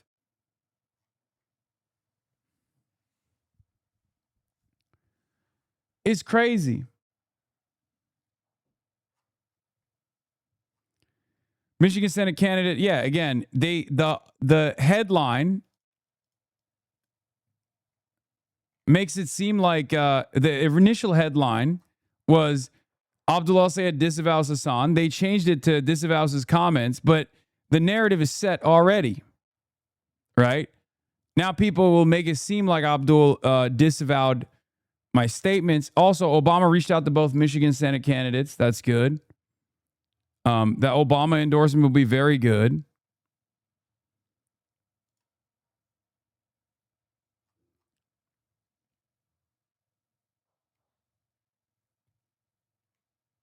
But yeah, this was, I guess there was more. Is there more to it? Flip side of all this, which is, let's talk about it, Hasan Piker. Deep socialists and hardcore progressives on the left wing would support Mike Rogers over Abdul El-Sayed. We can unpack that in a second, but just more broadly, like, what the fuck should happen here with Hasan Piker? Like, what should Democrats do? I mean, is this the case where it's like, don't talk about it? Should Abdul El-Sayed? It's so funny because the Pod Save America people ride so hard for me. Like, their audiences ride so hard. Usually, like, the Instagram comments are crazy. The Instagram comments are like, Piker isn't far off. I don't know the centrists are going to align with Rogers, but they actively vocally demonizing El-Sayed and hoping he loses. Centrist Democrats should get off the barbed wire fence between fascist crime lords out for themselves and the progressives who want to make America and the world a better place. I'm 52. I've been waiting a lifetime for these types of authentic, progressive, smart candidates. I really didn't think I would ever see it. If corporate Democrats and corporate media mess this up for us, I will be so pissed. El-Sayed has talked about Piker. He said Piker is entitled to his opinion, and Abdul El-Sayed is focused on the campaign, which is 100% the correct answer. Like, I'm telling you right now, even on the independent media side, the ones that come from that still like establishment background, they are failing to meet the moment. They're failing to understand where the public is. Okay? Fav's copped to all his staffers being HasanAbi heads yesterday. Oh, John Favreau? Yeah, they are. The Pod Save audience gets it. The staffers get it. They recognize it. We are everywhere, okay? We are literally everywhere. HasanAbi heads are fucking all up and down. We are the Faillennial army, ironically enough. And not only are we everywhere, there are a lot of people who literally feel the same way that we do, but have never heard someone voice their concerns. Like, everyone being like, Abdullah. That's the other side of the story. They just simply have not heard anybody voice their concerns. Why are you talking about Hasan and not the points that he made? Hasan Piker has already contributed to the success of the movement more than anyone at Pod Save America or Crooked Media. That's not even true. That's not even true. The Pod Johns played a big role in Abdul's victory as well. They don't get a lot of credit for it, but I will always give them the credit for it because the truth is what matters to me. Hasan is not wrong. It's comical how much liberals talk about Hasan. Y'all really boosting his credibility and reach. He's not the politician. He doesn't need to be tone policed. Hasan is right and the Pod Johns are wrong. Hasan Piker is the reason he won the primary. We need Democrats to move farther left than now. Everything Hasan said was true. We all witnessed it for the past few months. We see similar rhetoric about Mamdani. The dissonance just blows me away. It's like this country really, really, really doesn't want anything to get better. Mind-boggling. I never thought that I would say this, but Chris Hayes and Alex Wagner know better than this. They know what he's saying and don't want to piss off the establishment. Comparing politicians associated with Hasan Piker to politicians associated with Nick Fuentes is insane and so disingenuous.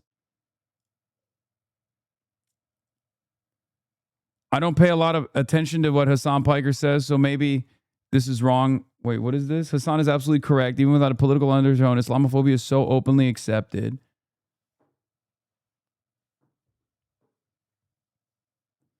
Yeah, if Abdul El-Sayed was some white dude, the Hasan 9/11 shit wouldn't be spammed so much. Like, who are we kidding? Of course it's fair to call out the establishment political commentators like that. Same with the comments here. Democrats complain that they can't get the young vote out to the polls.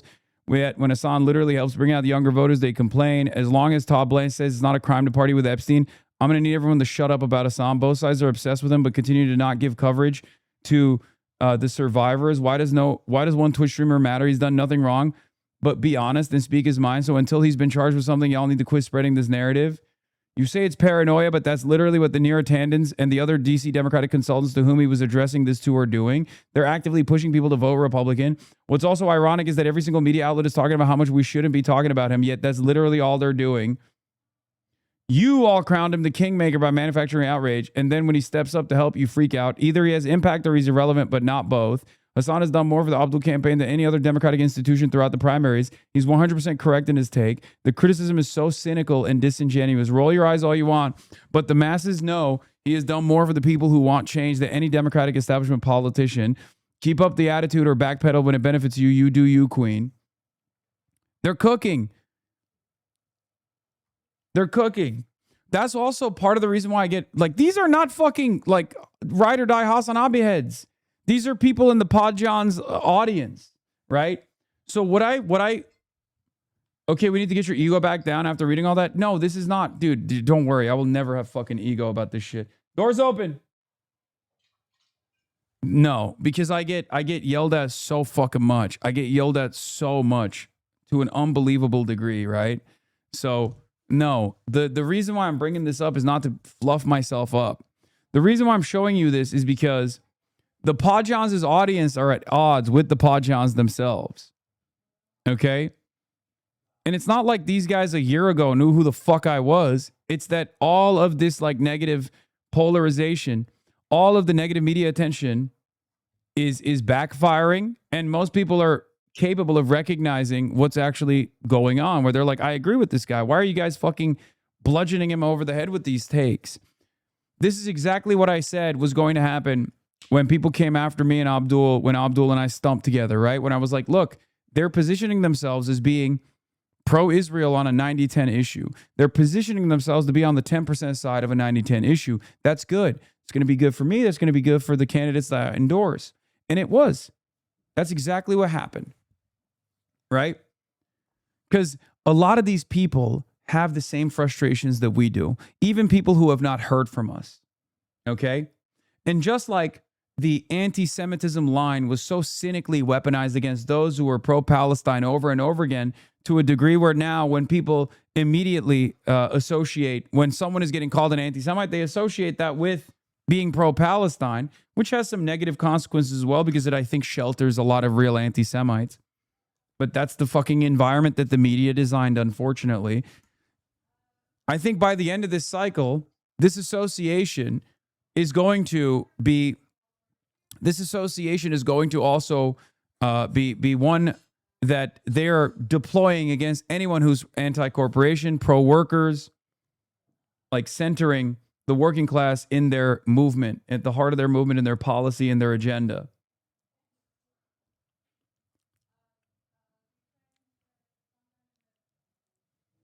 Defund the police. I actually believe in court reform, right? In Supreme Court reform. Every president should get 3 appointments. You can either use your appointment to give somebody who's on the court a second 10-year term and limit everybody's terms to 10 years, or you can include somebody else. Would that expand the court? Sure. But there's nothing in the Constitution that says that there have to be 9 justices. And like the things that I actually look at on Instagram, right? Of course, we get served that on your For You page. But then like every third video that scrolls on its own is going to be some OnlyFans model. I think the foundational issue here. I'm going to be honest. I much prefer people attacking me instead of Abdul like this. I think it's more beneficial for Abdul if they were just like, oh, Hasan is a dangerous radical. He can just like fucking cast aside. Because once they put the crosshairs on him, it's going to be more damaging to his credibility, unfortunately. We need to start taxing billionaire wealth, right? And when you tax billionaire wealth, you disincentivize the accumulation of wealth. If you cannot stand for trans rights, do not be surprised when they come for your rights. By the way, it's kind of funny because everything he's saying is awesome. And this attack ad literally reads like a promotional, a promo material for the most part. Forward to pushing forward legislation that would preempt localities from participating with ICE. We've also got to make sure that in this state, we are not discriminating by documentation status. Right now, if you're undocumented, you don't get access to a driver's license, so you're stuck. You don't get access to a lot of the basic things the state offers everybody else. And I think that's ridiculous. And so we've got to stop discriminating that way. There is no reforming. There is no retraining. There is only abolishing ICE. Fuck ICE. That you can't reform ICE. You can't retrain ICE. You have to abolish ICE. It was a bad experiment. It's been weaponized to do the worst things. And I think we need to abolish it and start from scratch. I think he should be impeached. I do not think he should be president of the United States. I think he's done impeachable beast mode. Everything is so good. Things. Obviously, as a future senator, I'm not in a position to impeach. But when they make the case about the impeachable things I have seen with my own eyes, I will vote accordingly. So do you think that the Israeli government should be considered by the U.S. as a foreign terrorist organization? It's certainly a rogue state. You're not going to play the gotcha game, but you're not going to say you think Israel has a right to the truth of the matter is that these wildfires are happening more often because it's drier and hotter than it has been in the past. It's drier. Dude, what? This is literally just the scientific consensus on anthropogenic climate change. I'm losing my mind. God damn it. People are so fucking stupid. What the fuck? Literally, they're just putting scary music over correct things he's saying. Like the other stuff, You could say, oh, the policy is scary, right? Oh, tax the billionaires. Woo, scary policy, scary music. I've yet to see something that's even misconstrued here. And this part is exceptionally dumb because he's just saying an objective fact. This is where we're at in American political discourse, chat. This is where we have arrived in American politics, where they will literally turn around and say, look at this correct thing that he's saying with evil music in the background. And people will be like, yep, that's a bridge too far. Like, what is the fucking audience that you have cultivated if you're a Republican that you think this attack ad is going to be successful? And perhaps it might be. But it blows my fucking mind. Hotter because we continue to rely on fossil fuels for our energy. We need to get to 100% renewable energy. Number one, put as much sand in the gears into what Donald Trump and his acolytes are doing. And number two, build the conversation with the American public that gets us to the after Trump foundation. What do you tell those people about whether or not this is a pie in the sky dream that you're going around Michigan talking about? Well, clearly I'm a different kind of Democrat.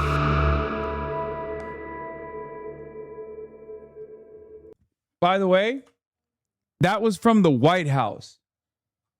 A clear-cut violation of the Hatch Act. Like, you cannot utilize the office to land attack ads on the opposing party's candidates and shit like that. Doesn't even fucking matter. The attack ad looked like a highlight reel anyway, but it's still fucking bullshit, man.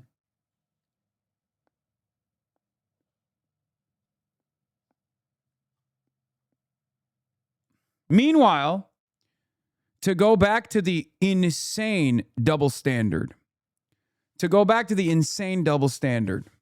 Okay? Liberal outlets are like, oh, what do you think about Hasan? Meanwhile, this is what the Republicans are doing. Every day there's a new instance of corruption, a new instance of a clear-cut legal violation, and it doesn't matter. It doesn't matter. Democrats can't even have their own independent media, right? Like, the left flank can't even have its own independent media without everybody fucking freaking out over it, which is not even criminal, for the record. Like, nothing criminal here, nothing even, like, immoral here. Meanwhile, the Republicans, they're running around putting their dicks in everything. And joining me now is Michigan's Democratic Senate nominee, Abdul El-Sayed. Dr. El-Sayed, welcome to Meet the Press. Thanks for having me. Thank you so much for being here, and congratulations. Let's talk about your victory this week. You narrowly defeated Congresswoman Haley Stevens, and when you actually add up all of the votes, the vote totals that went to Stevens and Mallory McMorrow, a majority of voters actually ended up voting for candidates who are more moderate than you. So how do you win over those voters who voted for someone else? Well, thank you, Kristen. I really were just grateful for everybody who participated. And the overwhelming recognition of the vote tallies is that 500,000 more Democrats voted than did Republicans in that election. If that happens, we are going to win in a landslide. Now, I know that we had it out with a very tough primary. There were a lot of issues that were discussed and differences that were identified and fixated on. But I will tell you this, that all of us agree that our differences are far smaller than what we agree on. And what we agree on is that Donald Trump has been an existential threat to our democracy. He is costing us jobs. He is costing us more at almost every aspect of our lives, whether it's our gas, our groceries, or our health care. And that Mike Rogers is going to be nothing more than a rubber stamp on Donald Trump's disastrous economic and foreign policies. And so this is the opportunity for us to come together, to mend fences, to build together the coalition that is going to defeat Mike Rogers in November and defeat Trumpism over the next 2 years. Well, let me ask you about some news that we are learning this morning. Local outlets reporting that you spoke to former President Barack Obama on the phone. I know you're not going to give me every detail of the call, but what was the crux of his message to you, Dr. El-Sayed? Well, Kristen, you're right. I like to keep private conversations private, but it was a really warm and inspiring conversation. I got to be honest with you, I never saw myself ever able to run for public office. I literally told former President Bill Clinton that at my college graduation, in which I was the senior speaker and he was the main speaker. And I then watched the next year Barack Hussein Obama run for and win the presidency. I watched him serve with a level of class, a level of elegance that we could only pine for now. So I really enjoyed the conversation. I was grateful for his advice. It was very warm, very inviting. And I know that he knows the critical role that Michigan is going to play in holding Trump accountable, in winning back the Senate, and in building forward the future that we need. Is he going to campaign with you, Dr. El-Sayed? Look, I really hope so. And it was a really good conversation about what we need to do to be able to win. And obviously, this is somebody who knows a lot about winning Michigan. And just to be clear, do you anticipate he'll show up on the campaign trail with you? Is that one of the broad topics you all discussed? Look, we talked a lot about what it'll take to win. Obviously, his presence here in Michigan would mean so much to the coalition that helped elect him. So I hope that we get to campaign together.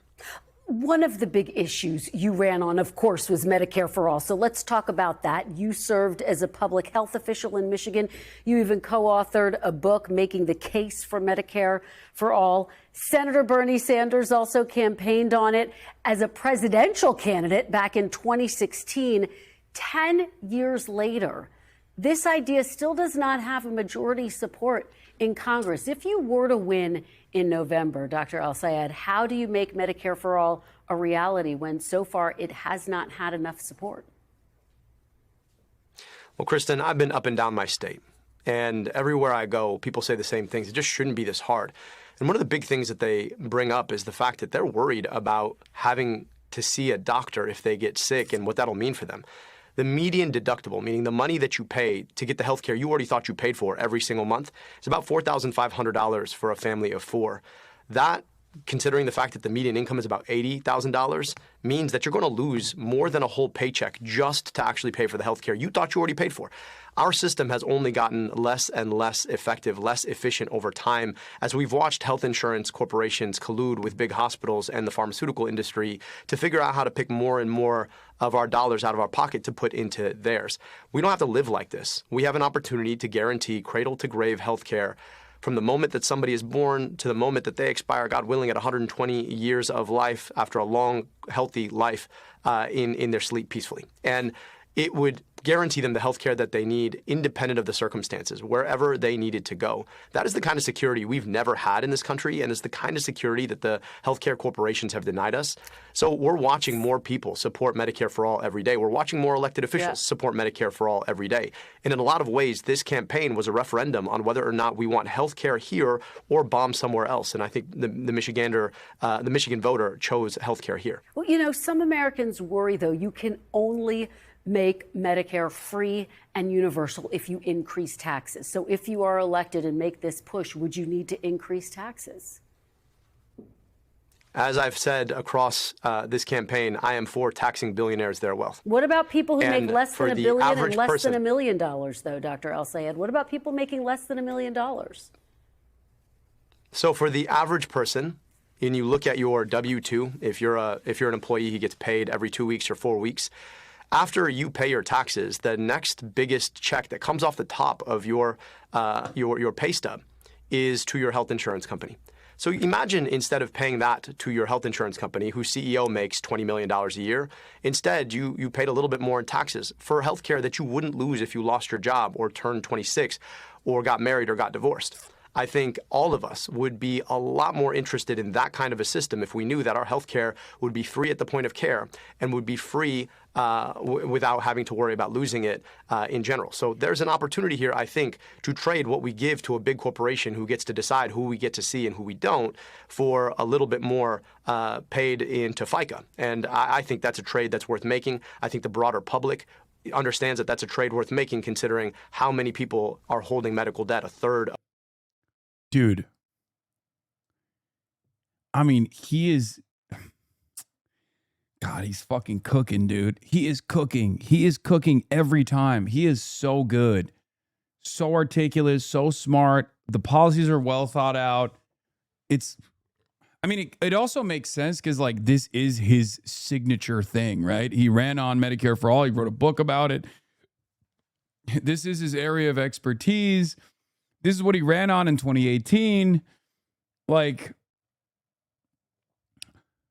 he is obsessed Of all Michigan. with this issue, and it's such a great domestic issue to care about. His foreign policy stuff is good too, obviously.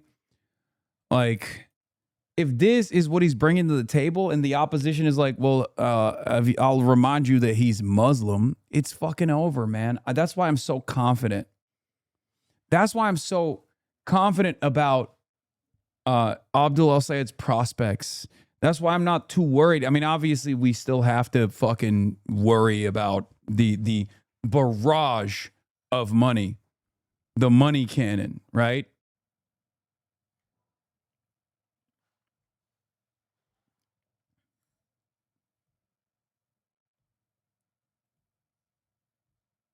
Households right now. Just to be very clear, you're describing this trade-off. You are effectively acknowledging that people making less than $1 million could see their taxes go up. I just want to be very clear. Is that a yes? I'm saying that the answer to this is also simple. I don't know if he actually hits the lines here, but you pay less. Right now, premiums are completely out of control. You end up paying less. Corporations end up paying less. It's actually a straight up overall tax break for virtually every American. It also readjusts the insurance pool. You know, it readjusts the insurance pool at the end of the day. Like, you're trying to trap me into a soundbite. Now, of course, Kristen Welker knows that, and she's asking that specifically to trap him in a soundbite to be like, your taxes are going to go up, so the Republicans can then turn around and use that.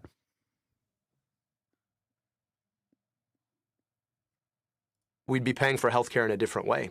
Instead of paying a health insurance company whose CEO makes $20 million, I would much rather pay for durable healthcare into a government, which, of course, we all know provides healthcare for seniors who need healthcare the most. So if I'm trading paying a CEO to make more money or paying government to guarantee me healthcare, I'm picking the latter every time. All right, let's talk about another big issue that dominated the campaign and will undoubtedly be a big topic of conversation in the general election, your criticism of Israel.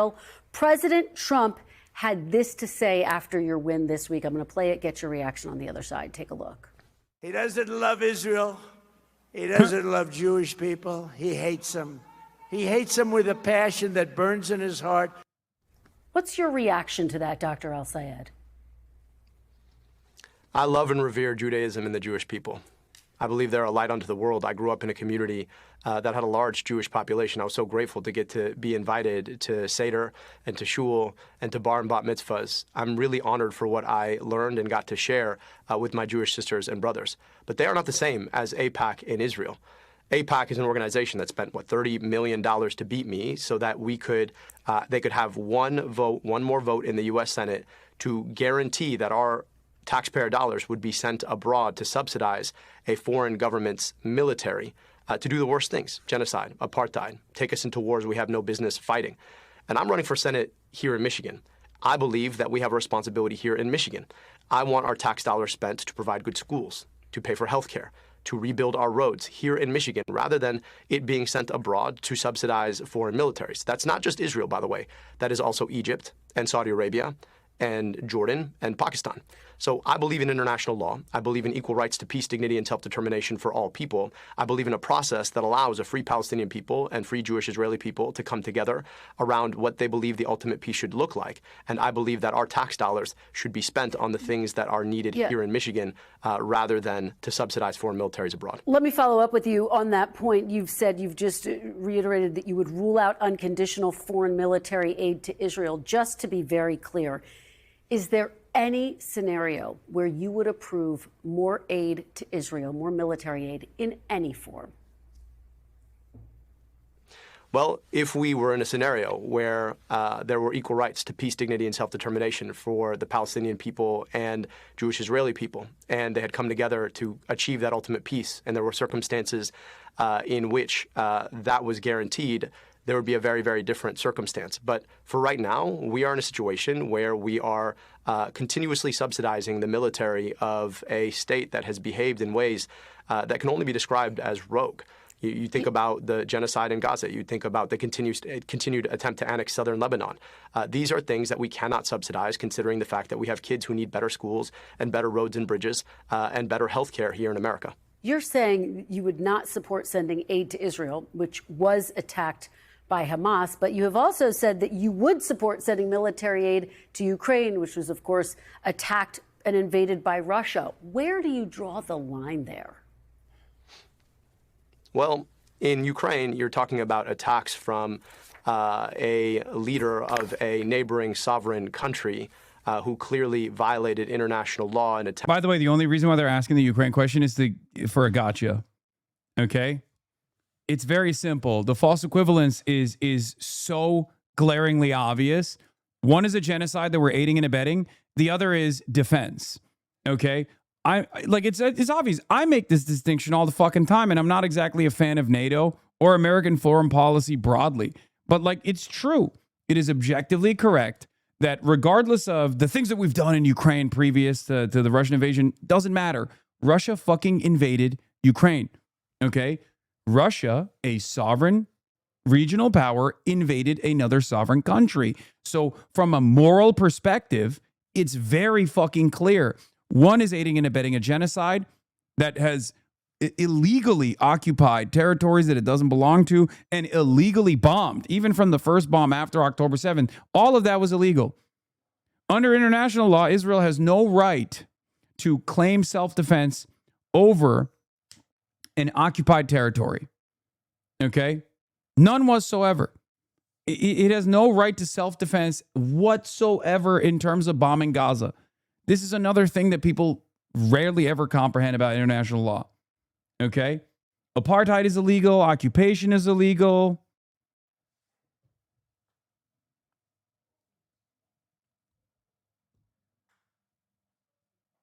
Attempting to breach the sovereignty of the Ukrainian public. That is conditional on that circumstance.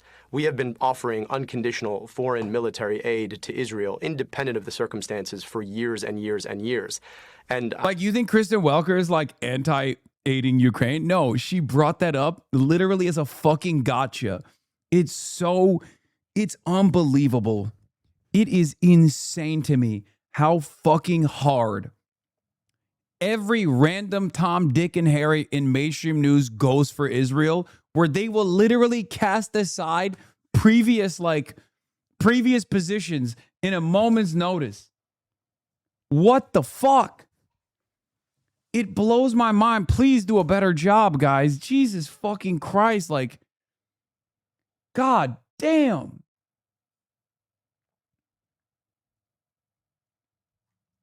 It blows my fucking mind. Might I say, it's not just Israel, it's also Egypt, it's also Jordan, it's also Saudi Arabia. That's the difference. It's about the conditions. So when we're talking about taking on Putin and his violation of international law, I do believe we have a responsibility to uphold international law and therefore to support Ukraine in its efforts. You have said, and I want to talk about your political identity now, you have said you're not a democratic socialist. You were backed by Senator Bernie Sanders, who, of course, proudly says he is a democratic socialist. Yeah, I remember Meet the Press with Kristen Welker and Zohran Mamdani. Look at how she's interviewing Abdul El-Sayed. Look at how she interviewed Zohran Mamdani, and then look at how she interviewed motherfucking Benjamin Netanyahu, dude. It is... the difference is insane. The difference is insane. Zohran Mamdani, not a war criminal. Abdul El-Sayed, not a war criminal. Okay, great guys. Love them. Fantastic people. Zohran, Democratic Socialist. Abdul El-Sayed, not even a Democratic Socialist. Not even a socialist at all. Right?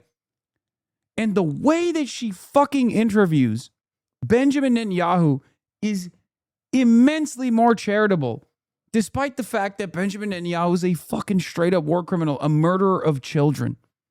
Okay? Can we just look at that double standard for a moment? Can we recognize the night and day difference?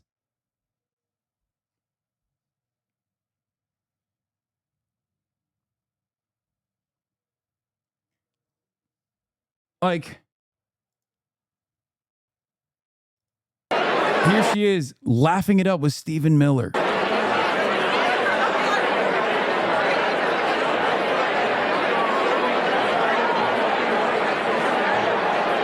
Actually, I don't know if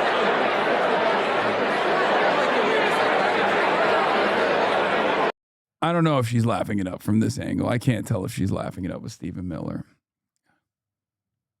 I'll be fair. I'll be fair and balanced. I don't know if she's laughing it up with Stephen Miller. The fact that she's yucking it up is annoying as it on its own. But you can't be you can't, but like what matters to me is not that she's laughing it up with Stephen Miller or talking to Stephen Miller there. What matters to me more is how she interviewed Benjamin Netanyahu. Okay.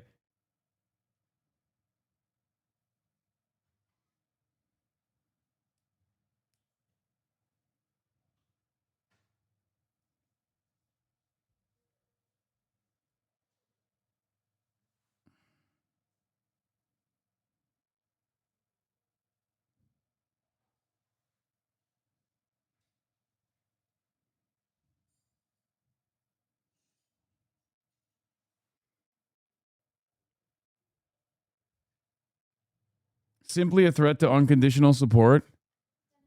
Oh, Denims is here. Nice. All right. Everything Abdul Al-Sayed has said so far stays firmly inside the paradigm of the two-state solution, which is the official Democratic and U.S. government position since the 1990s. So why do AIPAC types freak out? Because they think that unlike most U.S. politicians, he actually means it. Yeah. There's a difference, though. He's also on the record of saying that he, like, the point of it is literally because he says he does not care about maintaining a Jewish ethno-state. That is the real problem. Okay? That is the real problem here. That is the major concern. You're not even fucking allowed to say shit like that. That's what it is. All right. Anyway, Denims is here, ladies and gentlemen. We're gonna do something crazy, and we are going to move on from, this part of the broadcast. What's going on? Denims is here, and she brought gifts. Here, this is your seat. Where's your seat? Your mom took it. Okay, yeah. Thank you. Hold on. Here we go.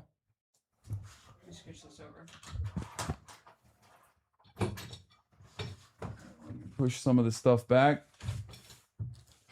What have you brought us today? Okay, well... You gotta talk into the microphone. Right. Okay, so I thought it'd be fun to do a hummus tier list. Uh-huh. You know, not at all in celebration of a certain different tier list that got a couple creators banned. Just some random creators. Oh, yeah. okay. Oh, yeah. Oh, Get yes, the board. thank you, please. We have a board as well. Did you print out the different hummus types as well? God damn, look at that. No, she killed it. Wait, let me screw it. Oh. Do you want me to grab it? Hold on. I got it. Don't know why you chose I feel this. so bad. Why am I...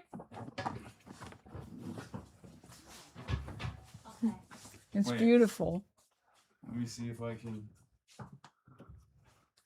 I think it looks good. There it is. I think it's good. Is the white shot okay? Yeah, it's fine. You can kind of see. You can kind of see on the white shot. So yeah, I thought it would be fun to do. I want to start off by of course, asking you the most expected question of all time. Do you condemn hummus? I would go further. I would say that I condom hummus. Okay, so you condemn hummus. Mhm. Good. Thank God. Mhm. Okay, I was a little bit worried about that. Do you condemn me? Do you disavow Hasan Piker? No, but I do You should. condemn. That's crazy. I do condemn Hank Pecker. That guy Okay. is a disgusting piece of shit. Okay, good. All right, he doesn't that's a stand good for my start. values. That's a good start. Just an awful, despicable bitch of a person. Okay. And so we brought you on today because you are now known as the free speech queen. What does that mean for people who are unfamiliar with why you are the free speech and fair use queen? So maybe you know of a guy called Ethan Klein. Mm-hmm. He sued me for copyright infringement, or he alleged copyright infringement because I watched his content, not puke, nuke Mm-hmm. on you. I call it the context. The nuke. context nuke. Yeah. Because it's lacking context. Yeah. It was just a mishmash of haphazardly put together clips out of context. It's actually really interesting because I've thought about this before we get to the hummus stuff, before we get to the tier list. I've thought about this a lot. Like, I feel like there are probably so many people who watched it at the time and they just, because the media environment and people's attitude about like Israel Palestine was like dramatically different than it is now. And people were just like not knowledgeable about it at all. And they probably were like, yeah, this guy's actually so scary. And as time has gone by, I feel like it's like wine. You know, with time, it ages very well. Like his takes age very poorly, but I think like my takes have aged very well because, you know, people have tried to make a big deal out of some of my positions, some of the things that I've said. Which district is this candidate running for? Okay. People are used to candidates in this chair. Yeah, people are used to having candidates and Norm Finkelstein sit on that chair. So I really don't know how to feel about the cuck chair situation. Yeah, it's not the cuck chair. Are you kidding me? It's why like I feel like when the chair was next to you, it felt better. And off to the side, it feels like a cuck chair. Yeah, well, it's not the cuck chair at all. I'm flipping it so you can see it better. It's not a cuck chair at all. It's to the side is better because then we can, you know, have a, you know, normal conversation. Also, it looks better on camera. Okay, you're right. The side to side. Yeah. It looks way more professional on camera. Okay, we're moving. Oh, this is a nice backdrop. Yeah, it's a better backdrop. You got the New York Post, Ram Mamdani, the Hateful Slate, all that good stuff. But I will say, sitting here definitely feels like I feel like I'm observing. Yeah. You know? Yeah. Well, you know, this is a more professional setup. It's not a big deal. We're moving up in the world, you know, and the lighting is better, and we're just getting better every day. All right, so. I didn't cuck Norm Finkelstein, but what I was saying is the context nuke. Like, I wonder how many people that watched it back then that were like, this guy's a fucking radical. He's a dangerous radical. He's a fucking terrorist. I wonder how many of those people would, if they were to look back at it with today's eyes, how many of them would be like, what the fuck was I thinking? Yeah, I think a lot. I think also it didn't have like a salient message at the core of it other than like terrorist sympathizer. But then you like ask anyone to like elaborate and they didn't retain anything from it. So anyone who still holds that opinion, who's like too far gone realistically, they can't repeat anything. It's like, he brought a terrorist on his stream. It's like, source? Yeah. Source. And then beyond that, I think it's like, I mean, all of it was shit that he had already been talking about for months. Yeah. So it was like boring as fuck. So what happened? So let's go back to the beginning. So he made this fucking video. It was just chock full of Hasbara. Pro-Israel propaganda, not so subtle, and it was just like a Reddit post that he compiled with other people helping him, and he slammed it into this video that I never really fully watched. To this day, I haven't finished it, which was really funny. I've reacted to it many months later, but you, being the content demon that you are, insta-locked your reaction. You were like, we're gonna watch it live. Yeah, I thought that it would be hilarious, and I was totally right. It was fucking hilarious with how bad it was. Yeah. So I got sued for that, along with two other people, Casey and Frogan. And I gotta say, it is a little bit uncouth, but also a little crazy that the way that I found out was because of his video. So I'm like watching his video. I'm like, this is like a really bad prank, right? Like this is like the world's worst, cringiest You're saying prank. the video that came after where he was like lighting the I'm money suing on these fire. three creators is the title of the video. And I was like, no, this is not real. This is too ridiculous to be real. And then I find out it's real. I'm like, let's take a look at the reaction. I take a look, I'm like, we're fine. Yeah. It's a 2-hour video. I made it 4 hours, fought the case or fought the lawsuit. Kaya's trying to break in. Oh, hi, Kaya. Yeah. Fought the lawsuit, and my team, great team, they filed a motion. Basically, it's a motion to dismiss. It's a motion on judgment of the pleadings. And we won. Let's go. Yeah. And his own precedent was cited against him. Somebody else countered it. I think it was like 14 times. Yeah, no, it was an unbelievable victory for fair use. The same person that had this pivotal court case back in the day that really played a huge really played a huge moment in like his profile being boosted as like the defender of fair use, the guy who established a precedent for DMCAs and fair use in general, was now trying to violate his own precedent. And lucky for us, the courts found it to be totally ridiculous. I think one of the funniest parts about it was from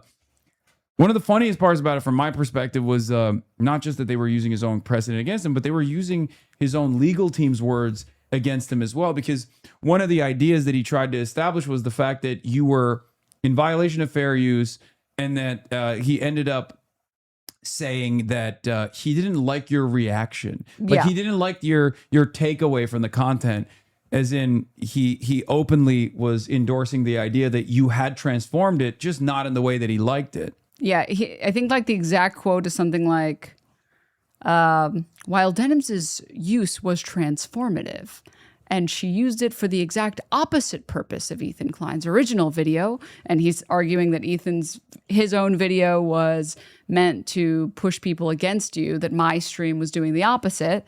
He's like, it was infrequently and dishonest.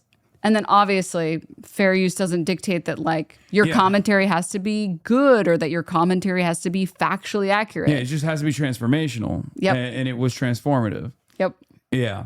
All right. So since then, you still have... Wait, sorry. Could I get some water? Yeah. I'm so...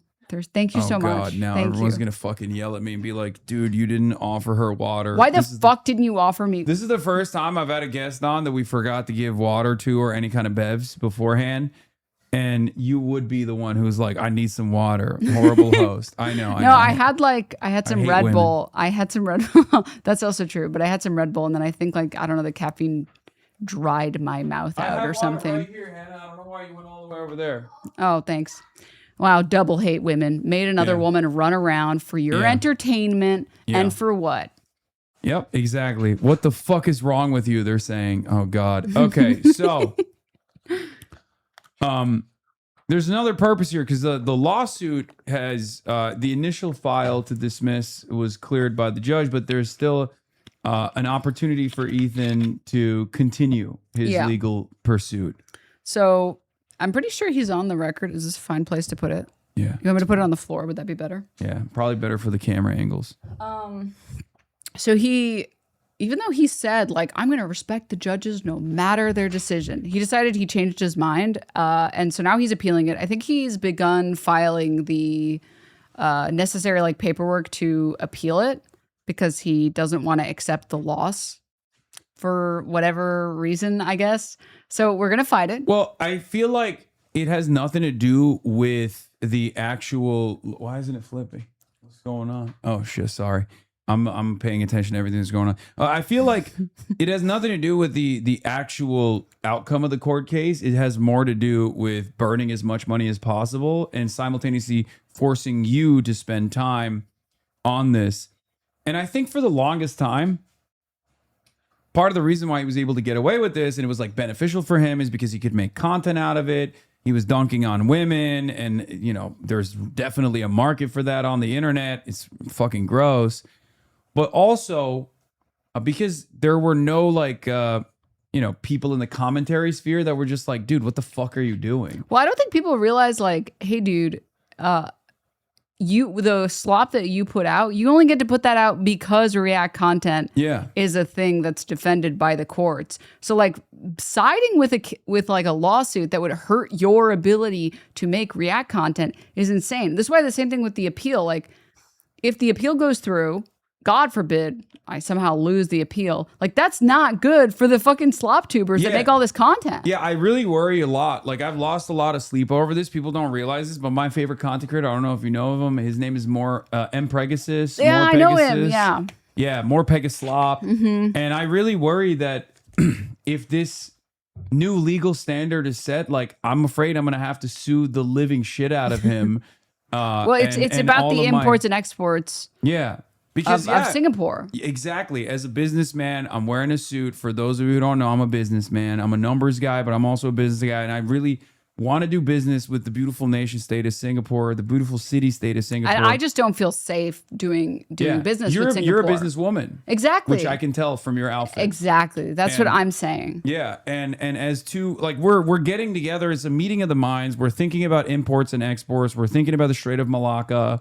We're worried that it might close. But as long as, traffic is unimpeded in the Strait of Malacca, the only other concern that we have is defamation and also fair use protections in the nation, in the city-state of Singapore. City-state of Singapore. Yeah, I said it right. And the ports of Singapore. They're always on my mind. Yeah. I'm always thinking about it. I'm always thinking about, whether or not we can continue to do business with them. Yeah. So what are we? So we're gonna do a hummus tier list today, which was one of the lines of attack that many of the pro-Palestinian content creators withstood, and then they turned it into this like insane moment of like mass anti-Semitism that was taking place. I have no word. Like that was, I think, like Asmongold received a 14-day ban for saying Palestinians are an inferior culture that deserve genocide. Every content creator that was involved in the Sabra Hummus Gate received a 30-day. Yep. And his ban was it was halved. So he was only banned for a week, I'm pretty sure. Yeah. So there's a GoFundMe. If you go to Ethan Klein Lied, okay? I'm gonna show. Well, hold on. Well, what are you doing? No, I don't know. What if it like accidentally leaked my address? You know what I mean? That's what I was trying to wait out. But you just immediately went to it. That's crazy. Thank God I wasn't like logged in. Okay, that's fine. It didn't. We're good. Okay, just. I'm not touching anything. Okay, I'm just looking to see that there might. Because if I did that with the Act Blue link, you would have literally shown my home address and everything else, and credit card information, because it automatically fills it sometimes. There are browser extensions that will spoof your address. What? Okay, I didn't know that. That's should the thing. get Well, that. I should do that. Yeah. You gotta tell me what that is. Yeah. Okay. Anyway, so good thing that we didn't dox me. I'll put it back on desktop. You can go back to hitting buttons. Okay. But yeah, Denims versus Ethan Klein Fair Use Lawsuit Defense Fund. You're seeking to fundraise up to $100,000. It's currently at $65,000. And you guys can go and donate at ethankleinlie.com. We're going to do another one for Frogan as well. But yeah, so in order to pump those numbers, we wanted to do a hummus taste test. Oh yeah. So that's what we're gonna do today. If I may introduce the idea. Go ahead. I have prepared 7 randomized hummuses. I don't know what the hummuses are. Okay, hummus-I. Hummus-I. Uh-huh. Hum-I, if you will. Uh-huh. The okay, labels. that's getting dangerously close to Hamas. Oh God. Yeah. It's okay because we already condemned it, so it's Yeah, fine. that's fine. We condemn hummus, we condemn Hamas, we condemn it all. So we're fine. So I got these, and the label for them is on the very bottom of the containers. So we will know after we try the containers. Mhm. One of these is Sabra. One of these is homemade. You've brought poison. I have. Into my household. Yes. One of them is a mystery flavor meant to tickle my palate. Let's go with that. Yeah, or to kill me. Yeah, That's what you're yeah, trying to one do. of those. I see Yeah, what's going sure. on. You're going to try to kill me. And then I obviously brought the required dessert humai. Oh, no, not chocolate.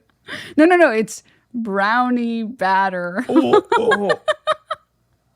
Okay, so we're trying to figure out which one is the most delicious one, which is Sabra hummus. Everybody knows, as Ethan Klein once famously said, it's in the fridge of every Israeli. That's what he said, which was probably, again, another instance where someone who's pro-Israel ends up accidentally doing propaganda against Israel. Yeah. Because Sabra hummus is horrible. It tastes They terrible. have terrible taste. Which is not illegal to say on Twitch. if Jonathan Greenblatt is watching and paying close attention to the broadcast right now, it's fine. We are allowed to say that we do not like Sabra hummus. Is it? What? Is We're about to it find okay? out. Unless Is it we get okay? a fucking ban, we'll see. Yeah, well, maybe you need to get yourself under control, man. Okay. All right. Let's get it started now. Asmongold is banned on the platform, so all the cockroaches are probably in here looking for anything that they can to try to get us banned, but we'll see. Yeah, see you in 30 days if we get banned for saying Sabra hummus is ass. Whoa. Twitch, you should exclude Yeah, it's just me, not for- Denims. I'm saying. I served my time already, okay? I Yeah. already did a 30-day, so Yeah. let's not... So I don't know what they are. You can randomize them some more if you want, but I already had them Okay, moved then around. that's fine. Let's get it started. Okay, pick one. Pick a stack. A stack. Yeah, and then, well, actually, just take one. Just be careful to not look at the bottom. Yeah. Because the bottom has the label. And then All I will right, we also got grab first it. up. There's Can I spoons. smell it without yeah. looking? Wait, maybe I should move this slightly. This is terrible smelling. Here you go. Some bread for you. This does not smell very good. No, it's fine. Okay, and then there's also some spoons if you would rather a spoon. So I'm dipping it first and then you're dipping it after? There's something in it too. There's something in There's it. like something in it. Okay. So you're going to try the same one? Yeah, we're going to try the same All one right, together. here. Cheers. No, they're the same. Oh, what the fuck? I actually don't know what this one is. This is sweet. This is terrible. This is fucking terrible. This is awful. Oh my God. F tier. Oh my God. I can't believe we got it immediately. Wait, so what this is- was, well, Is this a dessert hummus? It's boar's head. do you want to guess what the flavor is? I think it's honey. Like maybe hot honey. No. No. Take another bite.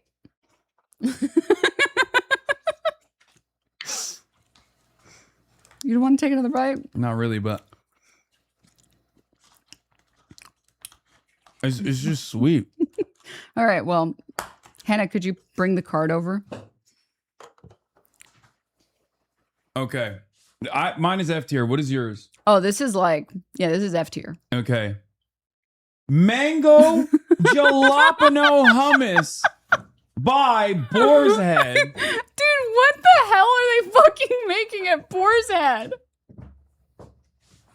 What fucking diabolical creature created That is this? unacceptable. That's a hate crime.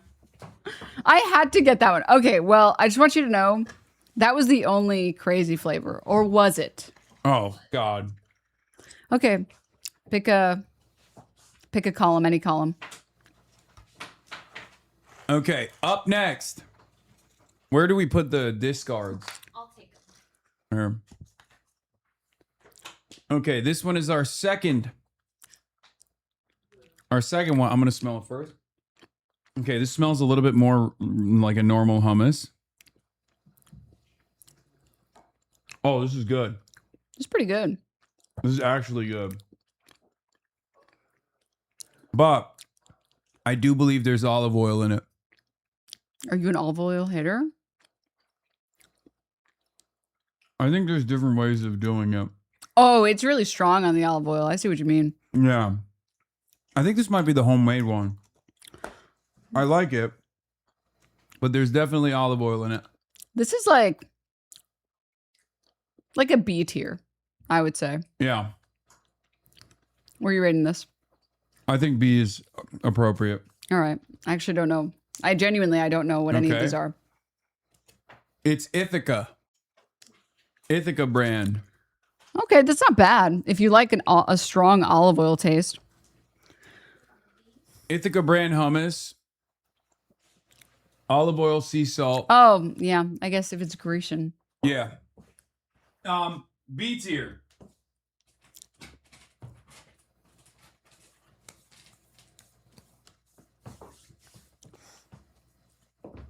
I can feel Stabby's ghost. I mean, I'm not ashamed of saying I appreciate Greek food. I don't have any loyalty to, or any. You don't have any loyalty to your buddies? Yeah, no Stabby? loyalty to the Ottomans like that. I'll take it. Okay, what's next? Pick another one. Go This crazy. one. Oh, again, there's this scent that I pick up on that is don't be so generous. Tahini and olive oil, gross. Yeah, I mean, there's this scent that I pick up on some of these. Why'd you give me a spoon on this one instead of the bread? I don't know. I just felt like eating it with a spoon, so I thought maybe I can take the fucking spoon back if you don't want the fucking spoon. No, it's fine. All right.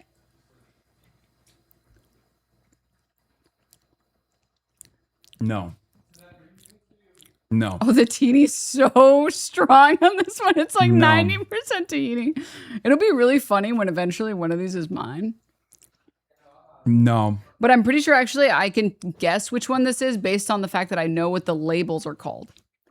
Okay, so you have a unique advantage. No, I mean, this is F tier again. I mean, it's like, I'll say D just because, like, I mean, I think it's F tier. Honestly, I think Put it's it in F tier then. Put it in, stand by your it's opinion. F tier. What's yours? It's too. The aftertaste, the texture is fine, but like, it's definitely an F tier hummus because like there is this prepackaged, pre-produced hummus taste that is ever present in this one, just like the previous one, the previous F tier one, which was the boar's head one, where it's like I don't know what they put in it. I don't know if it's like bad. I don't know if it's like too much tahini or the type of tahini, but it just like tastes like shit. And yes, I am gonna go with F tier. So are we I would ready? say this is like D tier, but that's like I also just have you had sesame ice cream before? Like black sesame ice cream? No. I think it's a sort of an acquired taste, and when sesame starts to grow on you, you're like, dude, I can go for some more sesame. Yeah, it's So- pre-processed, so I don't like the pre-processed stuff. I mean, the Ithaca one was fine. Maybe it was olive oil masking it and changing the taste of it, the aftertaste of it a little bit. But all right, let's take a look. Let's reveal it. Trader Joe's. I thought it was going to be a different one. Wow, I'm kind of disappointed. Okay. Kind of disappointed by Trader Joe's. What did you say? Stop D? being lazy. Get up. All right, I'm gonna put it right here. Ooh. You're like, can you imagine if like the Wheel of Fortune people, they like wheeled over like you know what the people want, just give it to them. I don't know why you're trying being to difficult. Not give it to them. No. Okay. Trader Joe's also F tier. All right, up next. Fourth one. Okay, spoon or bread? I'm gonna do bread. I'm gonna go spoon. It's got a little bit of a armpit smell to it. But that could be good or bad. It could be good or Why bad. the fuck did you say that, Am I man? wrong? I didn't smell that. Now I smell that.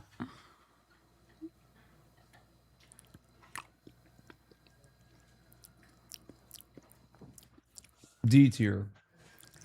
Or no, this is F tier too.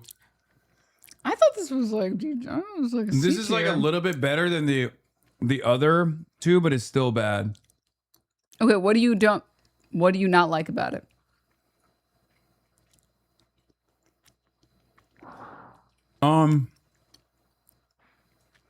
Because I feel like it's not as powerful. like I feel like it's really boring, but there's nothing wrong with it. Yeah. I mean, look, I'm judging all of this hummus as like I would eat almost all hummus. Almost all hummus. Yeah. But having said that, the reason why I'm saying this is like F tier is because like there's a very specific type of hummus I like, I think, and a lot of the pre-processed stuff is just not very good. Oh, I guess it does have a really dry aftertaste. Yeah. So I think that's the reason why. All right, let's take a look. It's time to flip it over. Cedars. Okay. What is that? You know, that's like one that I've seen people suggest a lot. That's supposed to be better than this is the Sabra. Sprouts brand. Yeah. I said this was F tier. What did you? I mean, it's better than. I feel like it's slightly better than because It's like valid to put it in D tier. I think you should put it in D tier because the Trader Joe's one was all tahini. Yeah. It was nothing but tahini. I'm sitting down again. Nobody wants to work anymore. That's true. All right. There's 3 more. Oh, wait. No, this is the time for the palate cleanser. Here you go. What is that? Oh, this is the brownie batter one? Oh. It just smells like sludge. Let's see.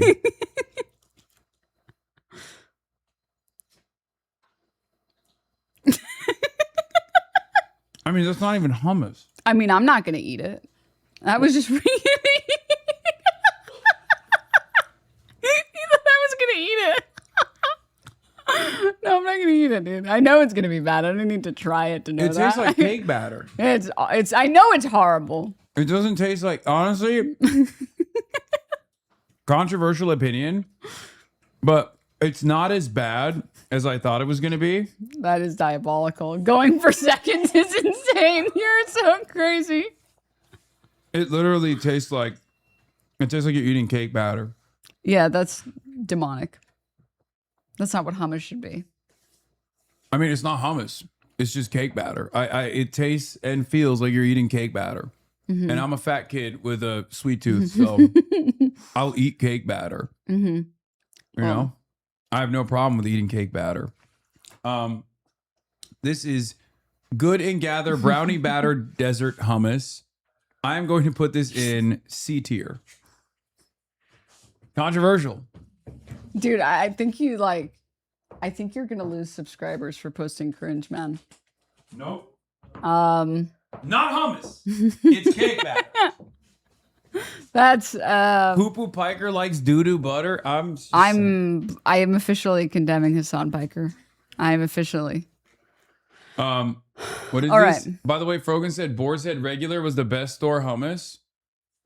I don't like it. I didn't like it at all. Well, it was But to not be the fair- regular. To be fair, we didn't get the regular. We got the mango jalapeno one. Okay, now I don't mean to scare you. One of these is some random fucking brand. One of these, I made it. Yeah. And one of these is Sabra. Yeah. So no pressure. Or I'm not anything. scared. No I think pressure. they're all, I mean, for the most part, I think they're all going to be F tier, but we'll see. Except for the Okay. brownie batter. Well, go ahead, try it. Unless it's like exceptional. All right, let's start here. The closest one to me. Damn, dude, I want to know what hummus you've gotten that's like S tier. Restaurant made. Yeah, this is not great. Oh. This smells terrible. Oh, and it looks bad too. Yeah. Yeah, this is Sabra. I think this is Sabra. This has to be Sabra. I don't like it.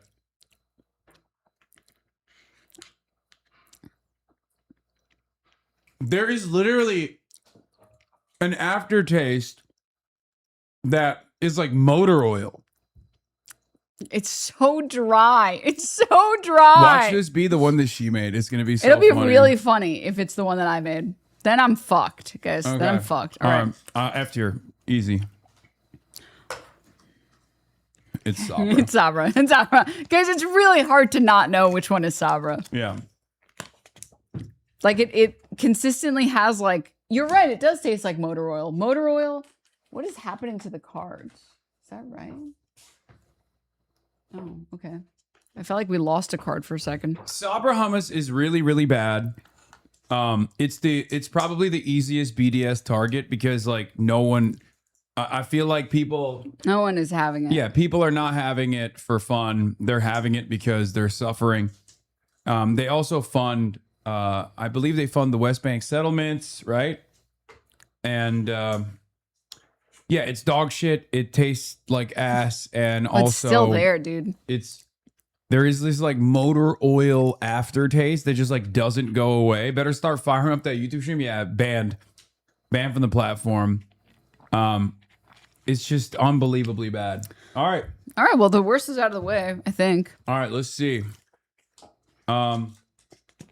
This is most likely the one that you made, but we're about to find out if that's the case. because the consistency of it is like beaten to death. So maybe it is actually, it's like almost the viscosity.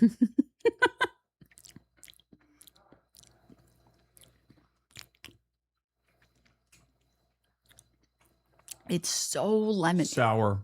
Why is it so lemony? I like it. Oh I was my gonna God. say, I thought you, no, I like this probably the most out of all the hummus I've had so far.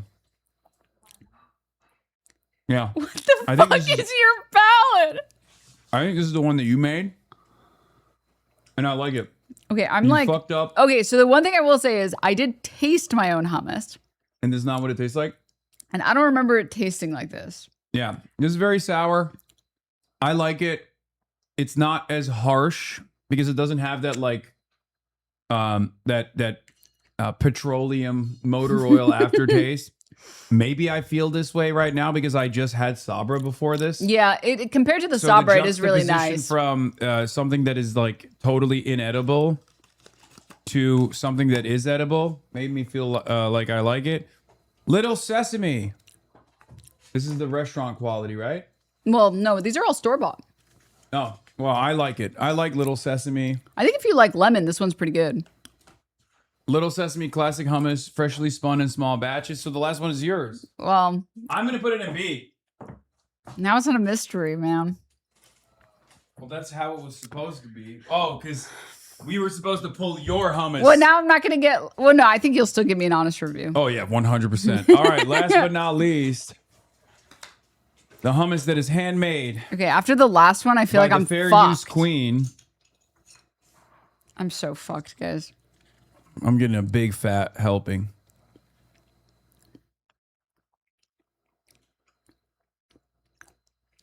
What kind of lemon did you use in this? Like a fresh, normal yellow Oh, lemon. it is a fresh lemon? Yeah. You put too much garlic in it. For sure. What's too much garlic? You put too much garlic in it, absolutely. The consistency is good. The salt content is good. The lemon, I think you might have used a lime instead of a lemon. I think I know the You use color of lemons. Okay. Because there is an interesting aftertaste to the lemon. There's something that you did to this that gave it a little bit of zest that is unique. Okay, I did add a smidge of cayenne pepper. Just a smidge. So I cheated a little bit. It was just missing kick. And I was like, I can't in good conscience serve this to someone. It's missing kick. But it was like one dash of cayenne pepper. Okay, everybody needs to suck me from the back. It turns out there is something there. I made this smile. I like it. I would Yes! Okay. I'll give this a B tier as well. So I had to do this because the last time I made hummus, I think it was like you, Ted, Yeah, there was during someone else. the fundraiser where you almost killed me. And let me say, Where I almost died eating your hummus. we were given a blender that doesn't work. Okay?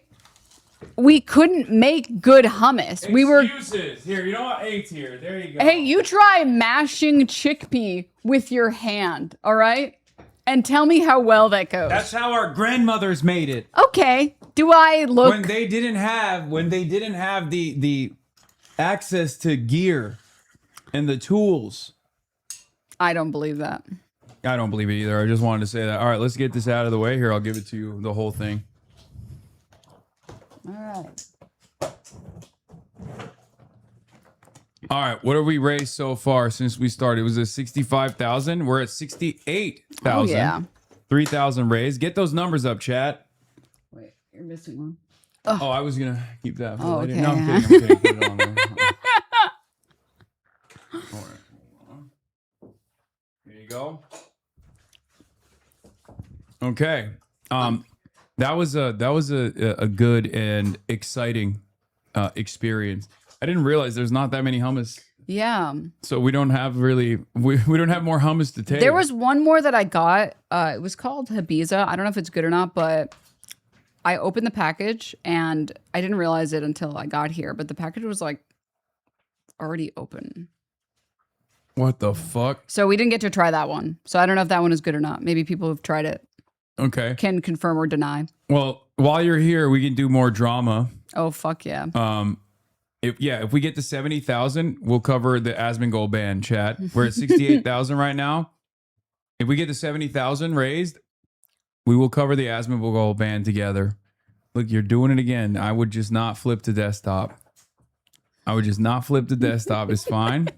Because you never know what's on there, right? I saw it though. I can see it. It's still. Yeah, EthanKleinLied.com. Here, put it on Denims first, and you can make a pitch to them because I got to go pee. Oh, okay. Talk to them. You know how to do it. We gotta wait for him to leave. Dude, I cannot believe that he thought the brownie batter one was good. Dude. But I did get his ass. He did think I was gonna have it too. He did think I was gonna have that shit.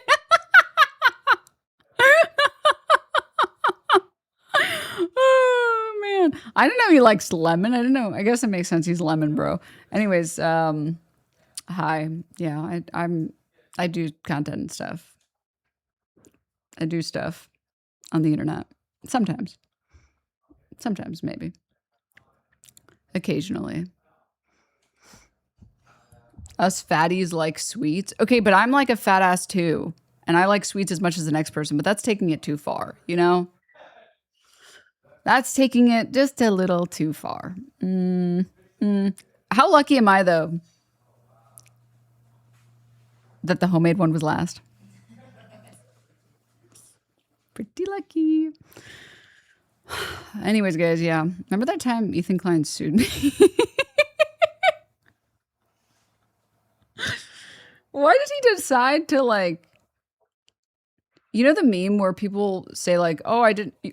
Your Honor, I didn't stab him. He fell into my sword. He fell into my knife. And then he actually did that. He was like, here you go. All of the love that I have on the internet. You can have it. You can take the fair use crown. Why? Anyways, yeah. I don't know. I assume everyone in here knows about Ethan Klein because, you know, they had a podcast together that crash and burn. Another thing I don't understand is why he didn't choose to step away from the podcast and just say like, yeah, this issue is just a little too personal for me. And instead he decided to like double, triple, quadruple down, sue me, and then lose. I have a gift. Oh boy. I have... Is it water for your guests? No. I have brought... Because it's my mom's birthday, and we have some people here whipping up food. And I asked them, in anticipation of this hummus taste test, for homemade hummus. Oh, that looks so good. It's roasted beet hummus, though. So I actually don't know if it's going to be good or not, but...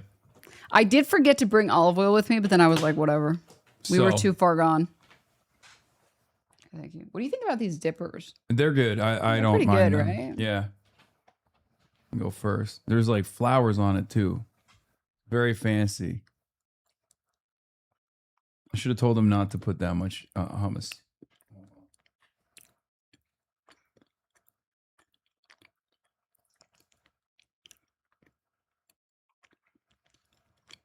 It's pretty good.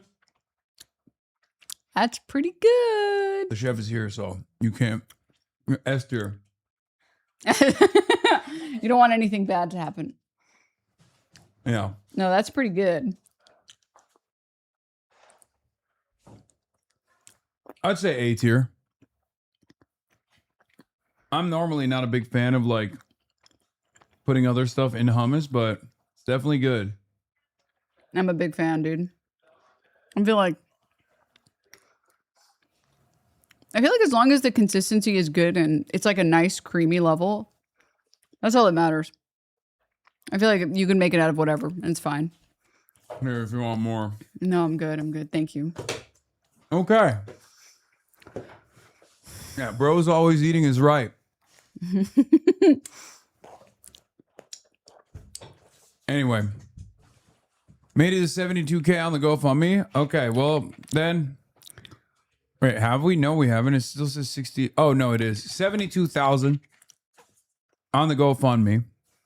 Okay, so Since we made it to 72,000. Okay, that's terrible. Yeah,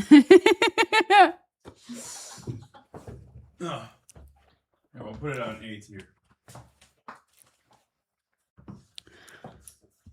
Okay, so yeah, we got 30,000 people in here. If you donate $1, we could literally reach the $100,000 donation right now. You don't have to put $10 or $5.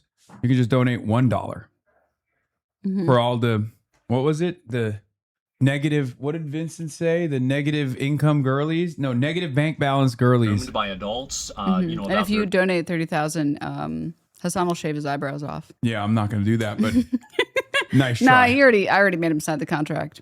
He didn't read the fine print. Yeah, it's nice over. try. No, you definitely signed. Yeah. And then he was like, oh, sure, whatever. Yeah, no, that was the one.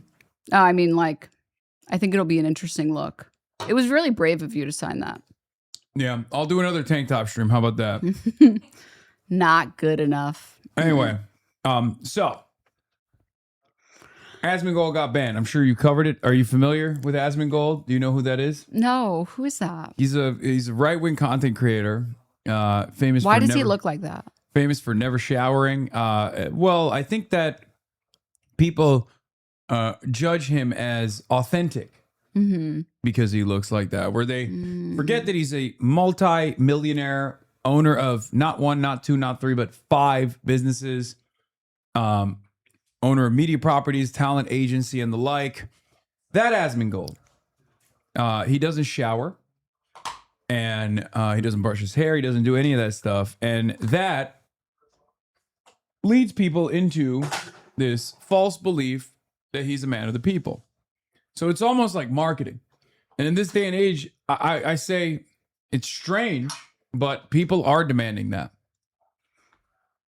Well, I think it's like there's a lot of appeal of like, so he espouses basically like a loser ideology where you don't have to feel bad that your life sucks because it's like the immigrant's fault or whatever. So you can be as much of a loser as you want and you could just give up in life because look, I don't try at all and my life is going great other than like all of my teeth falling out and I look like shit and have no friends or whatever. So a lot of his commentary in the past was about how like, you know, diversity is bad and representational media is ass. But it's, I think, deeply ironic because he is the perfect depiction of representational media because a lot of other guys who love him also don't shower, also live in these sorts of conditions. They are not multimillionaires like Asmon is, but he quite literally is living and breathing representational media. Anyway, Asmongold, he got banned. And a lot of people were wondering why. And of course, immediately after he got banned, Elon Musk was like, oh, there's a double standard on Twitch because they're owned by the wokes. Why is Hasan not banned? But Asmongold got banned because he said immigrants that are going over the border with their children should be murdered. They should be shot and killed. He advocated for Border Patrol to shoot and kill children. Now, of course, since then, he has made a Kaya's in the door. Kaya's at the door again. Hello. Yeah. Yeah, he said immigrant children should be shot and killed by border police, border patrol. Horrible, monstrous thing to say. But he made a 23-minute YouTube video about it. I don't know. Have you seen this yet? Dude, I watched like, it was so, I couldn't even finish it. It was so brutal. Okay, let's take a look. Have you seen it? Hey guys, it's me again. And usually at this point, I've already made like 2 or 3 other videos about why I got suspended on Twitch, and I've been farming this a lot. But unfortunately, something that has nothing to do with Twitch at all actually took precedence over this, and that's why I haven't really made any comments or said anything on anywhere about any of this. And so first part of this video is going to be talking about that, and then the second... The echo is because Denims doesn't have a noise gate. Here, I'll turn on Denims' noise gate, but... Here, I'll get closer and louder. Okay, good. All right. Perfect. Part is going to be talking about the Twitch suspension. I got suspended for 2 weeks. I'll probably try to appeal it, see if I can get it down to a week. We don't really know. If not, maybe I'll stream on Kick or something. Maybe I'll just take a vacation. I'm not really sure. I haven't decided yet. But anyway, that's the TLDR. So about 3 or 4 days ago, you know, like, because the day that I got suspended, I actually didn't even go live. Now, why is that? Well, it's because the day before that, I had a health symptom that was identical to my dad's health symptom before he was diagnosed with pancreatic cancer. So this, I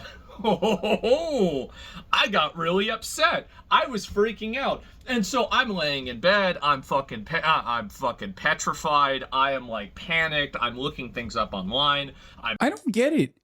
Why is the camera that he uses for his YouTube videos different than his camera that he uses for his Twitch stream? Like, why is he using a webcam?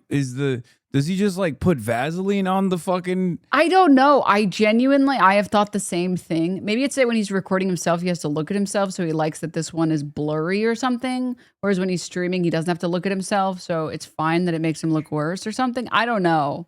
I don't understand it, but maybe it's like deliberately looking unprofessional to give it like a real more homey. Yeah, performative poverty. Performative poverty is right. Austin Ox is correct. That's what he's doing. He just wants to like, I feel like he wants you to be able to smell him or see his stink lines from, you know, from the other side of the monitor. This is why I also didn't understand like the girlfriend stunt. Doesn't that make him less appealing to his audience? No, they loved it because, again, representational politics. They think, oh, he can, you know, have a rent-a-girlfriend and, like, maybe one day I can as well. But, like, he made it.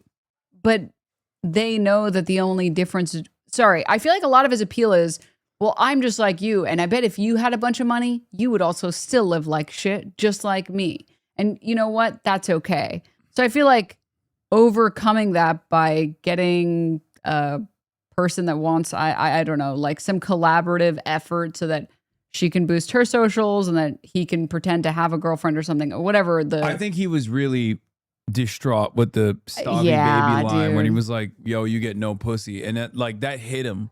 That hit him hard, like a brick wall. Dude, that was rough. Do something about it. You're fat. Like, yeah. Yeah, it's so funny because like Stavros is literally he's in the Anthony Bourdain movie. Like he was in an Oscar nominated movie before Begonia, and now he's in Tony, which will probably also get nominated for Oscars. So it's really funny that he was just like, well, you're a fucking loser, you're fat. It's like, yeah, okay. Anyway. Messaging people. I eventually go to the emergency room and I go through all of this. And wait, someone said Canadian immigrant girlfriend, by the way. She's Canadian? Dude, they gotta stop exporting people. They gotta stop. I think we've gotten enough. Okay. 0455, if you don't care about the health scare stuff. I mean, what is it? What's the health scare? Like he just went to the emergency room. He was just stressed. He had the same cancer as his dad or something, and then he was like, "And I'm fine." And that was it. These symptoms have totally gone away. If you want me to be honest, like just completely, like 100%, like just transparent, I'm still worried. I am. I'm 36 years old. I have had really no health problems ever in my entire life other than my teeth. And That's I crazy. see all my friends. All my that are teeth like, fall you know, out. Now they have this No issue, health now they have that problems. issue. And it's like, when is it going to be time? My mom used to always say, and this would always upset me, but it's true, something's going to take you home, right? And it does really scare me a lot. And I, you know, like a lot of times I like to think of myself as being above that, right? But whenever you're faced with it, I realized that I was very much below it. I was extremely scared. I was very upset, and I was really worried. And so I've been dealing with that for the past about 3 or 4 days. And now that it's at least partially resolved, I'm probably going to get a follow-up appointment and have, you know, like a bit more like testing done about this to make sure that I'm okay. But otherwise, you know, like that's pretty much the reason why I didn't make any comments about it. I was just so preoccupied with that, you know, like I just didn't really even give a fuck about Twitch, right? I mean, it's funny how, you know, you can have something that's like, you know, one of the biggest parts of your life, which is like my stream, and then like something else can happen and it's like the other thing just doesn't even exist anymore, right? It's a very, very weird paradox of life. But anyway, so that's pretty much what happened with me, you know, a couple of days ago and a few days ago. That's why I'd even taken a day off that day. And so, you know, this happens and I'm like, oh, wow, I'm such a relief. Now I don't have to feel bad about not going live, right? And so anyway, I got suspended for 14 days. That's what happened. You know, again, you know, wow, a 36-year-old man has a health scare. This has never happened before in the history of humanity. But yeah, that's pretty much what. I feel like it was a different time period when this used to happen more frequently. You know, a time period where people also wouldn't brush their teeth or shower or bathe regularly. So It's also like your teeth, your like gum health is indicative of a lot of other things. yeah. How well you take care of your teeth and your gums impact your brain health, impact your cardiovascular health so much more than you would think that they do. 100%. So you can't just be like, other than my teeth, I have no problems. It's like your teeth are the problem that are feeding into the other problems. Like it's not something you can just other than. Yeah, it's pretty consequential. But anyway. So anyway, the second part is going to be about why I got suspended. So I got suspended because and just to add some context, because it's been very editorialized on the on. He was being sarcastic. He's saying it's not that crazy that happened. No, I understood that, and I'm saying, no, at the age of 36, you shouldn't have like a fatal health scare. It's not, unless there's something like, you know, truly devastating going on, like a unforeseeable random happenstance. Like 36 in 2026 is not supposed to be like, oh, I'm out. Twitter and everything like this. But basically what I said was that, you know, so Ceuta, which is, and a little bit of geography here. So Spain is like on the top of the Mediterranean Sea. I love when he describes geopolitical incidents, because it's so clear that he had no idea what any of this shit was.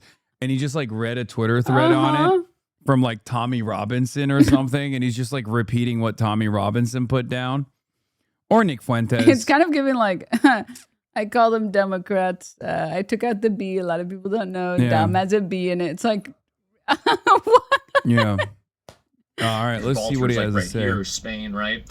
And so underneath that is Morocco. And in the very, very tip of Morocco, there's a city that's owned by Spain. And it's been owned by Spain for hundreds of years. This isn't like something that's new. This isn't like a recent occupation. This has been going on for like, you know, since before like the, you know, it's like the Ottoman Empire time days, right? I don't know. I remember reading that. It's the 1400s and it's Spanish administered territory. And yes, it actually predates the Moroccan kingdom. The date that it happened, but it was like literally hundreds of years ago. So they've had this city, it's called Ceuta, for a long time. City has a population of about 80,000 people. And 40 to 60,000, obviously just by the nature of this, it's not really verified how many. Random migrants just all came over in about basically 1 day's time into this small city. Now, this has, in my opinion, like in any other point in history, this would be viewed as a military invasion because, of course, the overwhelming majority of these people are military-aged men. No, I mean, it was a deliberate. See, this is the problem that I have with this argument, because it's like, this was a deliberate attempt by the Moroccan government to disrupt the affairs of Spain. There's a lot of other factors at play. They've done similar things before, never to this degree, right? Morocco occupies Western Sahara, so there's also an additional complexity in this conversation as well. They've done similar things before where they've like sent Moroccans into Spanish administered territory. Never to this number, never to this degree. Having said that, however, the reality of the matter is that that's not a military invasion. No. The United States also approved of this action because they wanted to create chaos for the Spanish government.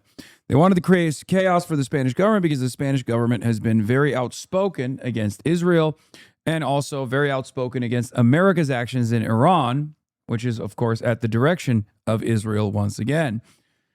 So, 50,000 to 60,000 people were sent in. There's video footage of them like getting off of trucks.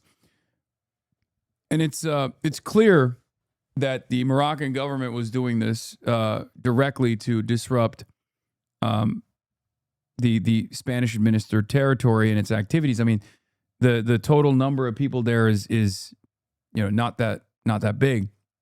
Having said that, I think the idea of like murdering these people with a gun, shooting and killing them with a gun is psychotic because these are innocent people. This is not a military invasion. Yeah, I don't know. The level of like the jumps that he takes, like the conclusions that he comes to off of this information are insane. Like that both A, you should just fire wildly into the crowd, and that B, kill the children if you have to. It's like, yeah, that's the problem. I think that I mean he's trying his very best to avoid, I guess, saying it, but from what I understand, he doubles down here as well. Like he's trying to create like a reasonable ground to say that it's appropriate to shoot and kill innocent people, which I think is ridiculous. Or even if you don't find them to be innocent because they're playing a role in this scheme, they're still not guilty of such a crime that is so heinous, that is so damaging, that's so dangerous to the regular citizens there that there's justification for shooting and killing people. Anyway, let's continue. And so what I said is that I think that if you have that many people pouring over your border and you just can't deal with it all, like you can look at the footage of this and it literally looks like it's World War Z. Okay, they literally did deal with it, by the way. They did. They apprehended virtually every single person that crossed into Spanish administered territory, and many of them just went back voluntarily because there was a lot of confusion in the process where some people were like, wait, we don't understand.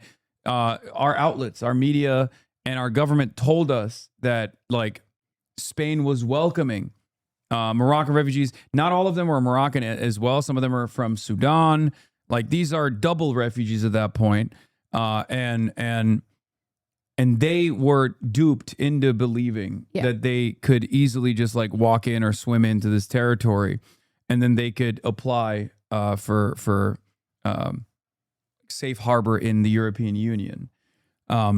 Again, it's insane. All right, let's continue. It looks like a battlefield, right? It's like a hell on earth type situation. There's trash everywhere and everything. I think I'm straight upset. I think you should shoot these people, right? I mean, like, I believe that. I do. I mean, this is a violent military invasion into a city, and after they got into the city, obviously these people were smashing out windows. They were obviously, breaking into stores, stealing things out of stores. I saw like one video. It's always hard to know like what's real and what's not.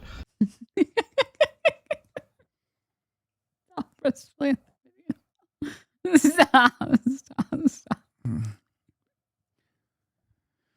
Oh. Yeah, they were just like, they were saying this is our land now, and all the white women were saying we love you, we welcome you, because they're all so lip-tarded and then everyone clapped.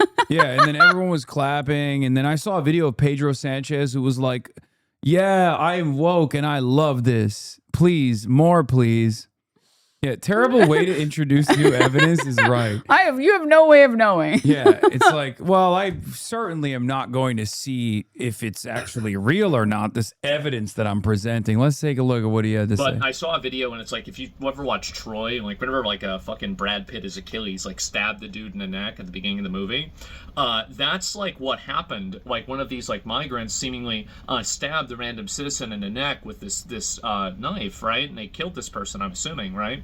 Or at least they're in critical condition. So basically the city is being... Well, I have to fact check this. He hasn't streamed in like how many days? How hard could it be to look this up before you make this video?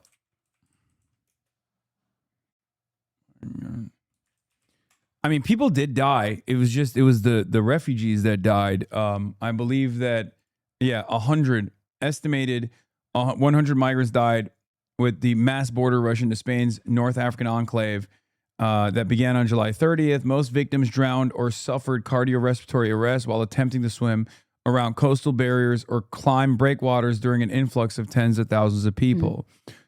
So I don't know what he's talking about as far as like, as far as you know, a guy. The guy that showed up with a spear. Yeah. Also, here's another problem. These guys are not a monolith. Some of them are not even Moroccan. Many of them are from Sudan, right? And what's frustrating about this is like, even if there was one criminal that actually penetrated the border, okay, and they did a crime, that still doesn't justify like murdering all of these people. You have to, that's not how the law works. You don't just do a dragnet across the board and decide like, well, all these migrants have to die now. Yeah. Like that's not how this works. Like here, I'll give you an example.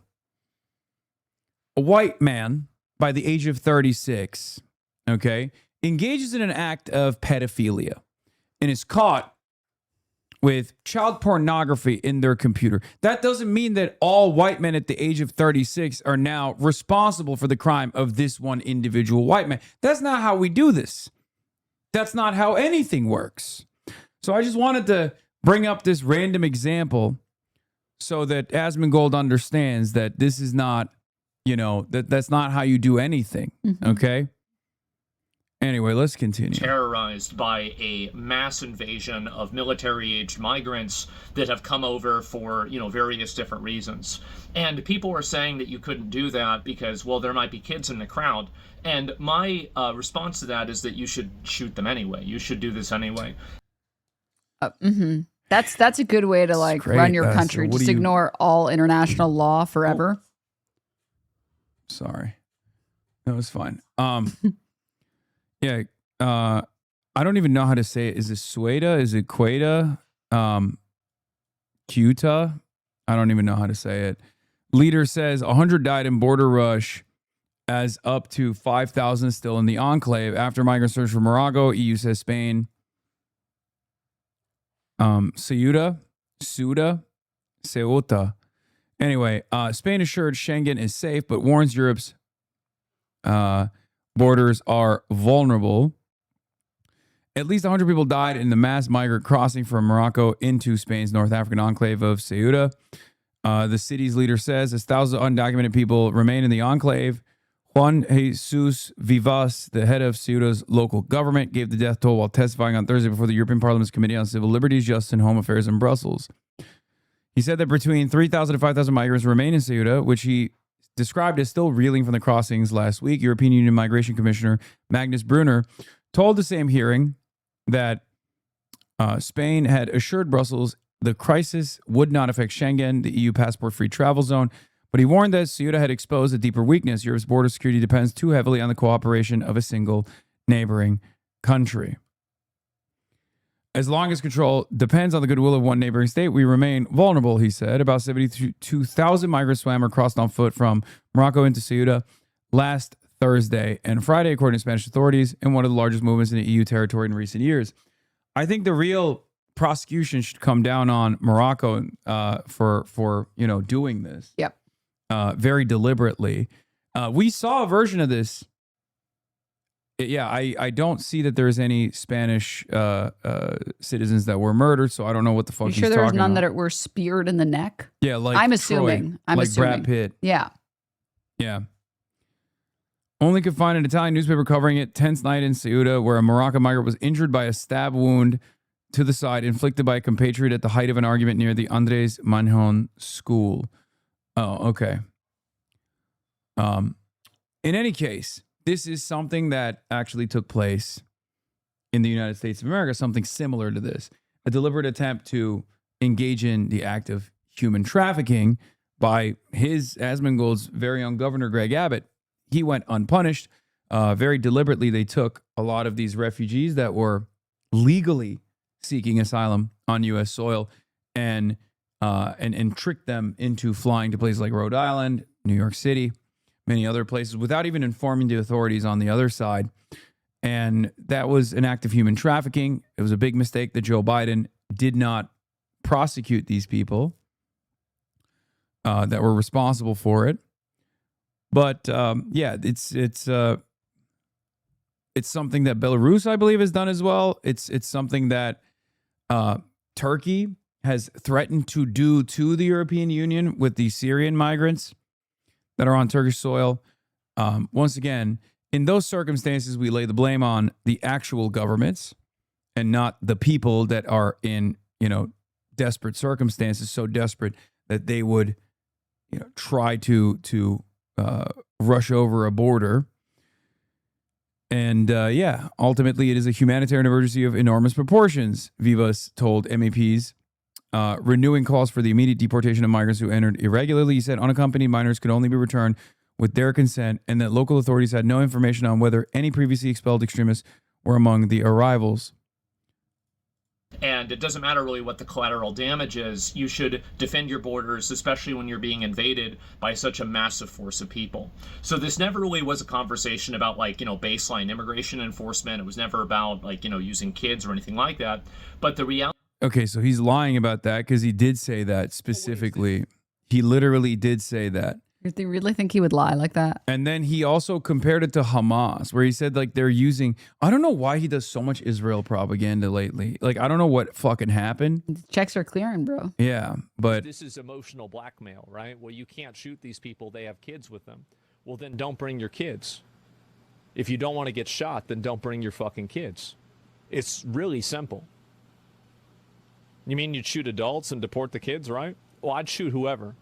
I like that there's white supremacists in his audience. So they're like, okay, man. Whoa. Listen. You mean shoot the adults, not the kids, We're right? not going to shoot the kids, though, and right? he just goes, no, I shoot the fucking kids, too. Yeah. Yeah, I'd shoot whoever. I mean, if it's kids, women, men, anybody, just shoot them. They're going to stop coming over. Because if you don't do that, they'll use children and women as shields to get themselves over. And then they'll put more women and children at risk because they know that they can use them as collateral so they can get more of themselves over. That's the way it works. Dude, the kickback from a gun would shatter his body into dust. I don't know what guns he thinks he's going to use to shoot these people. Well, he's not going to do any of that. He can't leave his house. I mean, he said, I'm going to shoot them. I would shoot them. Yeah, he's not doing any of that, of course, because that would require him to leave his house. That's why it's so funny that he's like, yeah, these immigrants are ruining the country. It's like, bro, you literally don't leave your home. You don't even encounter an undocumented or documented migrant or a natural born American citizen throughout your fucking day-to-day existence. Excuse you. He encounters undocumented citizens every day. Well, there's one Canadian migrant apparently that he opened his home to. So he's more woke than people give him credit. That's the way an animal thinks, and these people are animals. Guy who says he'd shoot anyone. Yeah, guy who said you must kill children. Very quickly turns around and says, they're animals. I don't think that they're the animals here, man. I think you're the animal. It's just the way it is. Just the way it is. Savages. Absolute fucking savages. Yeah, no, they're the savages. Hamas tactics, terrorists. Of course you don't want to do that. Doesn't mean you want to do it. But you have to do what you need to do in order to enforce your borders, man. That's the way it is. Yeah, Hamas tactics. That's the way it is, man. It's unbelievable. People are too emotional to see that. Yeah, I mean, it's you can't make decisions that way. And I understand the way that I talk about this might be a little bit extreme. It might be a little just a little bit, just a tad bit, dude. Just maybe a little emotional, a smidge, maybe just a smidge. This is why AIPAC Mold is defending Israel. Yeah, one of Israel's biggest mouthpieces here, Al Yacobi. But Hasan Piker could say 3,000 Americans deserve to be killed on 9/11 and receive no ban. First of all, I did get banned in 2019. What do you want me to do? Get banned again? Yes, you need to get banned again and again. And also, I didn't say 3,000 Americans deserve to be killed. That's not what I said. But you mean to tell me that blowback is not the exact same thing as saying that certain Americans should have died? Yeah, you're telling me those are different things. I got banned anyway. So unemotional. I wish we had more people like me. I do. I wish we had more because we got too many pussies that are too worried about the optics of something rather than the reality. Yeah, this is The, like people are just too worried about the optics of killing children. Bro looks at like every precedent of international law, and he's like, "That's optics, man. You're optics cuck." You're fucking so optics You know what it cucked reminds right me now, of? 'Cause, man. like, this is the exact type of stupidity that we're dialed into at the Department of War. It's like when Pete Higgs is like, "Nah, we're taking all the standards off. No more woke military." Like as though the previous military campaigns were too woke when we were fucking deploying Agent Orange on Vietnamese villages and causing like horrifying generational trauma, generational issues for the Vietnamese population. That was when we were optics maxing. Yeah. As opposed to now with our, hard dicks, our TRT infused military is actually going to really pummel Iran without care. Maybe when he said woke, he meant like people being able to actually fully bench press. Maybe that's what he meant. Well, he's not a pussy. He can't bench press, but he's not a pussy, just so you know. Why is he not a pussy? Because he says it like it is. True. Sometimes you got to murder children, dude. Yeah, thank God for the not pussy take. The reality is that with a lot of these third world countries and a lot of their cultures in the world, if you use a Western frame of reference to look at the values and the morality of the third world people like this, you're going to render yourself... Buddy, I don't know how to explain this to you, but your morality is what you suspect the third world savage morality actually is. Okay? Like that's what's so crazy about I always say like white supremacy is just like low IQ cope. Yep. This is a perfect representation of that because he's like, they're savages, they're animals. Like, what's the worst thing a savage animal, third world morality could do? Murder children. Well, you're doing that. You're advocating to murder children. Yep. So, like, the fuck do you mean? At most, you're the same, but the reality is they don't have that ambition. You do, so you're worse.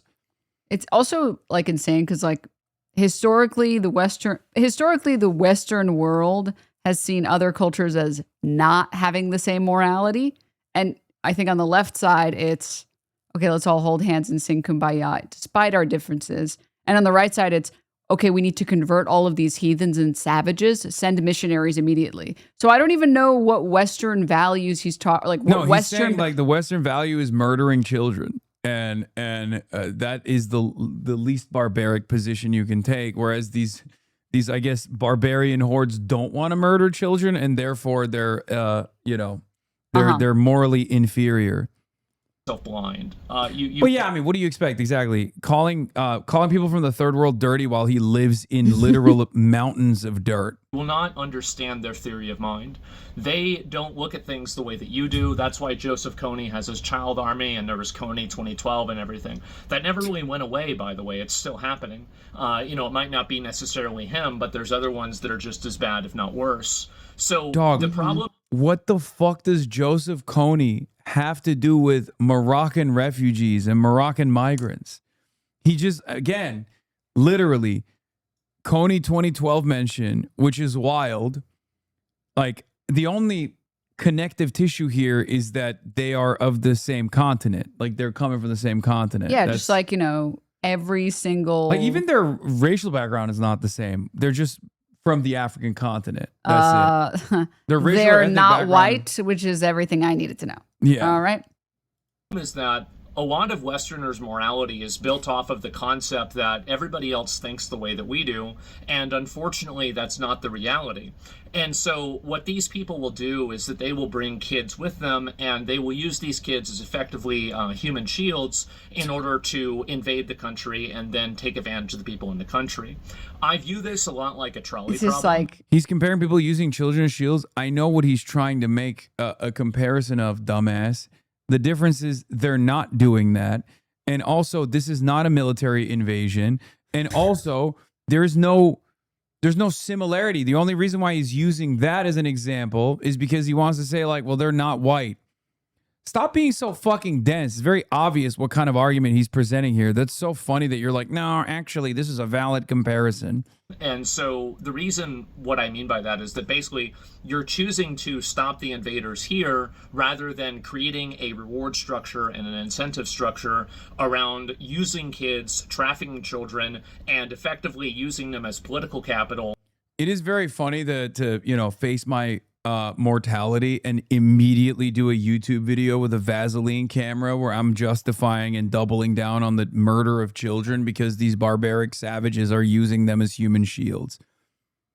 And they have no proper morality, unlike me. I mean, this is the most Israeli video I've ever seen. It's crazy. He literally is just like, he is advocating the murdered children for sport. And I guess like he's defended Israel so much that at this point he's just become...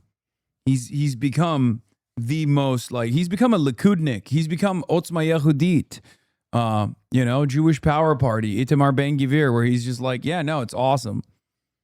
He's just like, anywhere where there is an opportunity to murder children, I am there. I am for it. I like it.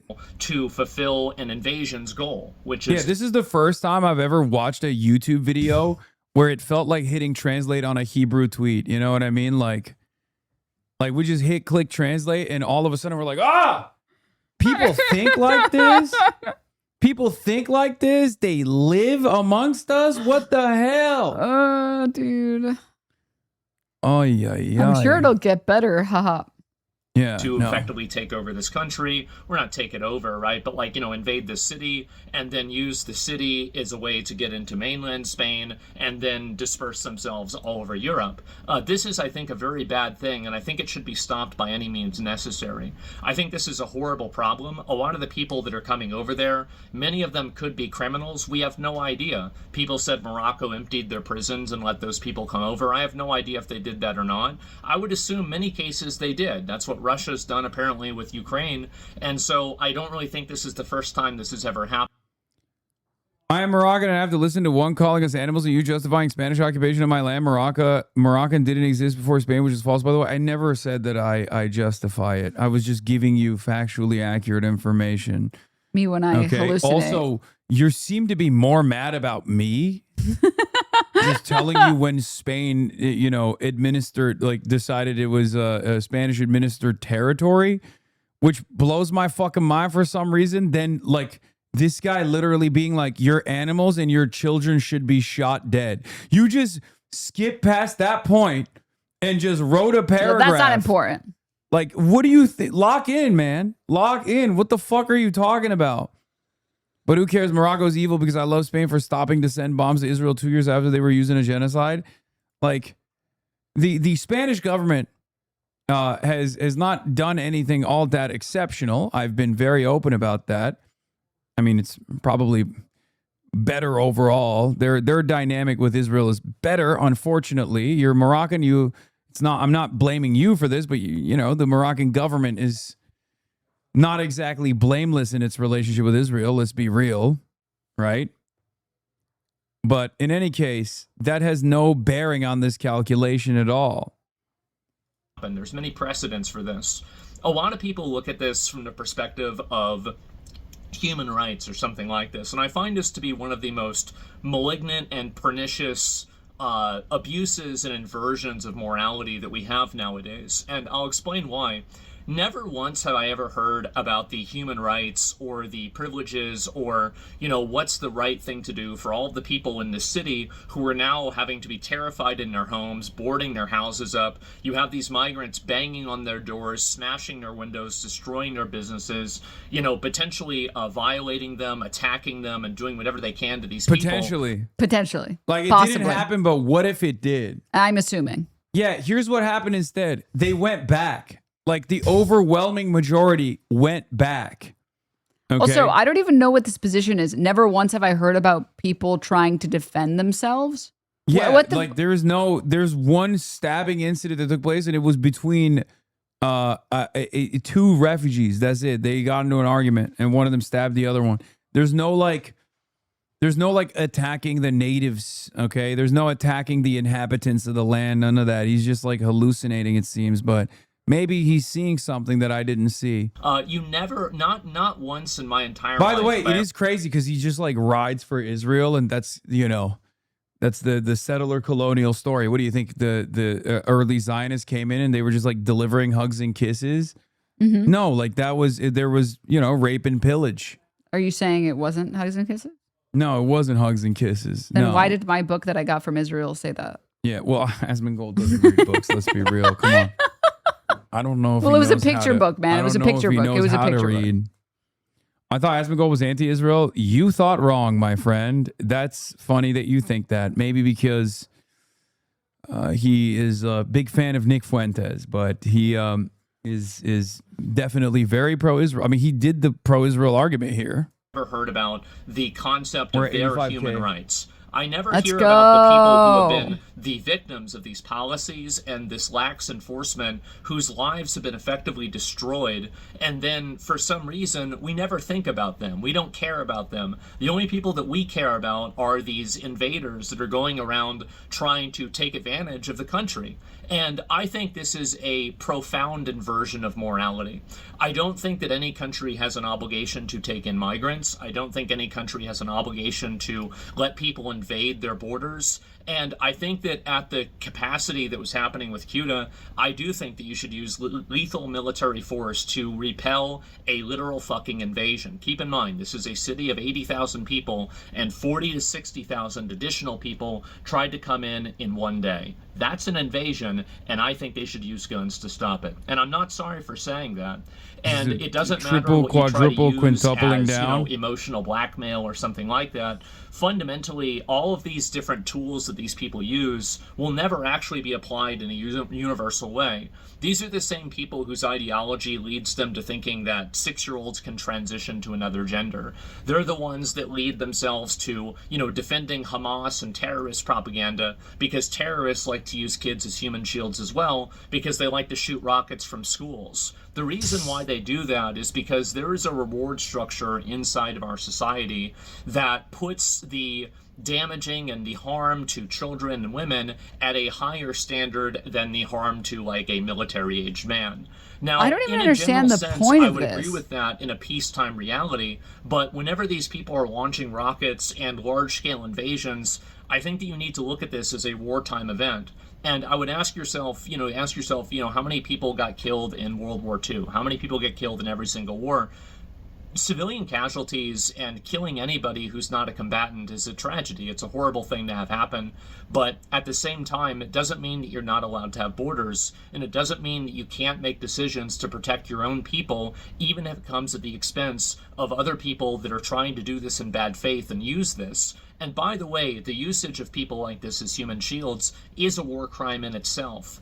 And that's, I think, the biggest issue that I have with a lot of these people that are criticizing this, is that I don't think that they really care about these kids. They don't give a shit about them. Like, these are the people, they'll bring kids to an ICE protest. Why would you bring a kid to a protest where there's rioting and there's flashbang grenades and tear gas being set off?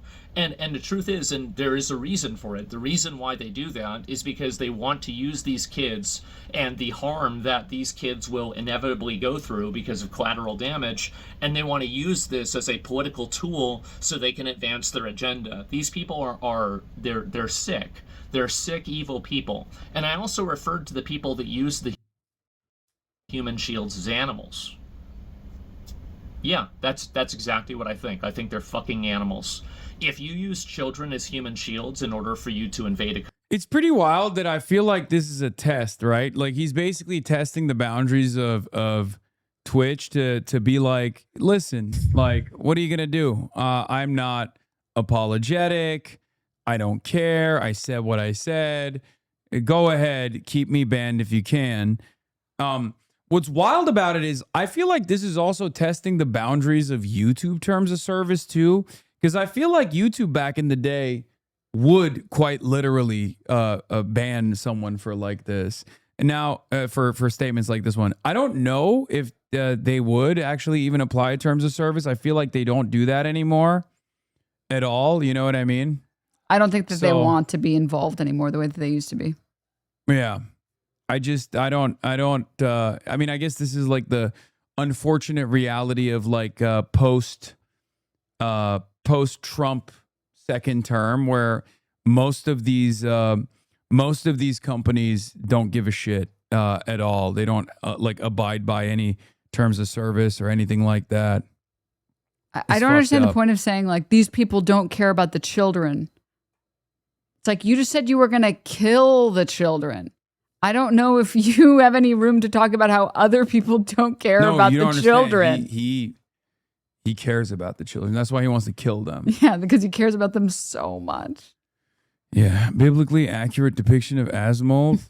It's funny. That's too generous. You say that, except like there are people on Twitter I saw that were saying he's just like Jesus Christ. He's being Christ-like here. Country, or in order for you to do terrorist attacks, I think that you're a fucking animal, and I'm not sorry for it. And I honestly think that most people agree with me. I think that almost everybody does. But unfortunately, we've had this inversion. No, definitely not. That's alarming that you think that, but absolutely not. That is insane. Of morality, where these truly evil, malignant, pernicious people have been allowed to use this fake moral authority that they have to dictate that we have to allow terrorism, violence, and complete societal collapse, and if we don't allow this, somehow we're the ones that are evil. I reject this completely. And I understand that in doing so, there might be some people, this isn't a very comfortable thing to say. It's not a very polite thing to say. This isn't something that you'd read on a bumper sticker. But I think this is the nature of the world, and it's the nature of the reality that we live in. And I don't want to use a bunch of euphemisms and other types of vague and pacified language to discuss this in a way that is not authentic to its true harm and its true existence, which is what I think that's what it is. And I think that there are definitely criticisms people have of me that are valid, where like I probably do dial it up a little bit too much, and maybe I could use different rhetoric, etc. But I want to let you know, it's crazy because he's doing the thing that I've said before about like the Rick Scott incident, where it's like very clear that I was talking about like the Republican hypocrisy of not caring about like actual health care and like lying about caring about Medicare fraud. And like in that instance, I feel like it's valid. There's a valid instance where I'm like, I should have just said punish, right? Yeah. He still holds the position. Even if you, it's not like, even if you were to be like, yeah, we should actually like harm the children. You're still advocating to harm random children. I should have said that the children should die. Yeah. Instead of I would shoot the children. It's like, yeah, it's crazy. It's actually fucking crazy. Someone donated 8K. God damn. Look at that. Let's go. Thanks, guys. We're at 86K. They really out here comparing Jesus to the dude that used soda as a chaser to water. Yeah, it's like the fandom is in tatters here. Yeah. They hated him because he told the truth. Well, I think that there's just like there's a lot more purity on the left, where I think you have to prove to all the other people on the left that you're worth supporting. Yeah. Before you get even like a bit of support, and the smallest things will like make people upset. And then on the right, it's like you can just be the worst person ever, and that's fine. Yeah. And nobody cares. Like, I'm sure you've seen all the Max Miller stuff. Yeah. No, absolutely. It's the double standard is insane. Republicans never hold their own to account. It's just like, and even like that false standard is so annoying. I mean, I'm literally experiencing it right now, where like Donald Trump is the president. He says heinous shit all the time. Randy Fine says heinous shit all the time. Many Republican electeds not only say heinous shit, but do heinous shit all the time. And the media is hyper focused on like something I said 7 years ago that I apologized for 2 days after for the language I used. And that is the only standard that they're applying, where they're like, this is the most consequential story. This is what we have to talk about. Well, I think it's because they have nothing else, right? So they have to say, do you condemn Hasan? Yeah, so that they can target the people that they don't like. And that's the only thing that they can use. Yeah, it just doesn't make any fucking sense ultimately, because I understand why Fox News would do that, right? but I hate that liberals also lean into it, because if you're a liberal media outlet, like, I mean, please weigh this stuff evenly. You know what I mean? Weigh this stuff with what like Laura Loomer has said. You know what I mean? Like they wrote about Laura Loomer getting on Donald Trump's airplane one time. It was like a week's worth of coverage, and then they actually have written positively about her. In their defense, I think everyone's a little scared of Jigsaw. So okay, well, I'm not. But I think, I mean, I will bravely admit that would jump scare me. Yeah. If I ever had to see that. She is heinous. Yeah. I apologize for nothing. I meant exactly what I said, and I think that these borders should be defended with lethal force whenever it's being invaded by 40 to 60,000 people at the same time. That's an incredibly dangerous thing for all the people that live in that country, and I don't think that a government has an obligation to allow a bunch of invaders to pour over and potentially kill their own citizens. I find this to just be horrible, and ultimately it should be stopped. Also, there are a lot of other patterns, like I'll give another parallel to this as well, is that in a lot of gang culture, what they do, and this is, of course, nothing... He's a guy, gang anthropologist. No, you don't understand. He knows a lot about the street. Yeah. Let me tell you about gang culture, guys. Gang culture. Everybody knows in gang culture, this is how it goes. Like this is a monolith, but many of people like this, what they do is they'll use children to commit crimes because they know the children will not be sentenced in the same way that an adult will do. And what my biggest argument for all of this is that you killed those children too. Like he's just like, guys, you don't understand. I have a very consistent position on this. Like, I think most of the children should be shot and killed. Is a crazy. Like, what even is his position? We need to shoot or imprison all the children. Yeah, no, that's awesome. Yeah, in gang culture, you guys don't understand. They use children to do crimes because they get less penalties, less punishment. So we should actually up the penalties for the children as well. Generally, and I know people might not believe this. I think most people do believe this, but the people that don't like me don't believe this, or they don't want to. Is that I think that I really do have the most moral and ethical position on this. Oh my because God! The moment that you create an incentive, you also drive a behavior. And in my opinion, if you don't capitulate to this emotional blackmail, you also don't allow these people to... Wait, the incentive is not the lack of a more severe penalty. The incentive should be on the front end, which is to solve the socioeconomic factors that cause children to go into a life of crime early on. That's not...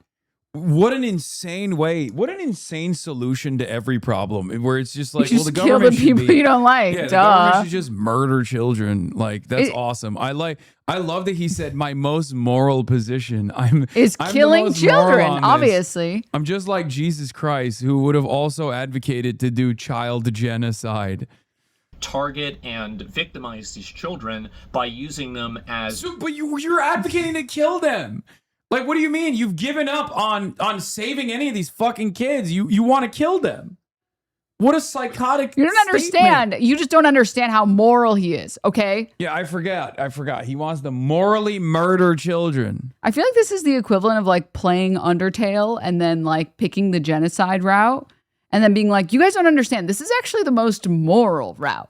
This is the type of shit that you see in like movies. Like, this is villain shit. Like, this is what, if I saw a villain in a movie say things like this, I'll be like, oh, come on, no one is like this. Like, you are too far-fetched with your writing. This is ridiculous, too on the nose. He's like guy whose most moral position is murdering as many children as possible. Incredible. Baggage and effectively shock troopers in order to accomplish a goal. So, for example, if these kids are being charged as adults, the entire tool that these people were using... Yeah, it's the trolley problem, but there's children on both sides of the rails, and Asma's like, how do I hit both of these rails at the same time? I want to get multi-track drifting. Let's kill as many as I can. Yeah, let's just...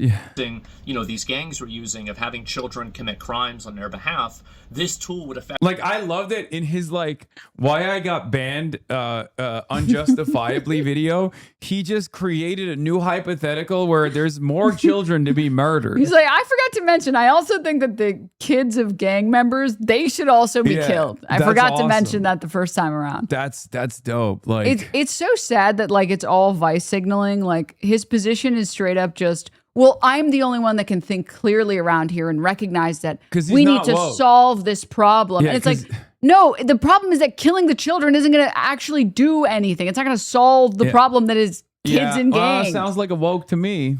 Yeah, you're that typical libtard chat. Doesn't want children to be murdered. Some children, they're like, come on. What about children with bad vibes?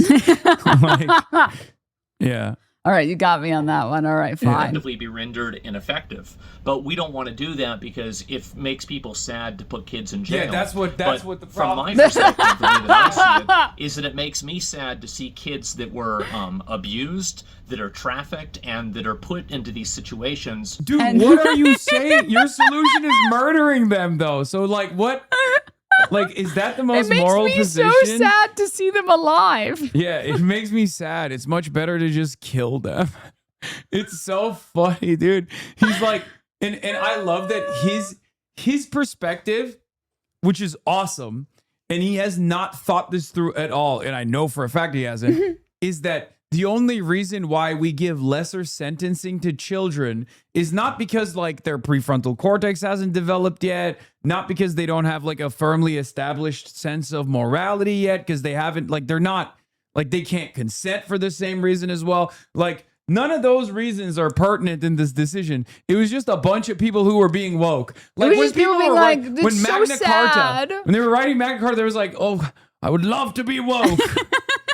I love wokeness. Oh, due process, sir. The peak of wokeness. It just makes me so sad to see people in prison. Like, I want to look up, like, when lesser sentencing for minors was invented. You know what I mean?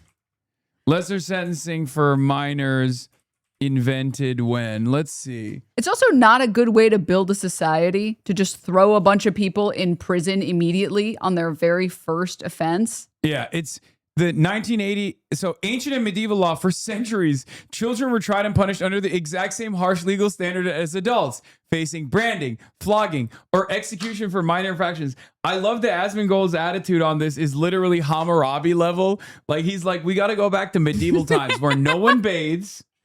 Okay, where you know, a tooth infection can take you out at the age of 36 if you're lucky, if you make it that Listen, far. that was back when everyone was just like him. You don't understand, all right? He wants to return.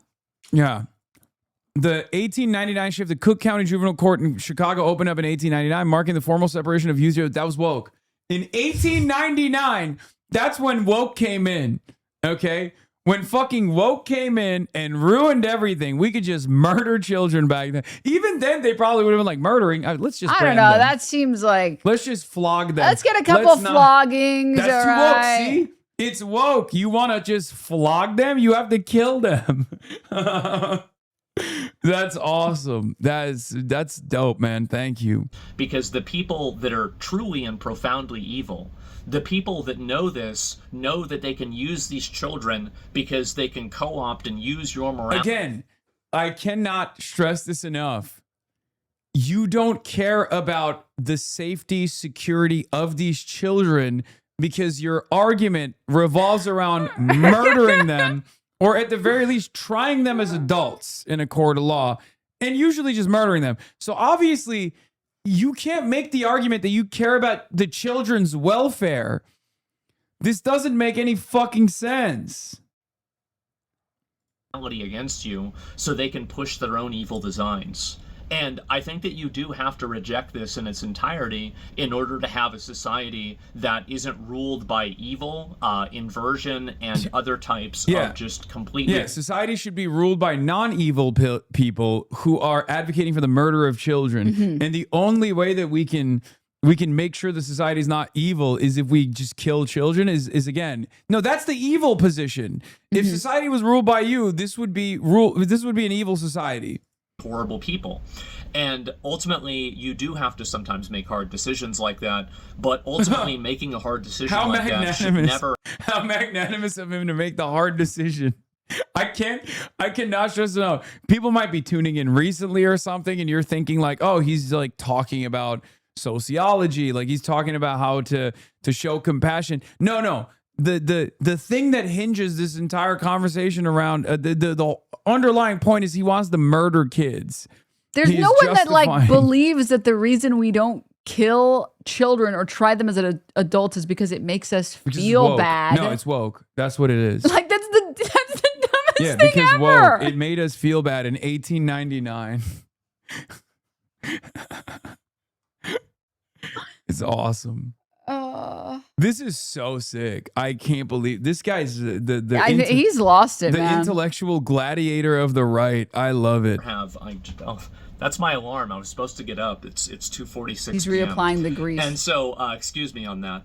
You do have to make these hard decisions. You do have to do things that are obviously, sometimes not the nicest things in the world. But I think that in order to do that, you do that in the goal to preserve a culture that is the best place that you want to live in the world as well. So no, I don't think that's a good culture. I don't think like these are the guys who will also say this about like the Mayans, you know what I mean? Like ancient, like indigenous civilizations, like they would murder their young, like how barbaric. And now he's literally he's advocating for that in 2026. You don't understand. It's to protect his culture. And by culture, I mean his bacterial cultures that exist inside of his house. His culture of, wanting to murder more children. We got to murder children so we preserve this culture of justifying the murder of children. Problem that I have, I don't think that I said anything wrong. I think that a lot of people actually would agree with me, and I think that the way that we've taken military action in the past, things like, for example, World War II, would indicate that actually this is not as... When he says we, he means the Nazis. He's like, yeah, remember when we took action against Jewish children and so the children of socialists and communists and the Roma people and the disabled children, and the queer people. Yeah, queer people. Military actions such as that against people and also their children. To protect the culture. Yeah, we should preserve the culture of, Germany. It's just like... What is the World War II military justification for murdering children, man? What the fuck? It's unfucking believable. As much an objective reality that some people would make it out to be. And again, these are the same people that have no problem using children as props and having them, like groomed by adults, about their gender, taking them to ICE protests, putting them directly in danger because there are rioters and criminals and violence there. Now he's even found more kids to kill. He's like, what is happening? The kids at protests? He's dead. Like, I don't just want to kill the adults that are doing this stuff. I want to kill the children that are at ICE protests, that are, maybe protesting outside of the reflecting pool. Like, children that have touched the reflecting pool also deserve death. Are there any kids that Asmongold doesn't want to kill? What the fuck is going on? This is the gift that keeps on giving. He just keeps expanding on which children should die. Dude, I wonder what he's going to pick out next. Yeah, he was like, Moroccan refugees from Sudan, easy. Like, that's easy buckets, okay? We need to start murdering gang children. And then we also should murder the children exercising their First Amendment rights. Correct. Who would ever bring a kid there? And these are the same people that are saying that I'm wrong for saying that creating an incentive for people to human traffic children and use them as human shields is a bad thing. And so I apologize for absolutely nothing. I said it in a very abrasive way, and I'm Do you going think to he would continue say communicating anything that about It's how I was Elon raised. Musk The using his kid reality as is a that- human shield? No, but he would be like, oh, you're fucking doing a death threat to Elon Musk's kid or something like that. That's what he would say. I don't know if you remember after the healthcare CEO shooting. Uncommon angle of Roachman's room. Yeah. No, it's still too clean. It's still, yep. Way too well kept. My dad I was driving my dad to the hospital. He was like getting one of his cancer treatments. And he said, well, what's funny about this? And I said, what? And he says, well, now they can say you killed me too, just like they say you killed your mom. That's the way I grew up. That's the way I communicate, and that's the way I think. And I'm not sorry. And I understand that sometimes I use abrasive language. They're like, wow, he's so sick, dude. Can he say that? Like, that's literally like when you're just like a fucking dweeb who never leaves their home. Like the most like beast mode you can get is when you say like edgy things, I guess. So that's what it is. I feel like for everyone else, it's like this turned into like a weird therapy session. Yeah. Well, Like, if we look at the comments, you will lose faith in humanity. Fuck Twitch. Asman addressed the nation. Enjoy your break, man. Hope everything IRL goes okay. Oh shit, potato cam. It's serious. I apologize for nothing, and I meant exactly what I said. I'd like to take this chance to apologize to absolutely nobody, which again, you know, Conor McGregor, another interesting character. Yeah, we are all skipping over the fact that his logic of not taking your child to a political demonstration is, well, the police might murder people in the streets for no reason, and that's your fault. Yeah, no, the police are never at fault unless they refuse to murder the children.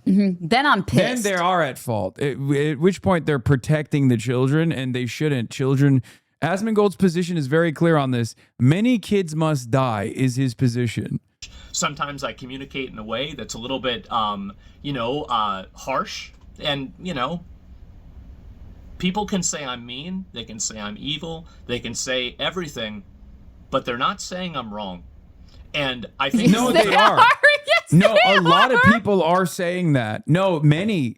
As a matter of fact, I think they say you're wrong first, and then they follow through with, also, that was the most evil shit I've ever heard. No, you're definitely wrong. What? Who's... I think this is supposed to be one of those like gotchas where they're like, it's the thing that I say all the time. They call me a terrorist. They call me an anti-Semite. But you know what they don't call me? A liar. Like he tried to like revamp that to his own, pro-child murder position somehow. But no, I think people are saying you're wrong. Like a lot of people are saying that actually.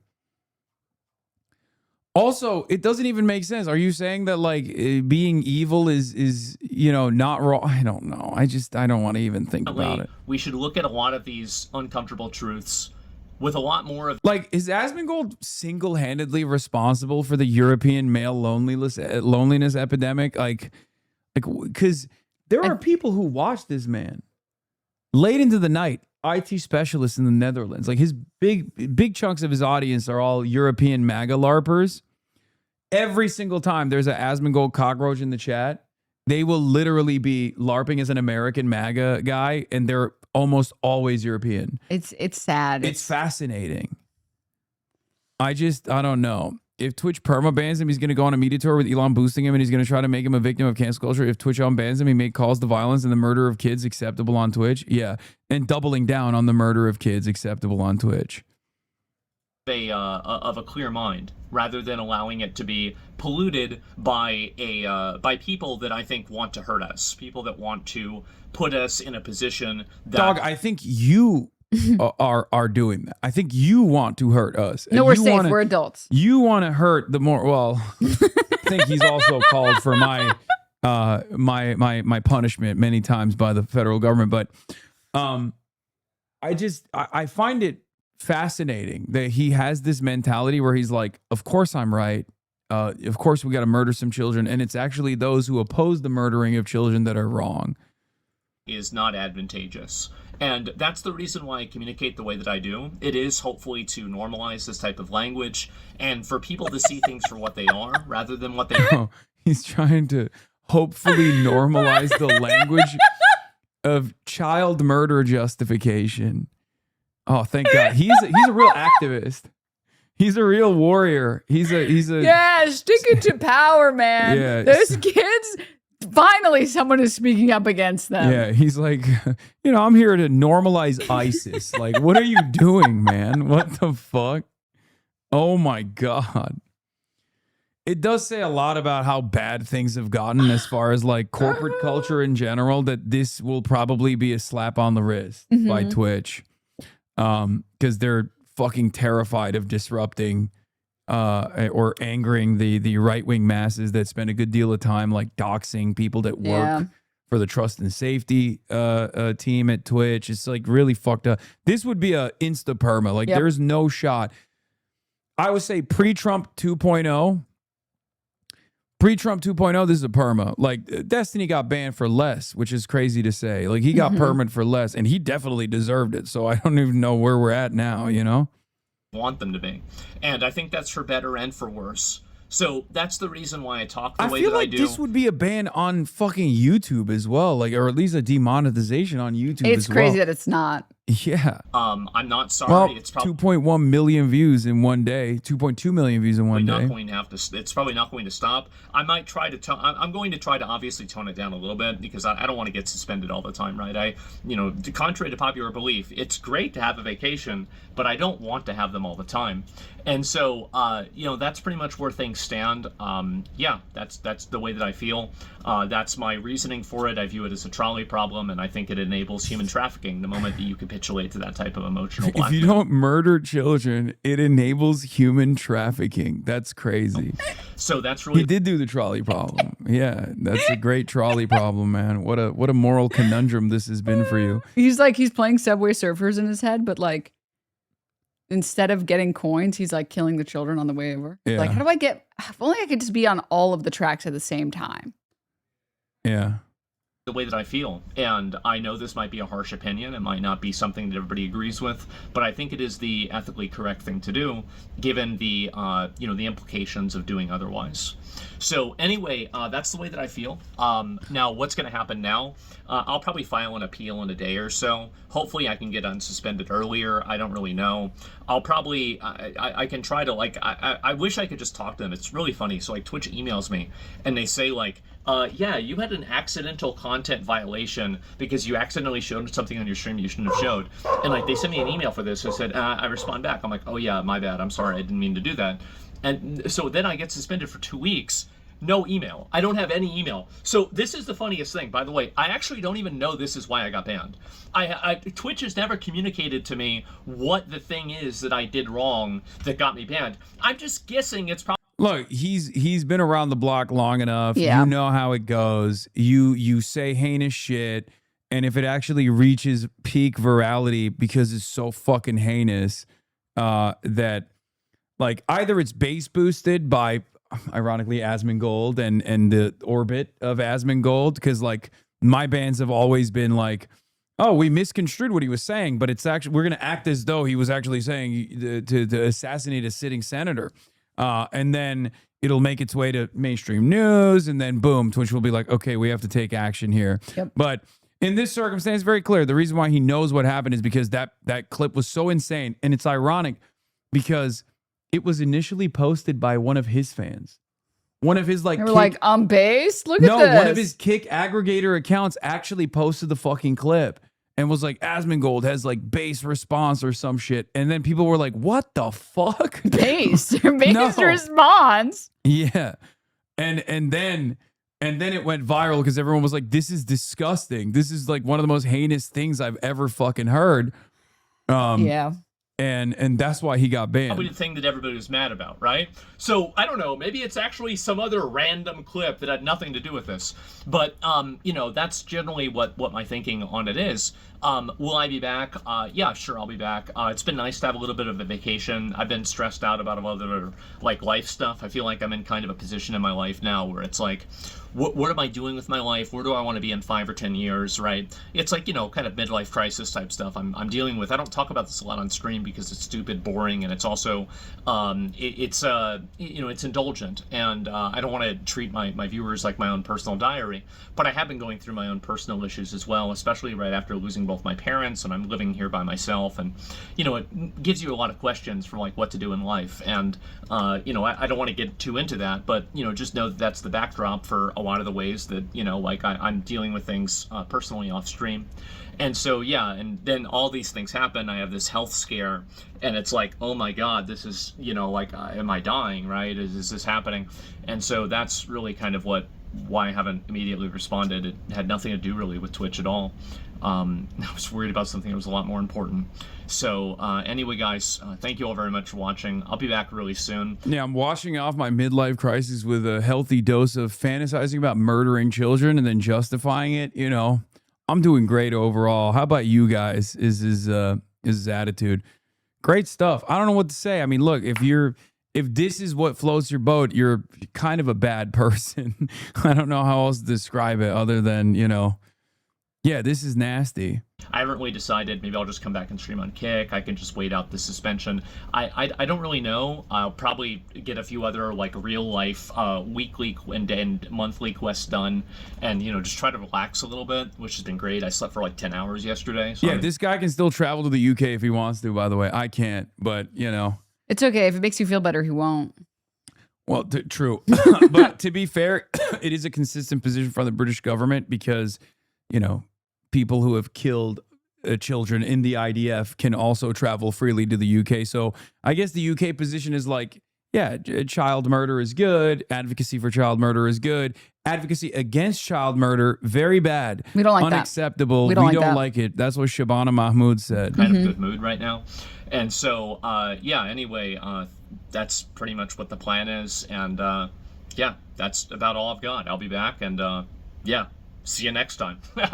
But anyway, guys, thanks a lot for watching and sticking around this long. Sorry it's such a long video. There's a lot to talk about. And no, not really. Like, no, most of it was just after you did the KFC double down. Most of it was just like talking about other children that you want to murder. Of groups of children that are okay to murder. That was amazing. That was 10 out of 10. I do think that the majority of people who watch, because like, you know, like most viewers are lurkers. I feel like the majority of people just put him on as background noise and they're like, he's reasonable, but they're not like processing any of the things that he's saying. I think it's cope. I think there's just a lot of shitty people on the planet. I think that there are. I just think the majority of them aren't. I don't know. Because like there have been so many instances where I've just like kind of given up. Basically, maybe it's because like I'm my sample size and my pool is different because I've been in multiple Discords with friends that don't know that I stream or whatever, and one of them will randomly be like, "Oh, I love Asmongold," or like, "I watch Asmongold," and everyone else in the call is like, "Oh, dude, that's cringe," and he's like, "No, he's like pretty reasonable," and they're like, "What did you think when he said this?" He's like, "I didn't know that he said that." "What did you think when he said that?" "Oh, I didn't know when he said that." I think the majority of the people are like, "Oh, I didn't know that he was like a loser. My bad. I thought he was just like he doesn't shower." Yeah. Yeah, they don't hate you because you're abrasive. They hate you because you are right and they hate the truth. When you're healthy, you have 1,000 problems. When you're facing a health issue, you have one. Glad you're okay, buddy. I do find it very strange that there's so many like divorced dads that have a parasocial relationship with him. And I just don't understand how like you're a whole ass adult and you're like, well, this guy who's like advocating to murder children is really speaking to me. Well, it's because they're not liked in their personal lives, and everyone around them says that they're like morally reprehensible people, and they're like, this guy gets it. He always gets called like morally reprehensible, and the stuff he says isn't even that extreme. If I just ignore all the stuff he says, that's extreme. Yeah. So it's like comforting. I think they're like finding each other, even though this guy is like way more insane. Look, a classic. Asmongold has a hot take. We should take a hard decision to stop invaders from using kids as shields so they can get away with it. Otherwise, more people would be at risk in the future. Twitch ban. Hasan, terrorism is based. Twitch sleeps. I can't believe you literally said that. I can't believe you actually said that. I was like, terrorism is based. And then Twitch was like, I'm sleeping. I love it.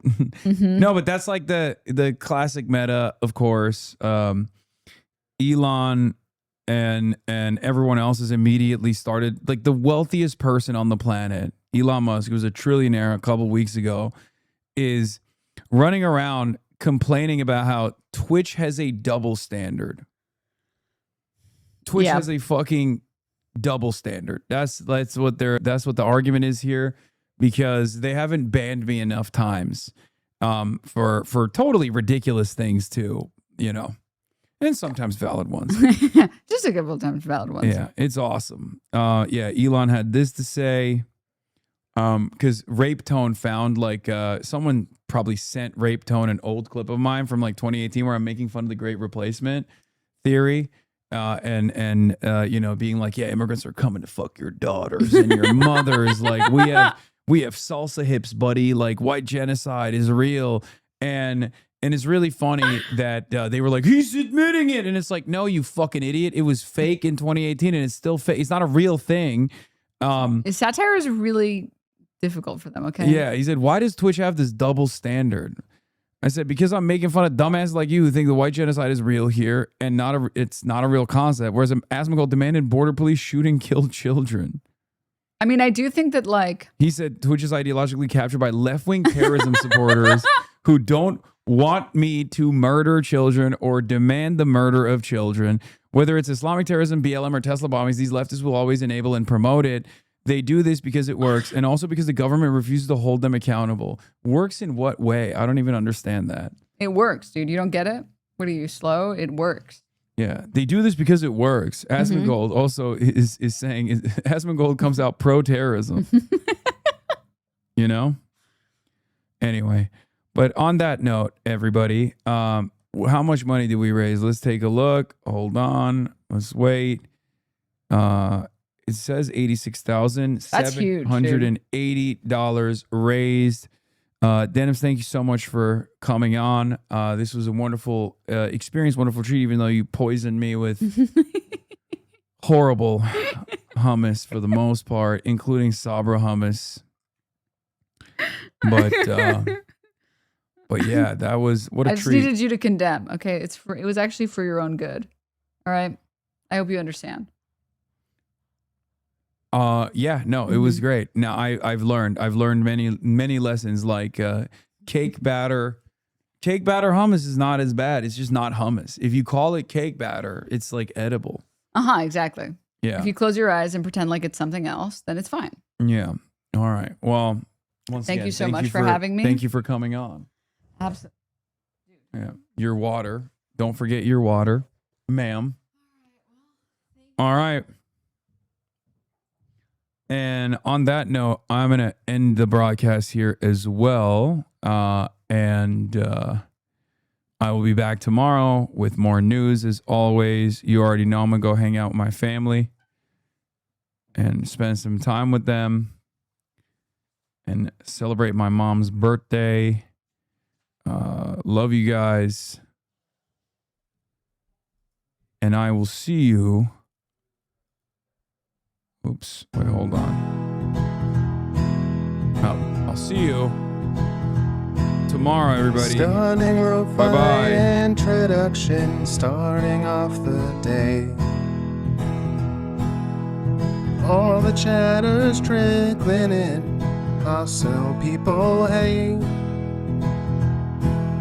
Sunny Los Angeles, California, says Hasan.